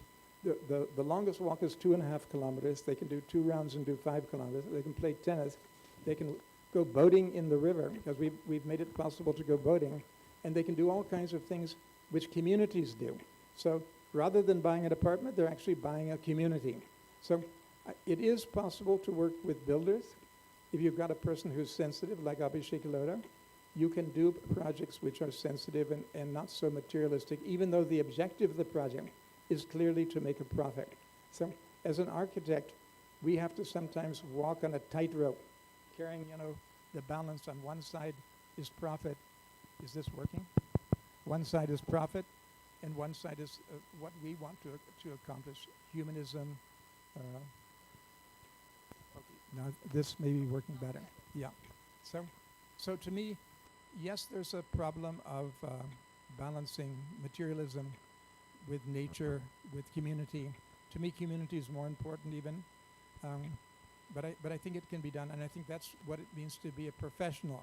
You see, sometimes people say, what does it mean to be an architect? I said, it means a professional.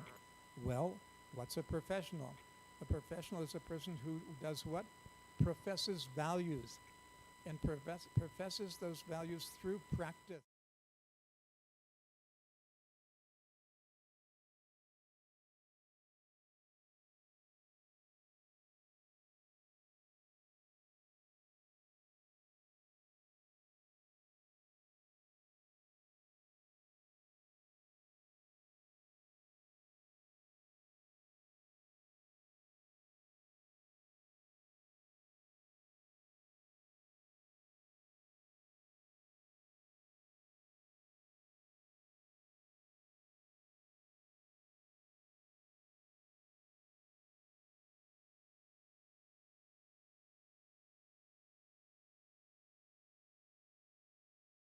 teaching them through class.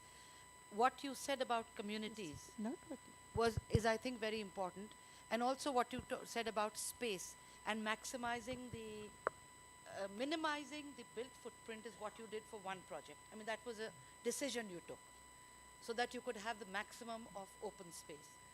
Is this something you would advocate for people to use their brains but also think of nature? I think so. The architect of this complex was a very dear friend of mine, Charles Cray. And when he built this, he knew he was building on a slope. If it had been another architect, they might have done a big box and said, this is a museum, this is a cultural center. But here there's courtyards. You know that you're going down a hill. You can go down to the bottom and you have beautiful views of the lake.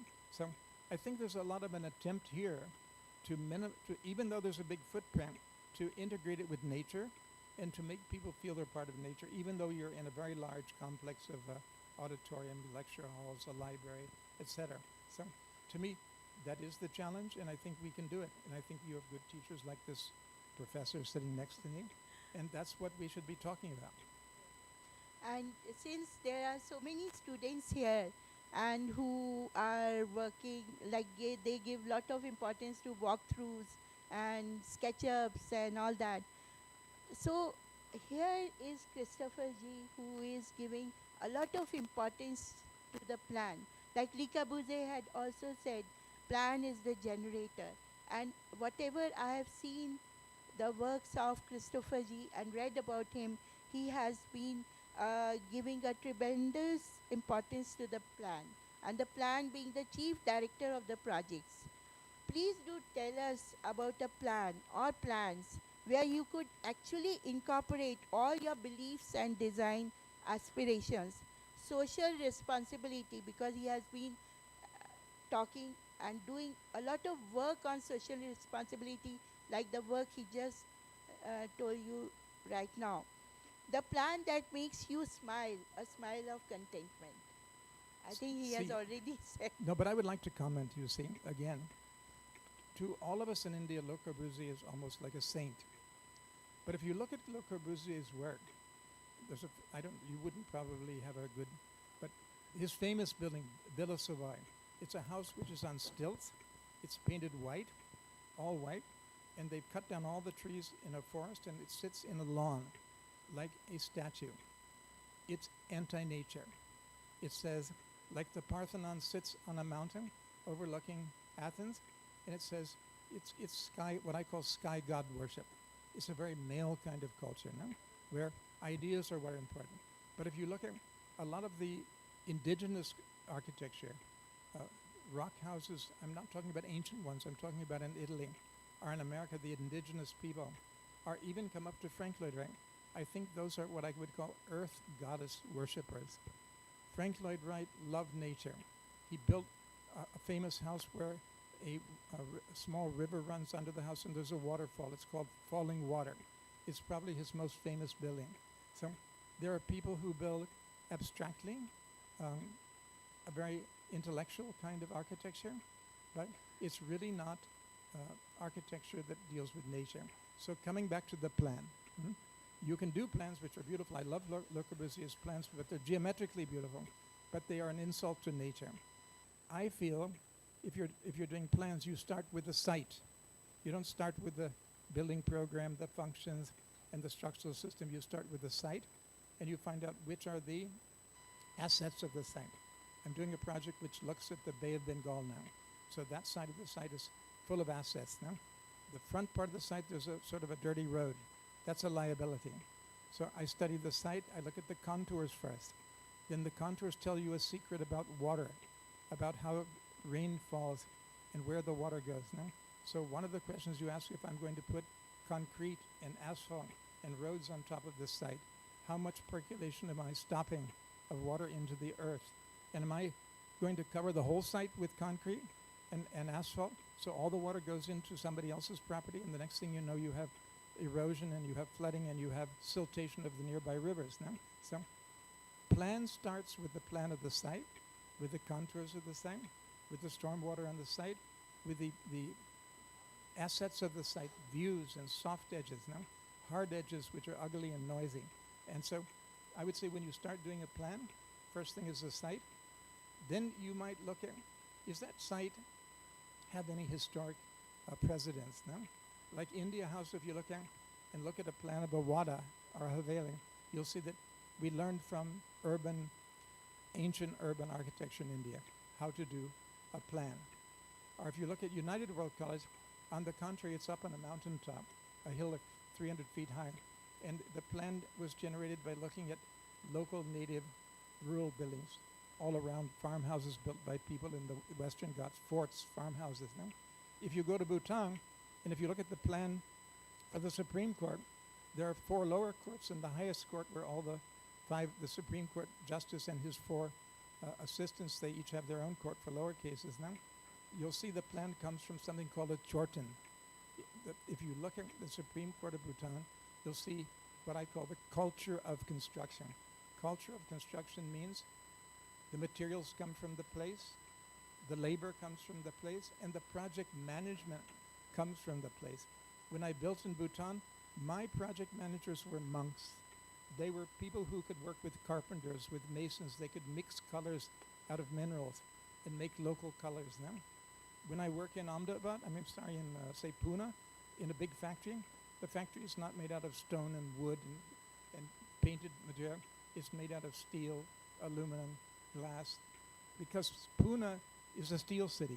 We make automobiles, we make train engines, we make airplane parts, we make machines of all types now. So the culture of Pune is an industrial city, and the management will be people like colliers, and Tatas will do the management, and the contractors are not local laborers, they're people from Bihar, UP, Odisha are the plumbers now. Rajasthan sends the masons now. So, and carpenters come from Gujarat. So depending on the building you're doing, it affects the kind of materials you use. The culture of construction is depending on where you're working. And if you use the culture of construction in Bhutan, the buildings will look like some Bhutanese monks have designed it. It will not look like Christopher Benninger designed it. Many people said, oh, your work in Bhutan, it doesn't look like you at all, it's not modern. I said, but it is modern. A Supreme Court is a very modern idea. Unless you have a democracy and a constitution, you don't have a Supreme Court. So I said the buildings are very modern, but for a traditional culture with a culture of build, a culture of construction. So these ideas, culture of construction, I think, whether we're clients or whether we're students, we should all be aware of that. Thank you. Like I have also been exploring into a lot of traditional architecture, and in my explorations into the living architectural and landscape heritage, I have found an inherent agelessness, timelessness, and flexibility in the spatial designs. Would you consider these aspects relevant to sustainable architecture and your own design experience with these aspects? See, I must admit that you're a true professor. You ask the most difficult questions ever, and if you're her student and you clear the exams, congratulations to you. She must be preparing brilliant people. So, you know, her question deals with so many things. It deals with, there are different types of sustainability. There's in nature sustainability. When you're building, like when I do a city plan, like I did the capital plan of Bhutan, Thimphu. You know, the city was already growing. It had a very small population. It's quadrupled since I did the plan. But I looked at sustainability. What I was talking to you about is paving. I found rich people were taking plots and actually paving the whole plot. They would have 4 cars, so they needed to park 4 cars at the entry. Their house was big, and when they went outside the living room, they had a courtyard and they had a paved barbecue place, and probably 70% of the plot was paved now. So environment there to me meant urban environment. How do you stop these guys from paving on the hillside, and then at the time you come down to the Wangchu River, all the water from the whole hillside is going and carrying whatever loose soil it can, and it's filtering the river. So the river, which used to be deep, is becoming shallow, and if it becomes shallow, the same water is coming through the same section, so it's widening on the edges, it's deteriorating the edges of the river, and it's flooding. Why? Because we people, we planners, we urbanists, we architects are doing something upstream in every plot to destroy the river, and then people say, hey, climate change. We have floods now. I said, no, it's not climate change, it's the change up here in our brains. People in Bhutan never built houses like that. They never thought like that. Now, there's other sustainability.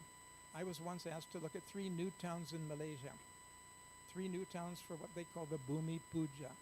Bhumi Putra. Bhumi Putra means the local people, because that's a Sanskrit word, yeah?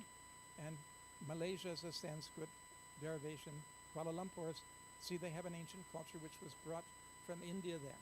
Now, these 3 new towns had plots for farm workers which were 10,000 square feet. Towns with plots 10,000 square feet.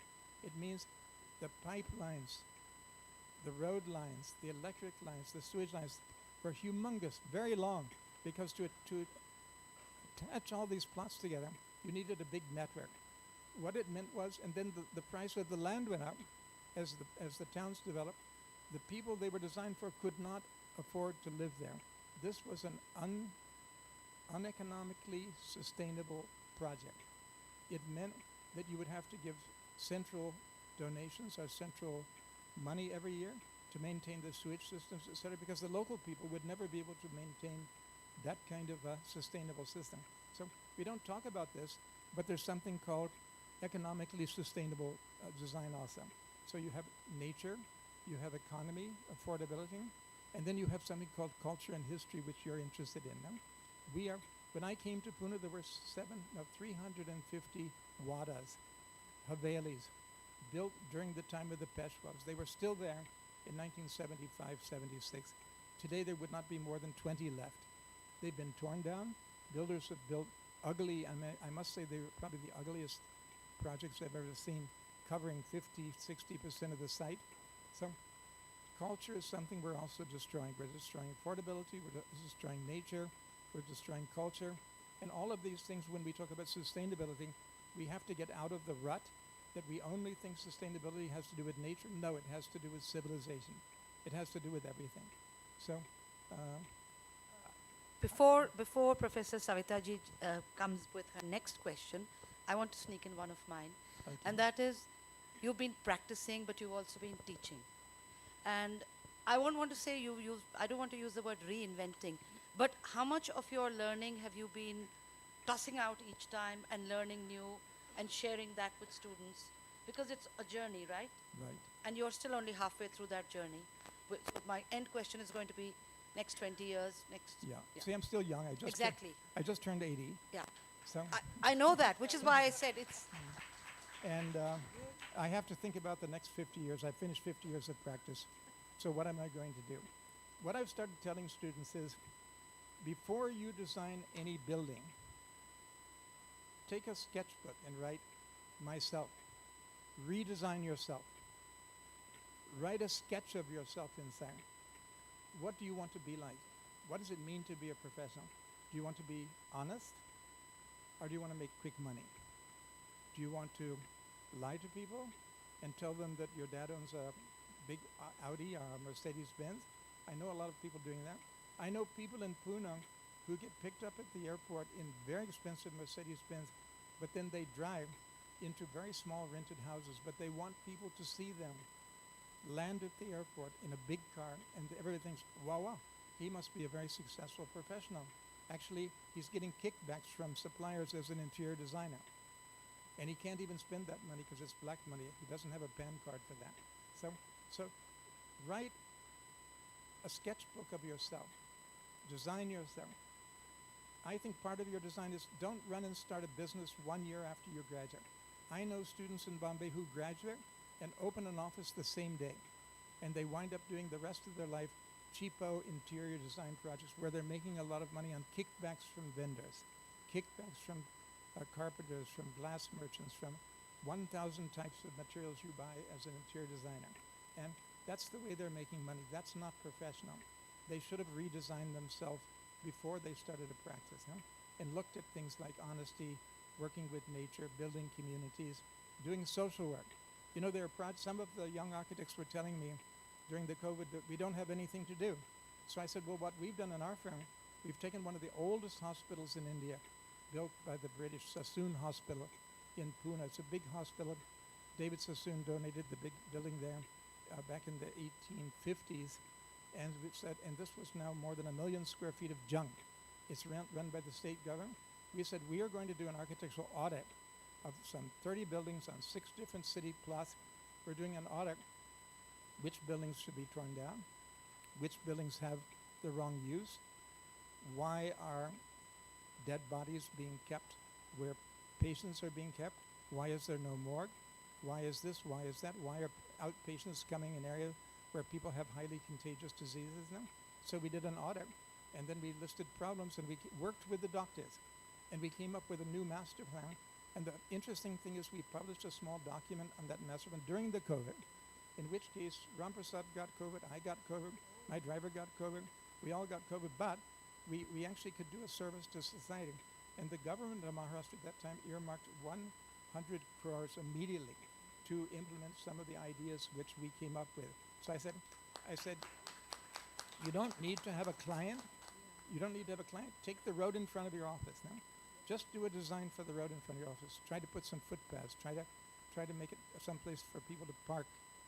But mainly footpaths. In Pune, we don't have footpaths. Even though the Smart Cities program, if you see the Smart Cities program, we need footpaths, and they are not coming. The problem is that they ask questions, and then I do what I want to do.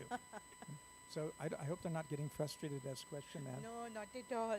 Maybe we need to also start asking them questions in a while, but I'll let the professor.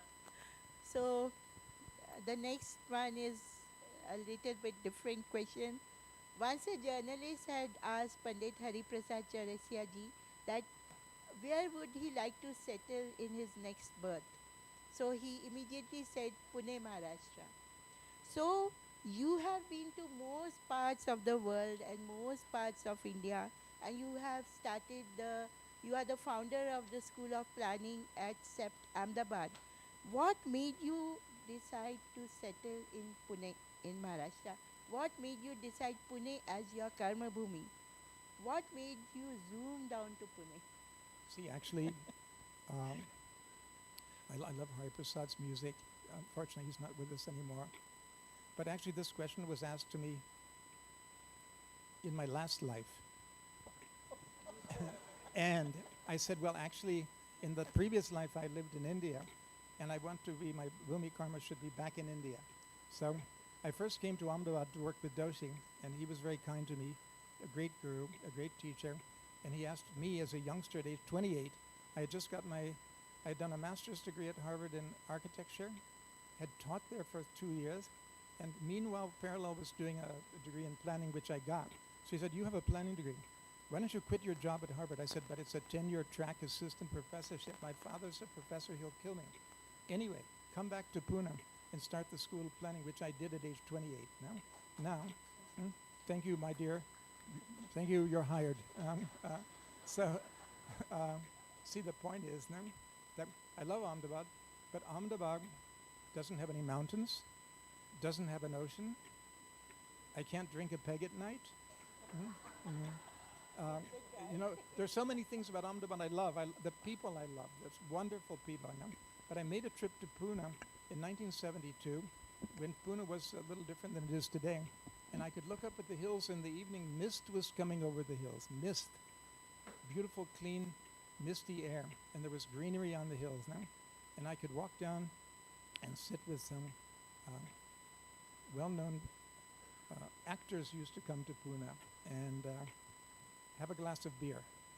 And there were a lot of intellectuals there. Another thing, it was a cantonment town.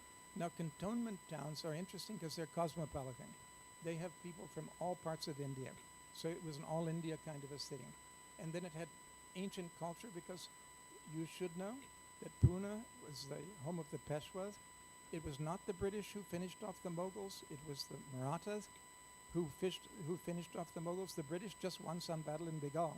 And then after the Panipat War in 1761, the Marathas were weak and people took advantage. But by that time, the Marathas were not fighting the Mughals then. They'd already beat the Mughals. They were fighting an Afghan army. The War of 1761. That man is a dangerous man standing at the mic. So my point is that Pune had history, it had culture, it had cosmopolitanism. It was a very free city. And I lived under a great banyan tree in Ahmedabad called Balkrishna Doshi, a person I love, and I pray for his health. And but I thought, I can't stay under the banyan tree. I have to go do something on my own. You want to say something? Yes, I want to interrupt you. So sorry for that. But yes, it was wonderful to listen to your past life as well as present life as well. I would be requesting you, with your permission, should we open the round for No, the audience? one more question. Just one more question. Yes. I would request you to please keep it short and No, precise. just a quick question. We want to know Professor Christopher Charles Benninger as a person. Which is your favorite animal, bird and plant? Or maybe which of these you have thought of consciously when you were designing? See, I already told her this is a very personal question. My favorite animal is the human being. I love humans, no? Okay? All birds are beautiful for me. I find it very difficult to choose one bird over another. But, you know, to escape her question, I was going to talk now. He's going to get angry. I was going to talk. Actually, she said personal about you. When I was young, I was an adventurer. I'll tell you what I mean by adventure. I came to India overland, from London to Bombay, overland, on state transport buses, on hitchhiking, on anything I could get. I crossed Turkey, Iran, Afghanistan, Pakistan, and all these places I traveled. I rode a bicycle another time from Paris all the way to Athens because there was a seminar. I wanted to attend Athens, but I couldn't afford to fly there. So I bought a bicycle, and 1,500 kilometers with my roommate in college. I went from Paris all the way through a communist country, Yugoslavia. First time I went to a communist country, but I went overland. So this kind of thing I did 5 or 6 times, and I think that's my personal life. I like to adventure. That's why I'm in India. And I also like taking a little risk now and then, like attending this Lit Fest. You're taking another risk, but a risk you would love, which is opening it out to the audience. Of course. Reema ji ne pehle kaha that he might seem to be a Gora beard, but he's very much apne wala. Yeah, amazing session. Any questions from the audience, please raise your hand. Yes. Anyone? Also a student. Yes. Exactly. Mike, यहाँ पर. Yes. Of editing theses for PhD students of architecture and planning mainly. And I have learned so much. As an 8-year-old, I used to read the New York Times section 8 on Sundays. And I can read a plan. I can make a plan. I have built a house, I have broken a house. I've done lots of things. But architecture, exactly as you defined it, because of community, because of the need for a human aspect, that we want to live together. The example that you gave about Pune is very exciting. Unfortunately, I have to ask you, do you know that Charles Collier built a place in Delhi called Tara Apartments, where I have lived, my father has died. And that feeling of community is absent. And unfortunately, it has been built. People have closed the verandas and all these kinds of things. What is your idea to prevent this kind of modification which breaks the FAR in the kind of projects that you make? Okay. I'm sorry to hear that you had one of the bad interactions with Charles's work. No, I'm just saying, you see what happens is, was it built by the DDA by any chance? No? Okay. Okay. I'm not sure if I heard correctly the name of the scheme.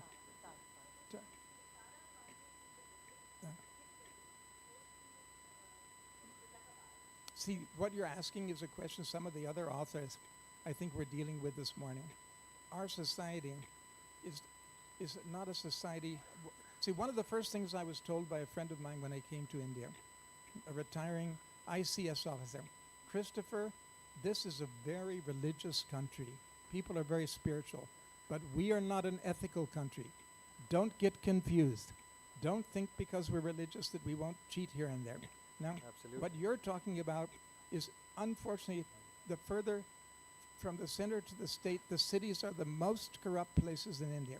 To pass a plan, I tell in Pune we should have a published menu card. Per square foot, how much do you want to pass a plan? How much do you want to add a room? How much do you want to allow me to put an illegal structure on the balcony? Because people are taking money and turning their head away, and they're not seeing what's happening. So I wouldn't blame the architect for giving terraces. I would blame we need to work together to have a society, not just a community. Society means rules, regulations, respect, and neighbors. See, in our society, if my neighbor puts an illegal covering, well, I don't want to hurt his feelings. His wife may stop talking to my wife if I complain. No? So we turn the other way. While in America, people are tough. They just they call the municipal corporation. Who's allowed this and who are you taking money from? Why is this happening? We need to be more tough as a society when it comes to our civil laws and civil order. Thank you so much, sir. Next question from Professor Christopher. Can you suggest what is to be done about the Himalayan subsidence? I'm really sorry, I couldn't hear that. The which incident? Sir, can you please repeat? The Himalayan towns which are disintegrating.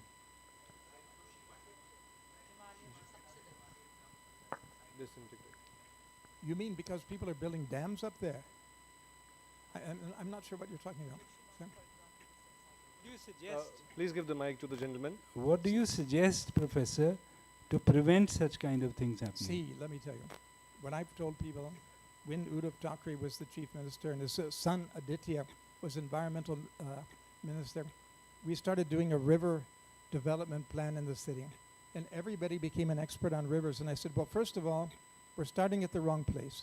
We need a river development plan, and the plan being done is pretty good considering whatever, because nothing is being done now. But the problem is not in Pune, it's up in the hills. We need what is called a macro watershed plan. We need to start at the crest where water goes off a hilltop one direction or the other direction, and then the micro watersheds, the little streams. Can we do things to reinforce those? Can we do nala bunding? Can we do all kinds of environmental work to stop flooding?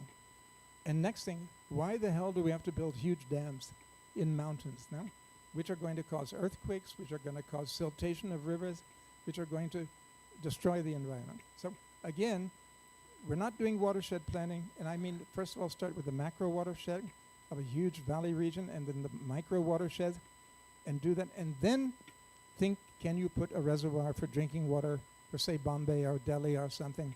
Do you need a hydro project here? Can you do these things in a sensitive way? I think our whole thinking starts with small projects, and those small projects are ruining everything, but we don't have an overall master plan. Watershed planning is a must for the Himalayas. It's a must for the Western Ghats around Pune, but nobody's doing watershed planning at all. Thank you so much, sir, for taking us through an amazing architectural journey. The member of Society for Culture and Environment to please come forward and present a memento to our author and discussants as a symbol of love and respect from the Bhopal Literature and Art Festival. And we'll still ask the professor afterwards what are his teaching plans and his practice plans for the next 20 years. And I mean that because you're only as young as you feel, and he is young. 80 is just a figure. Absolutely. Yes. There you go. The memento is the mascot of the Bhopal Literature and Art Festival. Yes, that calls for an applause. Thank you so much, sir, for being an amazing author and for sharing your valuable knowledge with us. And thank you so much to Reema ji and Savita ji for being amazing discussants and for carrying forward this interesting, rather insightful session. Please, तालियों के साथ अपना support भी सामने रखते जाएं. Reema ji and Savita ji. Now, it's time for the last session of the day one of the Bhopal Literature and Art Festival. Yes, there it is, the beautiful mascot of the Bhopal Literature and Art Festival. Thank you so much, sir and dear ladies. Okay, audience.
Last session of the day one of Bhopal Literature and Arts Festival. Yes. भाई जितने भी हमारे मेहमान हैं सभी से निवेदन करना चाहूँगा बैठ जाएं, एक सेशन बचा हुआ है, दिन भर से साथ हैं तो एक आखिरी सेशन में भी साथ बने रहें, क्योंकि अभी गेट पे बहुत भीड़ है तो जाने में टाइम लगेगा, इससे अच्छा बैठ जाओ. Yes. This session once again मैं बताना चाहूँगा is titled as Intertwining Lives an Audio Visual Talk on Hindi Cinema and Music. मुझे यकीन है हम सब हिंदी सिनेमा को सुनते हुए देखते हुए बड़े हुए हैं. The author for this session, Satya Saranji. I think she is amidst us. Yes, she is here. मैं चाहूँगा तालियों से हम सत्य सरन जी का स्वागत करें इस मंच पे. She is best known for being the editor of the Femina magazine for 12 years. She is also the author of a diverse variety of books. The Dark Side reflects her love of the short story, while the critically acclaimed biographies Years with Gurudat, Abrar Alvi's Journey, Sun Mere Bandhure, The Musical World of S.D. Burman, and Baat Niklegi To Phir. Yes? Okay, you were the editor for that same. Okay, amazing. And currently, she is the consulting editor with Penguin Random House India. जी हाँ, वो नाम हम सब पहचानते हैं. And Satya ji also teaches fashion journalism at NIFT Mumbai, Kangra and Srinagar. मैं चाहूँगा जोरदार तालियों से हम उनका मंच पे स्वागत करें please. And as the discussion for this session, we are elated to invite Vardul Singh ji. जोरदार तालियों से उनका भी स्वागत होना चाहिए once again. Vardul Singh ji holds a postgraduate diploma in journalism and mass communication. He was commissioned in the Indian Army and left as a captain when he was selected for the CISF in the 1994 batch of the UPSC. Apart from his other assignments, he has also served as a spokesperson for the UN police in Kosovo and has been on deputation to the Ministry of Home Affairs. We are extremely delighted to have you, Mr. once again, and I would request both the dignitaries to please ignite this wonderful discussion. मैं चाहूँगा तालियों से let us get started for the last session. ऐसा लगना नहीं चाहिए last session है, पहले session वाला उल्लास दिखना चाहिए बिल्कुल.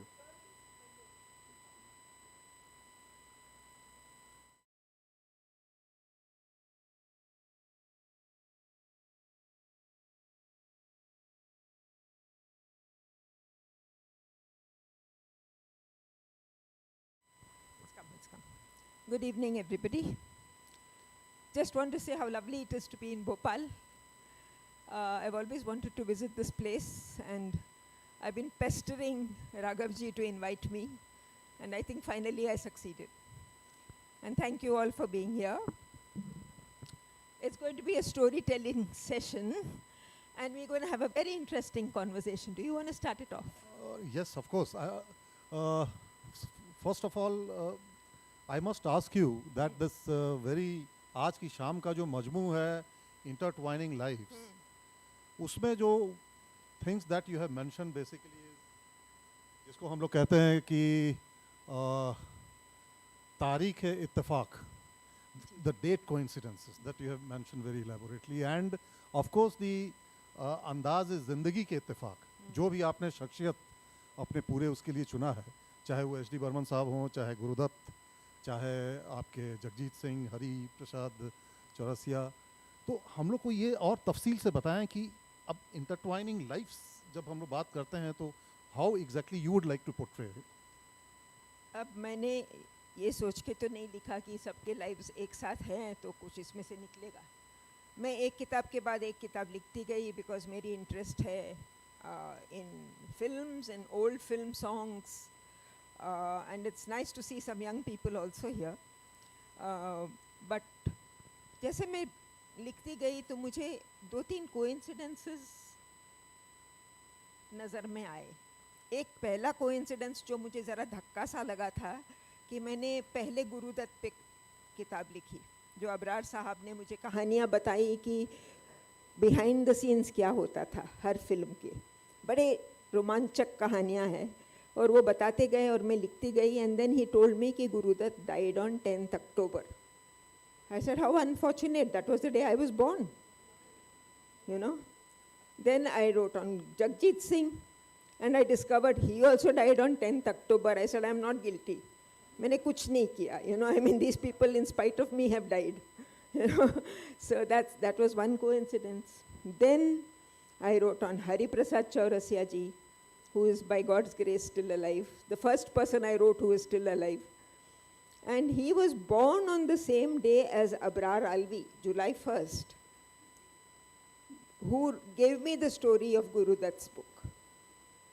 So that was another coincidence.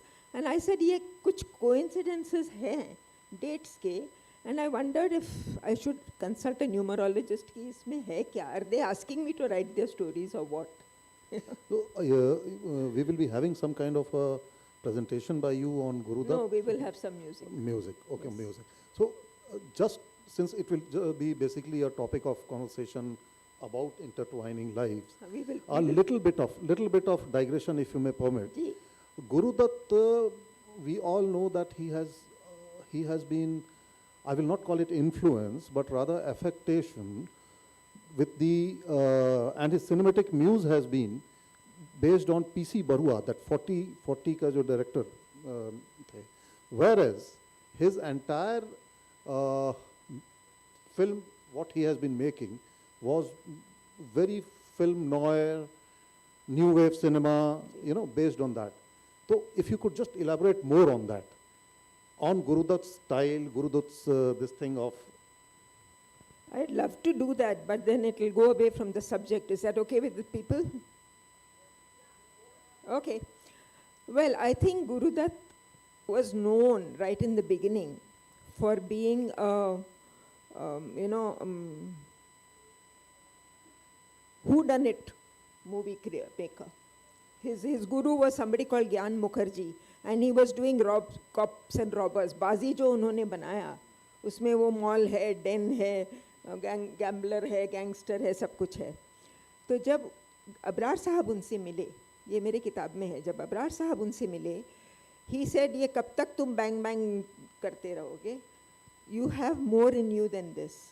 And that is how he turned him towards making more serious films. और उनका अबरार साहब ने तो इन्होंने गुरुदत्त ने बोला उनको कि अच्छा इतना अगर तुम्हारे पास आइडियाज़ हैं तो कोई एक आइडिया दे दो. तो अबरार साहब ने उनको उनके college play mister and missus 55 का स्क्रिप्ट दे दिया. तो he moved into comedy. This is interesting. Yes. And then he did something else.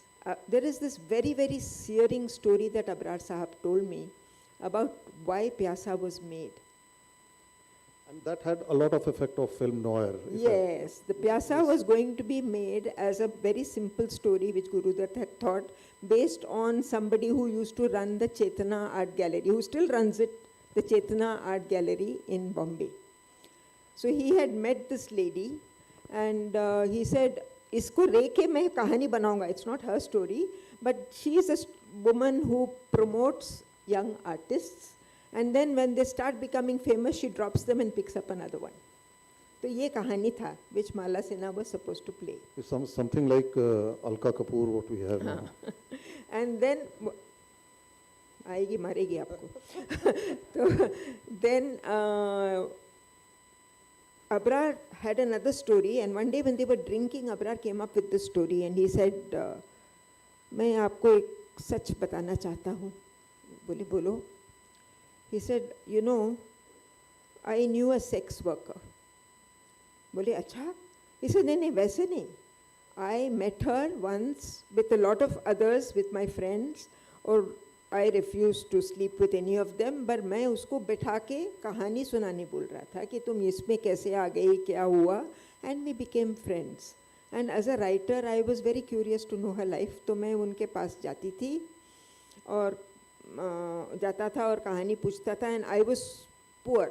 So she would signal to me कि तुम यहाँ कोठे पे मत आओ, पैसे देने पड़ेंगे, तुम टैक्सी में बैठे रहो, मैं आती हूँ. टैक्सी वाले को और कहीं ले जाती थी, रात को बिरयानी खिलाती थी और कहानियाँ सुनती थी. And she felt happy कि you know somebody is actually giving me respect. And I felt happy, मुझे कहानियाँ मिल रही थी to write. Then he got busy, Abrar Sahab got busy with Guru Dutt's films and all that, and one day he got a message कि वो गुलाबो बहुत बीमार है, आप आके मिलो. So he went to meet her, and she had got married, she had left her profession, she had a little daughter, and the house was locked. So he said, क्या करूँ? तो daughter said, she's gone to the doctor, she's very sick. तो आप बैठो, वो आएगी. So he sits and she comes. And she is sick. She is like a shadow of herself. And she says, देखो मुझे टीबी हो गया है, मैं मर जाऊंगी, आप प्लीज़ मुझसे मिलते रहना. So he says, ठीक है, मैं हर Thursday आऊँगा. So he goes one Thursday, and she says, नहीं, आप भूल जाओगे मुझे. He says, नहीं, मैं ज़रूर आऊँगा. So he goes 1 or 2 Thursdays, और फिर वो busy हो जाते हैं. You know how it is when they're shooting a film. वो भूल जाते हैं. और एक दिन Guru Dutt tells him, तुम रीगल सिनेमा चले जाओ और वहाँ जो फिल्म है वो देखो, whether we can adapt it in some way. तो वो चले गए. When he was coming back, he says, I used to sit on the double-decker bus के ऊपर, और उसी गली से जा रही थी लैमिंगटन रोड से, और जनाजा निकल रहा था, और मैं नीचे देखा तो उसका मुंह दिखा मुझे.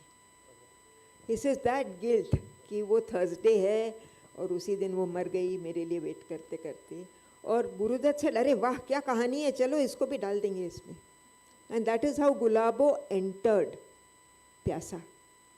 The whole story turned. And let us watch how Wahida, now I'm not going to tell you the story, you're going to read it in my book. Guru Dutt discovered Wahida. Everybody knows this? Yes.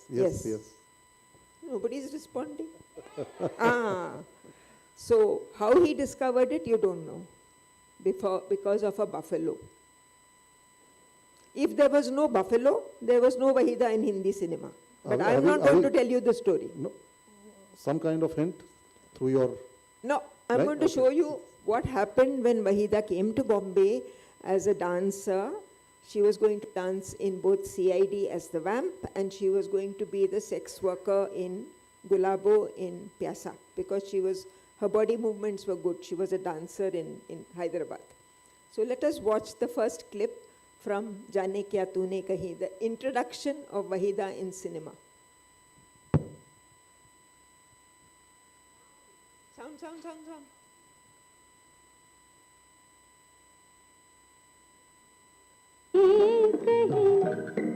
जाने क्या मैंने सुनी, बात कुछ बन ही गई. जाने क्या तूने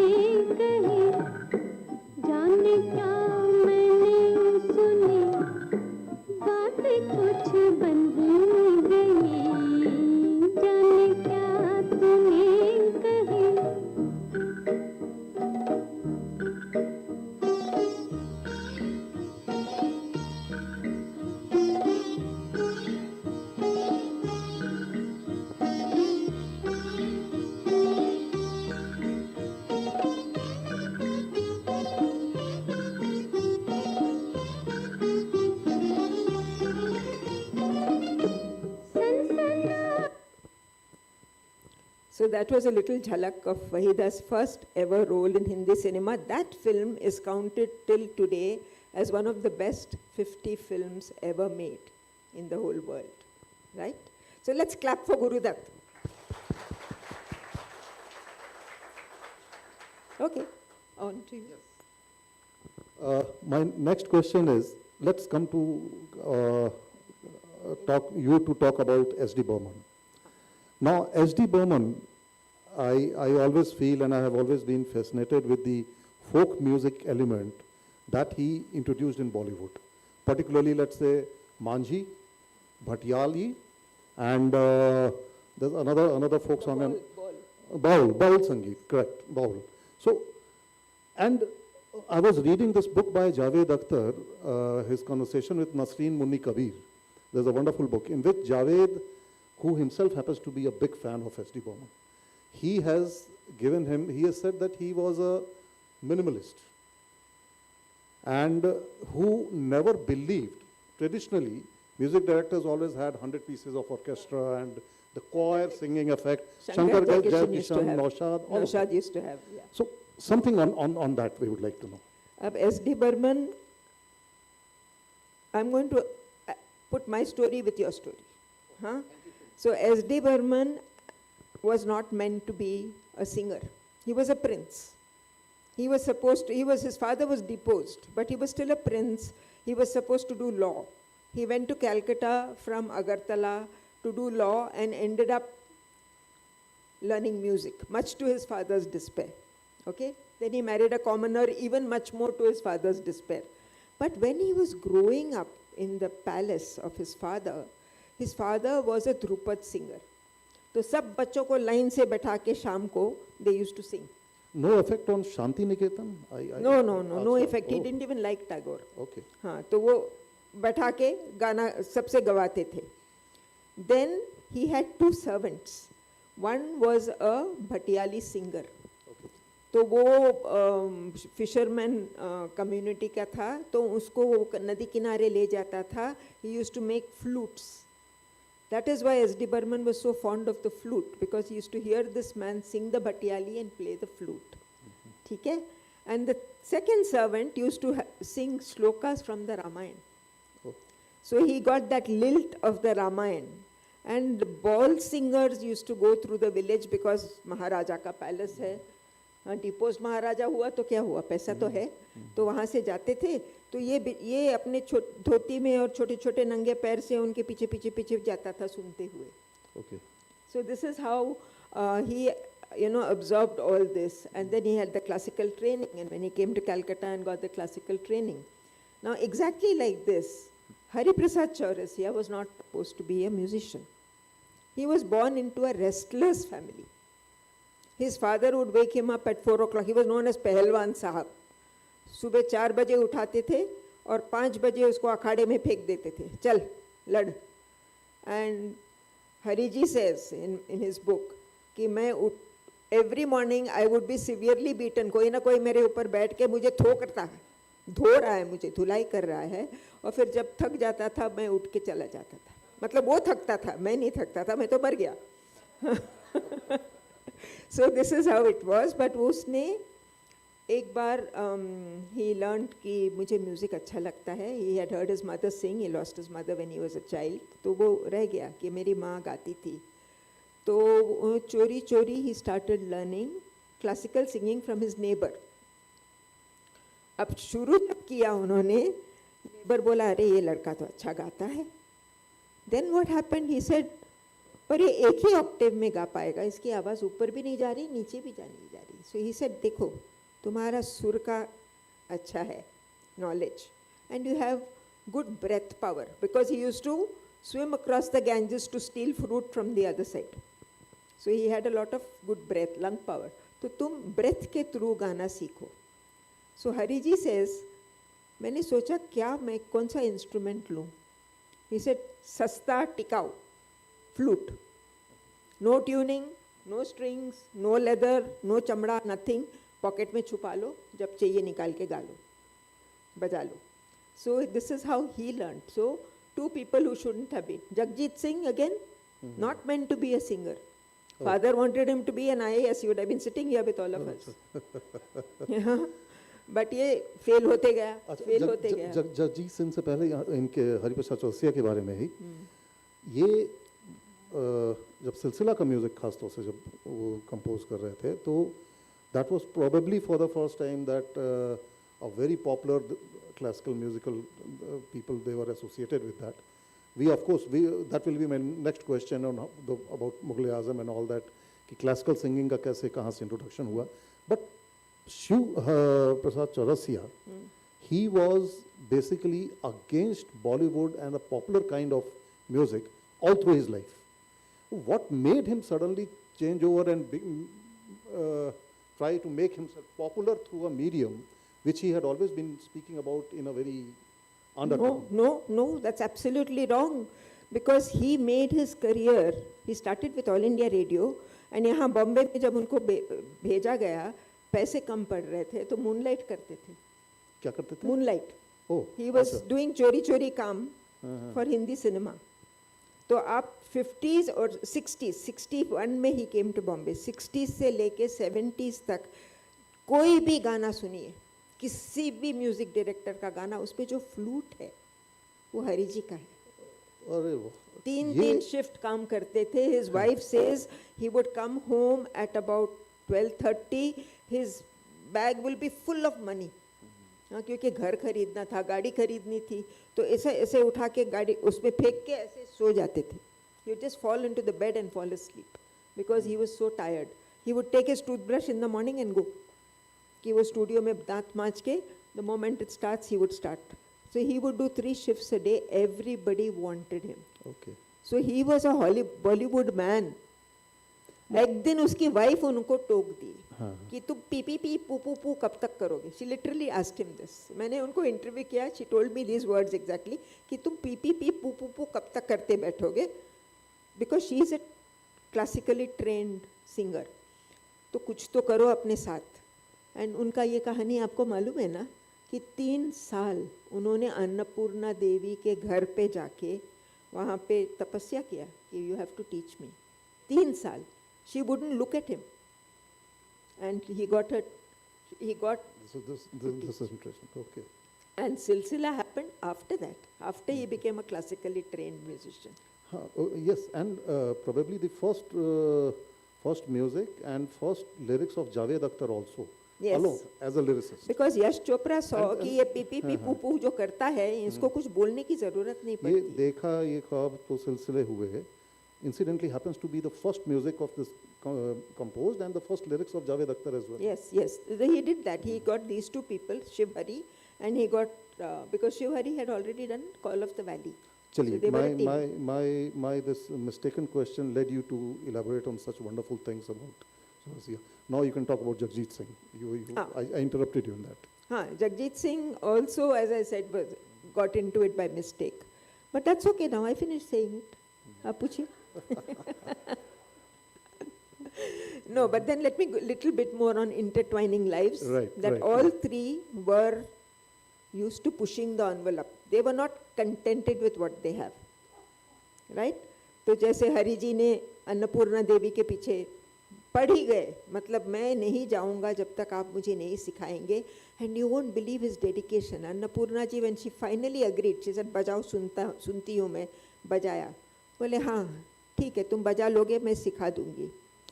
But you have to unlearn everything you know. So instead of playing the bansuri like this, you play it like this. Now please imagine when bansuri is played by fingering. You have to now teach your left hand fingers to know which hole to close, which to open, how to increase, how much pressure to put. He says मुझे आज अगर Parkinson's हो गया है, उसी कारण हुआ होगा, क्योंकि इतना मुझे इसे ट्रेन करना पड़ा अपने आप को, कितना मुझे तपस करना पड़ा इसको सीखने. बट ही सेज मैं छोड़ा नहीं. Jagjit equally stubborn. He said अब हो गया, 5-6 हिट्स हो गए, I want to do something different. चलो मुझे लंदन चलो, मैं वहाँ पे रिकॉर्ड करूँगा. So they went. HMV actually took him to London, where they stayed in a hut, and they stayed in a house, Chitra was cooking for everybody, and they recorded Beyond Time, which was literally beyond time when it came out. That हो उनका Unforgettables. हाँ, ये तो 4-5 album के बाद उन्होंने किया. Unforgettables. नहीं, ये Beyond Beyond Time. Time. Because वाला तो हमें याद है Unforgettables. हाँ. 70s में. 70s में आया. No ma'am, लेकिन he had also launched Talat Aziz before that. Before Unforgettables हाँ, वो came. भी है कहानी मेरे किताब में. सब अच्छा. कहानियां हैं किताब में. अब तो बताइए ना, कुछ हम लोग को हिंट दीजिए. 4 ही कॉपी है उधर. जल्दी से जाना. एनीवे, तो एसडी बर्मन और इसके बारे में देखिए, एक बहुत सुंदर कहानी बताती हूँ. Then we will watch this clip. Please please. SD Burman जब ऑल इंडिया रेडियो में थे और मूनलाइट करते थे, तो नॉट एसडी बर्मन, हरि प्रसाद जी, तो एसडी बर्मन के लिए भी वो फ्लूट बजाते थे. तो ये कहानी एसडी बर्मन की बुक में है कि एक दिन एसडी बैठे हैं और वो अपने कमरे में धोती कुर्ता पहन के हारमोनियम के साथ बैठते थे. और all the accompanies would be sitting here, and he is playing his thing, and he is thing, and then he is saying, अच्छा तुम बजाओ तुम बजाओ तुम बजाओ. उतने में हरि जी आते हैं घबराए हुए. लेट हो गया है ना, तो मुझे सॉरी लेट हो गई, वो वहाँ से निकल नहीं पड़ा. बैठ जाते हैं. तो एसडी देखते हैं, बोलते हैं खाना खाया? नहीं खाया. ठीक है, कोई बात नहीं, चलो चलो शुरू करो. पीछे से कोई रसगुल्ले का डब्बा बाहर भेजता है.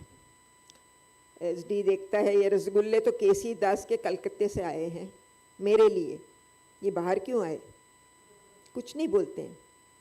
तो थोड़ी देर बाद बोलते हैं खाओ खाओ. बोले नहीं नहीं नहीं नहीं नहीं मैं नहीं खाऊंगा. हाँ चलिए चलिए आप लोग चलें. बट चूहे दौड़ रहे ना पेट में, तो एक रसगुल्ला गया अंदर. अब एक rasgulla and 1 chip nobody can eat. You have to, और 1 पीनट. 2-3 तो खाना ही पड़ेगा. अब भूखे हैं तो 8 हो गए. और एसडी बर्मन देख भी नहीं रहा है. पूरा हो गया और रिहर्सल हो गया, सब हो गया. और जब ये जा रहे थे, एसडी साहब ने कहा कि कल तुम आ जाना, लता के साथ हमारा रिहर्सल है और उसके बाद आपका फ्लूट है, आप सुन लो और जो बजाना है आप तय कर लो. तो नेक्स्ट डे ही गोज़. तो लता के साथ रिहर्सल होता है. फिर लता ये बजाता है और एसडी बोलता है लोता खूब बजाया ना, मीठा मीठा. हाँ, तो लता ने बोला कि हमेशा तो मीठा बजाते हैं. इतने रसगुल्ला खाया, इतना मीठा बजाया. सो हरि जी से वो कभी मुझे बोलने नहीं दिए कि उनके रसगुल्ले में खा डाला.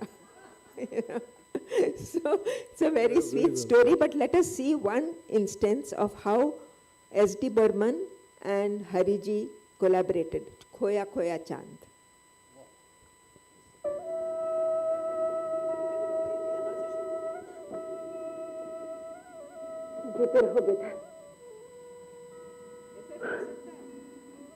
म्यूजिक तक हो सकता है, ये लंबा है. मैं आप कितना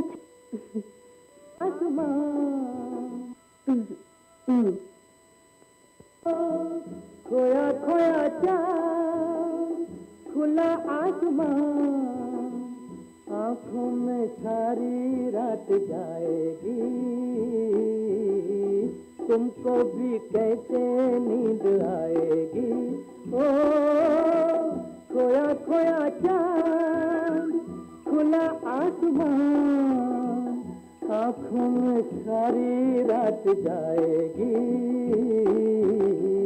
तुमको भी कैसे नींद आएगी. ओ खोया खोया चाँद.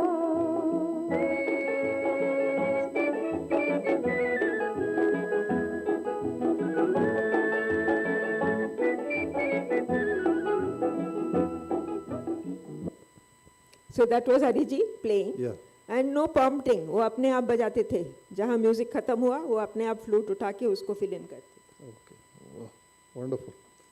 और थोड़ा सा और अगर आप elaborate करें, coming back to Gurudutt, because Gurudutt somehow or the other he has been a kind of a director or an actor together, which still fascinate people. Has he made any film based on novel? Like we have always found that Thomas Mann's novel Death in Venice which was an iconic film as well. Pather Panchali itself is a Pather novel. Panchali, of course, and Devdas is a novel. Devdas is a novel. Okay, yeah, of course, Devdas is a novel. Guru Dutt's owned some kind of this thing where he picked up a novel out of the blue and made it into a film which was later known more as a film than a novel. You know, that's something which was. Sahib Bibi Ghulam. Oh. Sahib Bibi Ghulam, if you look at the book, is this thick. और उसमें सब कुछ है. अबरार साहब ने कहा कि मुझसे बताया गया कि मैं साहिब बीबी गुलाम बनाना चाहता हूँ क्योंकि उसमें कुछ एक कैरेक्टर मुझे बहुत अच्छा लगा, छोटी बहू का कैरेक्टर. सो अबरार साहब से बोला गया कि उनका जो बंगाली स्क्रिप्ट राइटर है उनके साथ काम करो. ना अबरार साहब is a little bit of a tiger, किसी के साथ काम नहीं करते हैं. तो उनको वो पहले किताब देखा तो इतना मोटा था, वो भी बंगाली में था. तो उनसे पूरा सीख लिया कि इसमें क्या है. उसमें सब कुछ है, विवेकानंद है, फ्रीडम स्ट्रगल है, सब कुछ है उस किताब में. और बीच में ये ज़मींदार का स्टोरी है. हाँ, तो जैसे अभी किसी ने कहा ना राजी के बारे में, वो राजी भी is taken out from a book.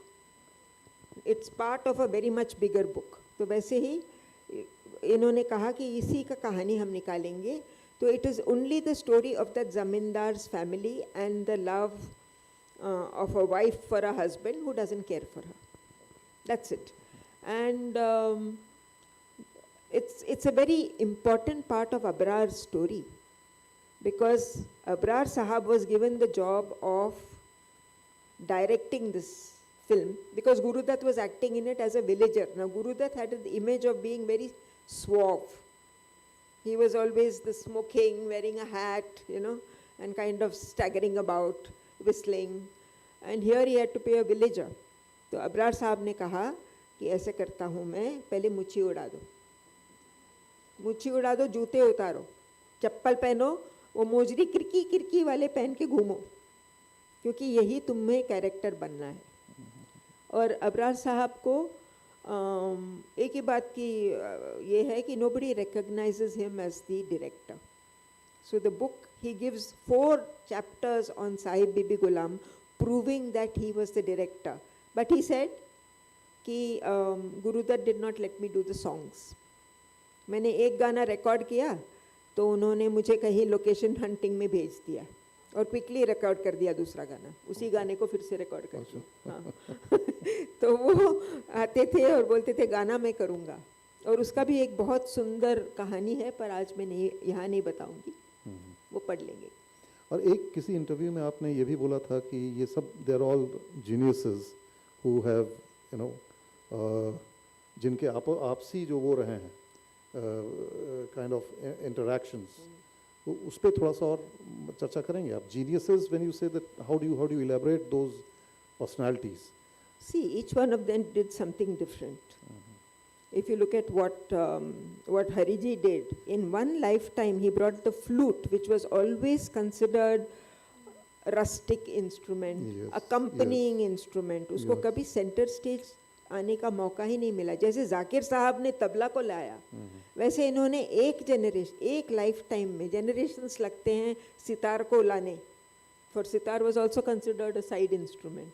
तो उन्होंने एक लाइफ टाइम में फ्लूट को सेंटर स्टेज लाया as a classical performing solo instrument around the world. He teaches in Rotterdam University for the past 28 years. There are foreigners who know more about Indian classical music than any of us in this room. वो सब जानते हैं, राग के बारे में जानते हैं, कैसे बजाना जानते हैं, और घंटे बजाते हैं, घंटों बजाते हैं. So that is his genius, right? Then there is Jagjit, who took the ghazal, which is an old poetry form. It is not even a music form, but it has been converted to music by people like Begum Akhtar, Amir Khusro, many others before him. And he said, he wanted to be a playback singer. पर वहाँ रफ़ी बैठे थे, मुकेश थे, मन्ना day, Hemant Kumar, अब कौन इनको पैर रखने को जगह नहीं. जगजीत का एक खासियत और था, क्योंकि हम लोग we were very young, but one thing, when I started learning guitar and started practicing, I used to find Jagjit's ghazals one of the best because he has used a lot of Spanish guitar. वही तो आ रही हूँ मैं. And हाँ, that is Sorry to preempt you on that. वही तो आ रही थी मैं आप ले We लिए have a very good guitarist, rock star sitting here. He would know that. Come and play Jagjit songs for us.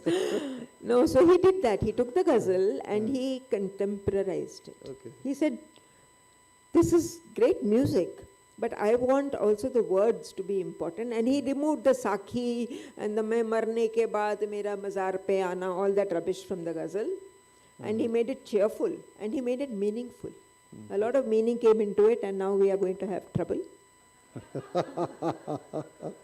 Yes, you're going to stop us from these fascinating stories. No, no, don't stop us.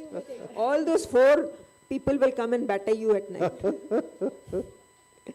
Anyway, no, I will finish now. Okay. So that was his genius. And if you look at S.D. Burman, Of course, when he yeah. was Yeah. four decades, if you look at the songs of Millie, where she sings, मैंने पूछा फूलों से, बागों से, whatever, or the songs he did in और Jewel उनका Thief. Canvas बहुत बड़ा था. No, and he made मतलब- songs that was so modern, when he was an old man. Yes. He was really in his 70s, but he was making songs that we jump around for, Guide, for example, pretty Yeah. late in his career he Correct, made that. Yeah. correct. So, अब आप खैर जाते जाते सत्या हम आपसे ये ज़रूर बताएंगे कि इतना इंटरेस्टिंग आपने बना दिया इस पूरे माहौल को, और मेरे दिमाग में तो बहुत सारे सवाल थे आपसे पूछने के लिए, हाँ। लेकिन बाद में शायद पूछ लेंगे वहाँ बाद में बात पूछेंगे, dinner और पे पूछ आपसे लेना। इस औपचारिक माहौल इन दिस फॉर्मल फोरम के अलावा बैठ के मैं समझता हूँ कि अच्छा खासा 2-3 घंटा तो हम बिता ही सकते हैं. नहीं ऐसे कीजिए, पहले किताब पढ़ लीजिए फिर आके पूछिए. किताबें तो बेशक बेशक नहीं मजाक कर रही हूँ, नहीं नहीं, जरूर बिल्कुल, बात बिल्कुल, करेंगे. बिल्कुल. And So, any thank you. questions?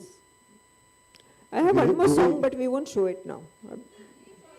No, ma'am, you can show the song. Okay, I'm going to tell you one thing कि इन तीनों में सेंस ऑफ ह्यूमर बहुत था.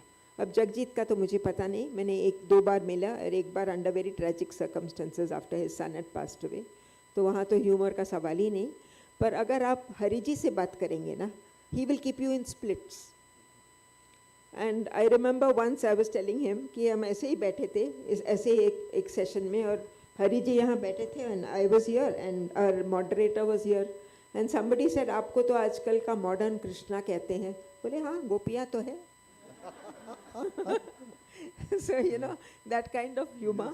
And Jagjit, when he started, he wouldn't look up when he sang. He would sit like this and sing continuously the whole 3.5 minutes.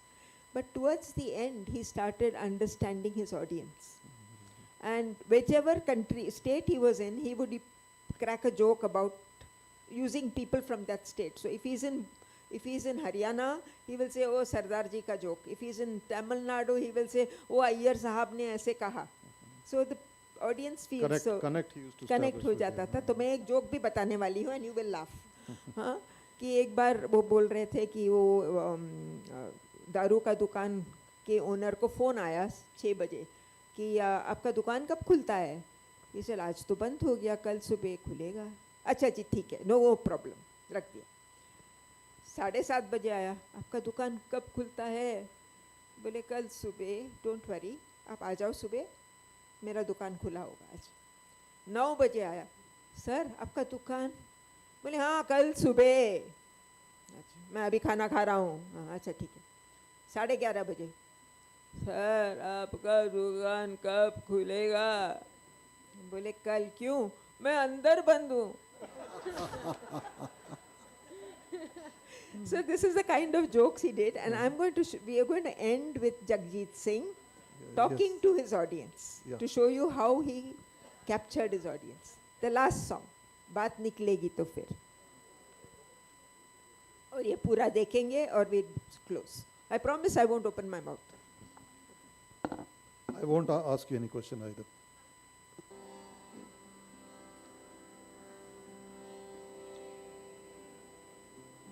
बात निकलेगी तो दूर तलक जाएगी.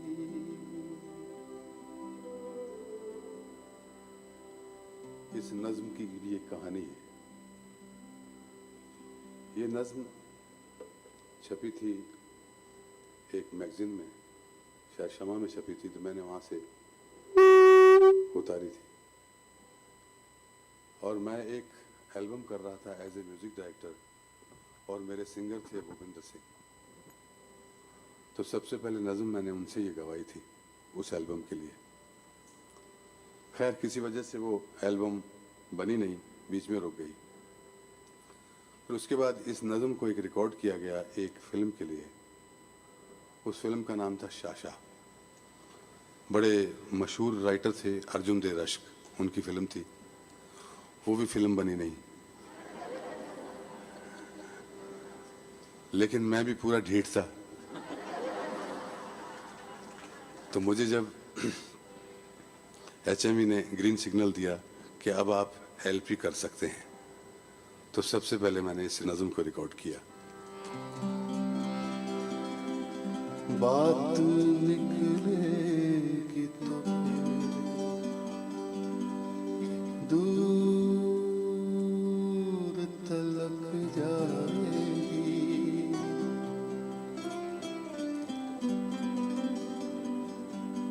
लोग बेवजह उदासी का सबब पूछें,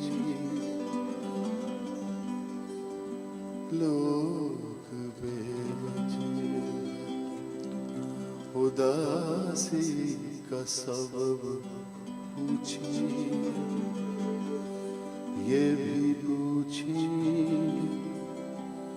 कि तुम इतनी परेशान क्यों हो। उंगलियां उठेंगी सूखे बालों की तरफ, एक नजर देखे गुजरे हुए सालों की तरफ।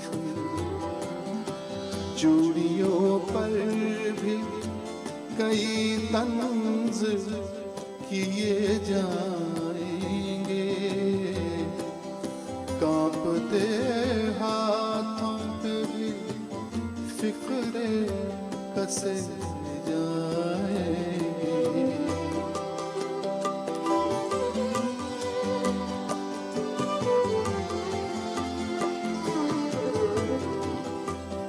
लोग जालिम हैं, हर एक बात का ताना देंगे। लोग जालिम हैं, हर एक बात का ताना देंगे।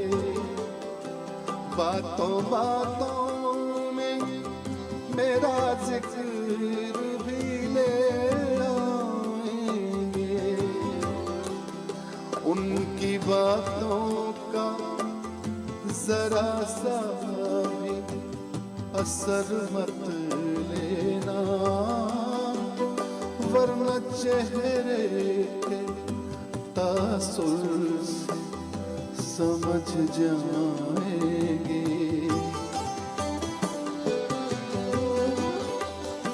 चाहे कुछ भी हो सवालात ना करना उनसे, चाहे कुछ भी हो सवालात ना करना उनसे।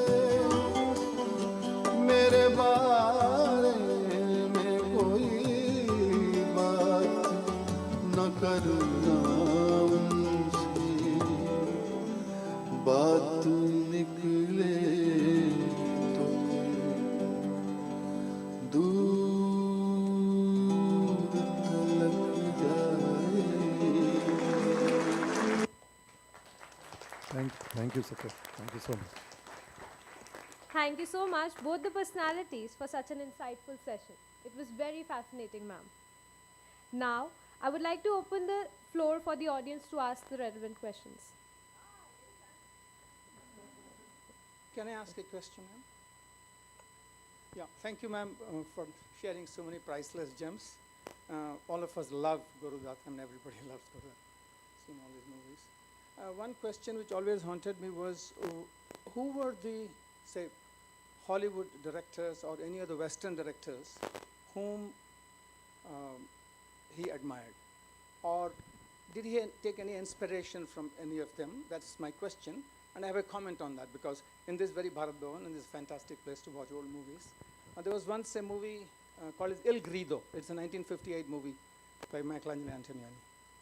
And in that movie, you know, it's just like in Kagaz Ke Phool, where he's no longer the director, and he goes back to that place, and then he climbs that, you know, the tower there, and then he dies, the final scene where he dies. It's a similar scene. Il Grido ends with a similar scene where he's out of work, the factory worker. He climbs that kind of a tower, which is a very similar structure, which you can see. And then the difference is that he just falls down and commits suicide. So when I saw Il Grido, I thought, no, maybe, because that was in 1958, Il Grido, and Kagaz Ke Phool just came about a year after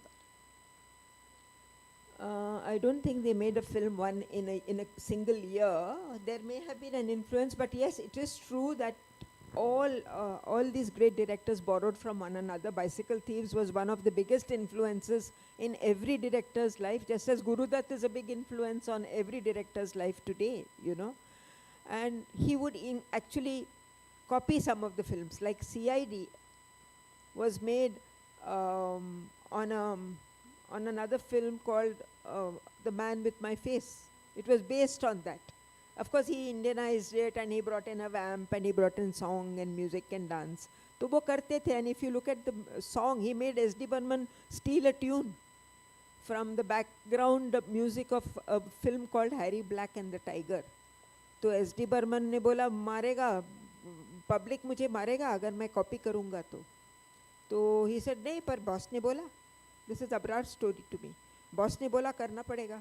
So S.D. Burman का genius इतना था कि वो tune को निकाल के उसने ऐसे सर जो तेरा चकराए बनाया कि जब Harry black and the tiger का डायरेक्टर इंडिया आया, he saw the movie and he complimented him on that song. He didn't recognize his own tune. One last question. Yeah. 4 hands, 4 questions. We are only going home after this. Please just keep your questions, question this thing only. Yeah, short. We'll have.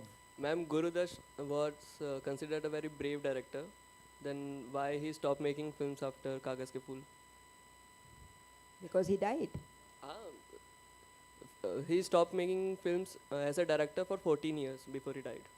What was the reason behind that? No, did he? No. He was making a film when he died. He was making Baharein Phir Bhi Aayengi. He had even acted in it. They had to reshoot when he died. They had to get Dharmender in, and because he got disillusioned with the film, he was saying, "Mujhe nahi karna." He used to scrap a lot of films. Shuru karke, he used to abandon them if he didn't find it good. Like you abandon a book when you're reading it. You know, ye isme maza nahi aa raha. Ya serial dekh rahe to nahi, iska nahi aur kuch dekhenge. He used to do that. So he was shooting a film. No, it was not 14 years. He didn't live that long.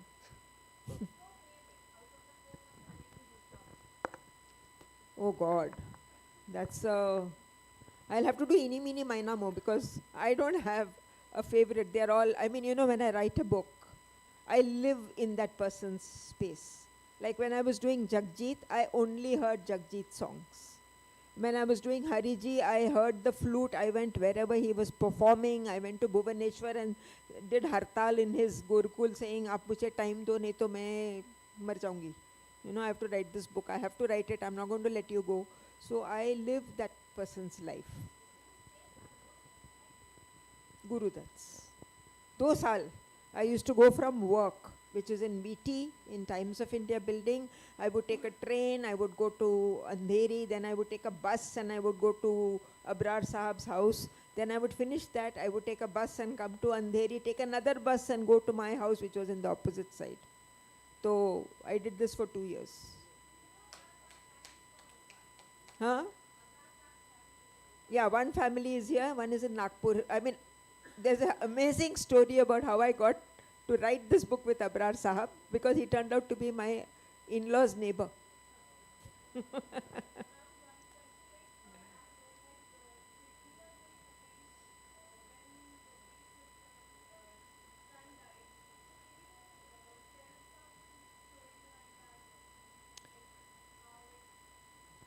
when Jagjit Singh's son died, Jagjit Singh died with him. Literally died with him. 6 महीने के लिए he did not do anything. Neither they attended seances. They used to go and call his spirit. This Chitra told me, and it's in the book. They used to call his spirit, and they would talk to it, you know. And then after 6 months, Jagjit said, मुझे और ये नहीं करना, इससे मुझे और दुख हो रहा है. So then he stopped. Chitra stopped singing, and Chitra says, he wanted to go back to music. So he would sit in the music room and just strum his tanpura. He would not do anything. He just strum his tanpura, and he started singing devotional music, started doing a lot of charity. And this is supposed to be addressed to his son, though it is not his poem. It's not.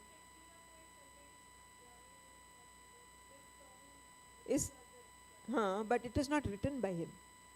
It is written by somebody else. But he chose it because he felt it is for his son.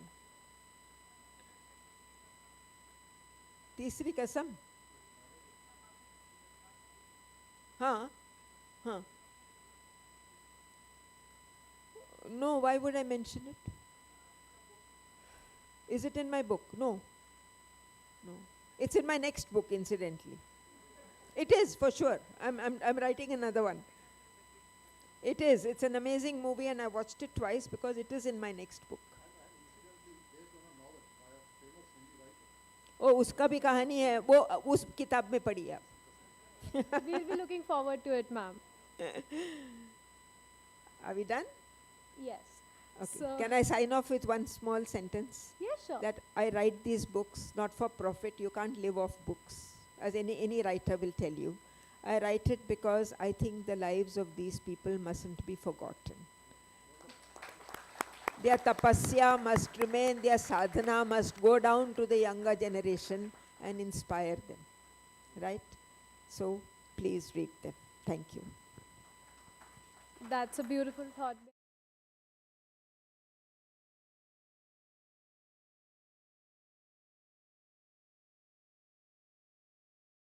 To please come forward and present a memento to our speakers.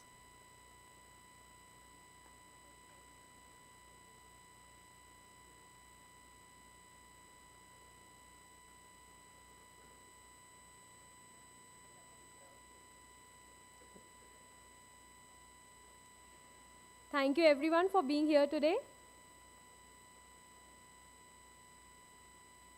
So this was all about day 1 for Bhopal Literature and Art Festival 2023. We'll be resuming tomorrow with the sessions at 10 a.m. in the morning. Hope to see you all tomorrow as well. We have some amazing sessions awaiting us tomorrow. We'll begin with Crash and 6 Lenses for Best Corporate Management. We have Russia-Ukraine war lessons. Then we have the very insightful session by Kabir Bedi, A Life Extraordinary. Kabir Bedi in conversation with Raghav Chandra ji. Then Conflicting Perspectives and Writing of History. Our Pakistan Conundrum. Eating in the Age of Dieting, Sadhguru, More Than a Life. Politics and Theology, Do They Make Good Bedfellows? Reforming Governance, Regulating Sport. Empathy as a leadership sign. So, कल भी बने रहिएगा.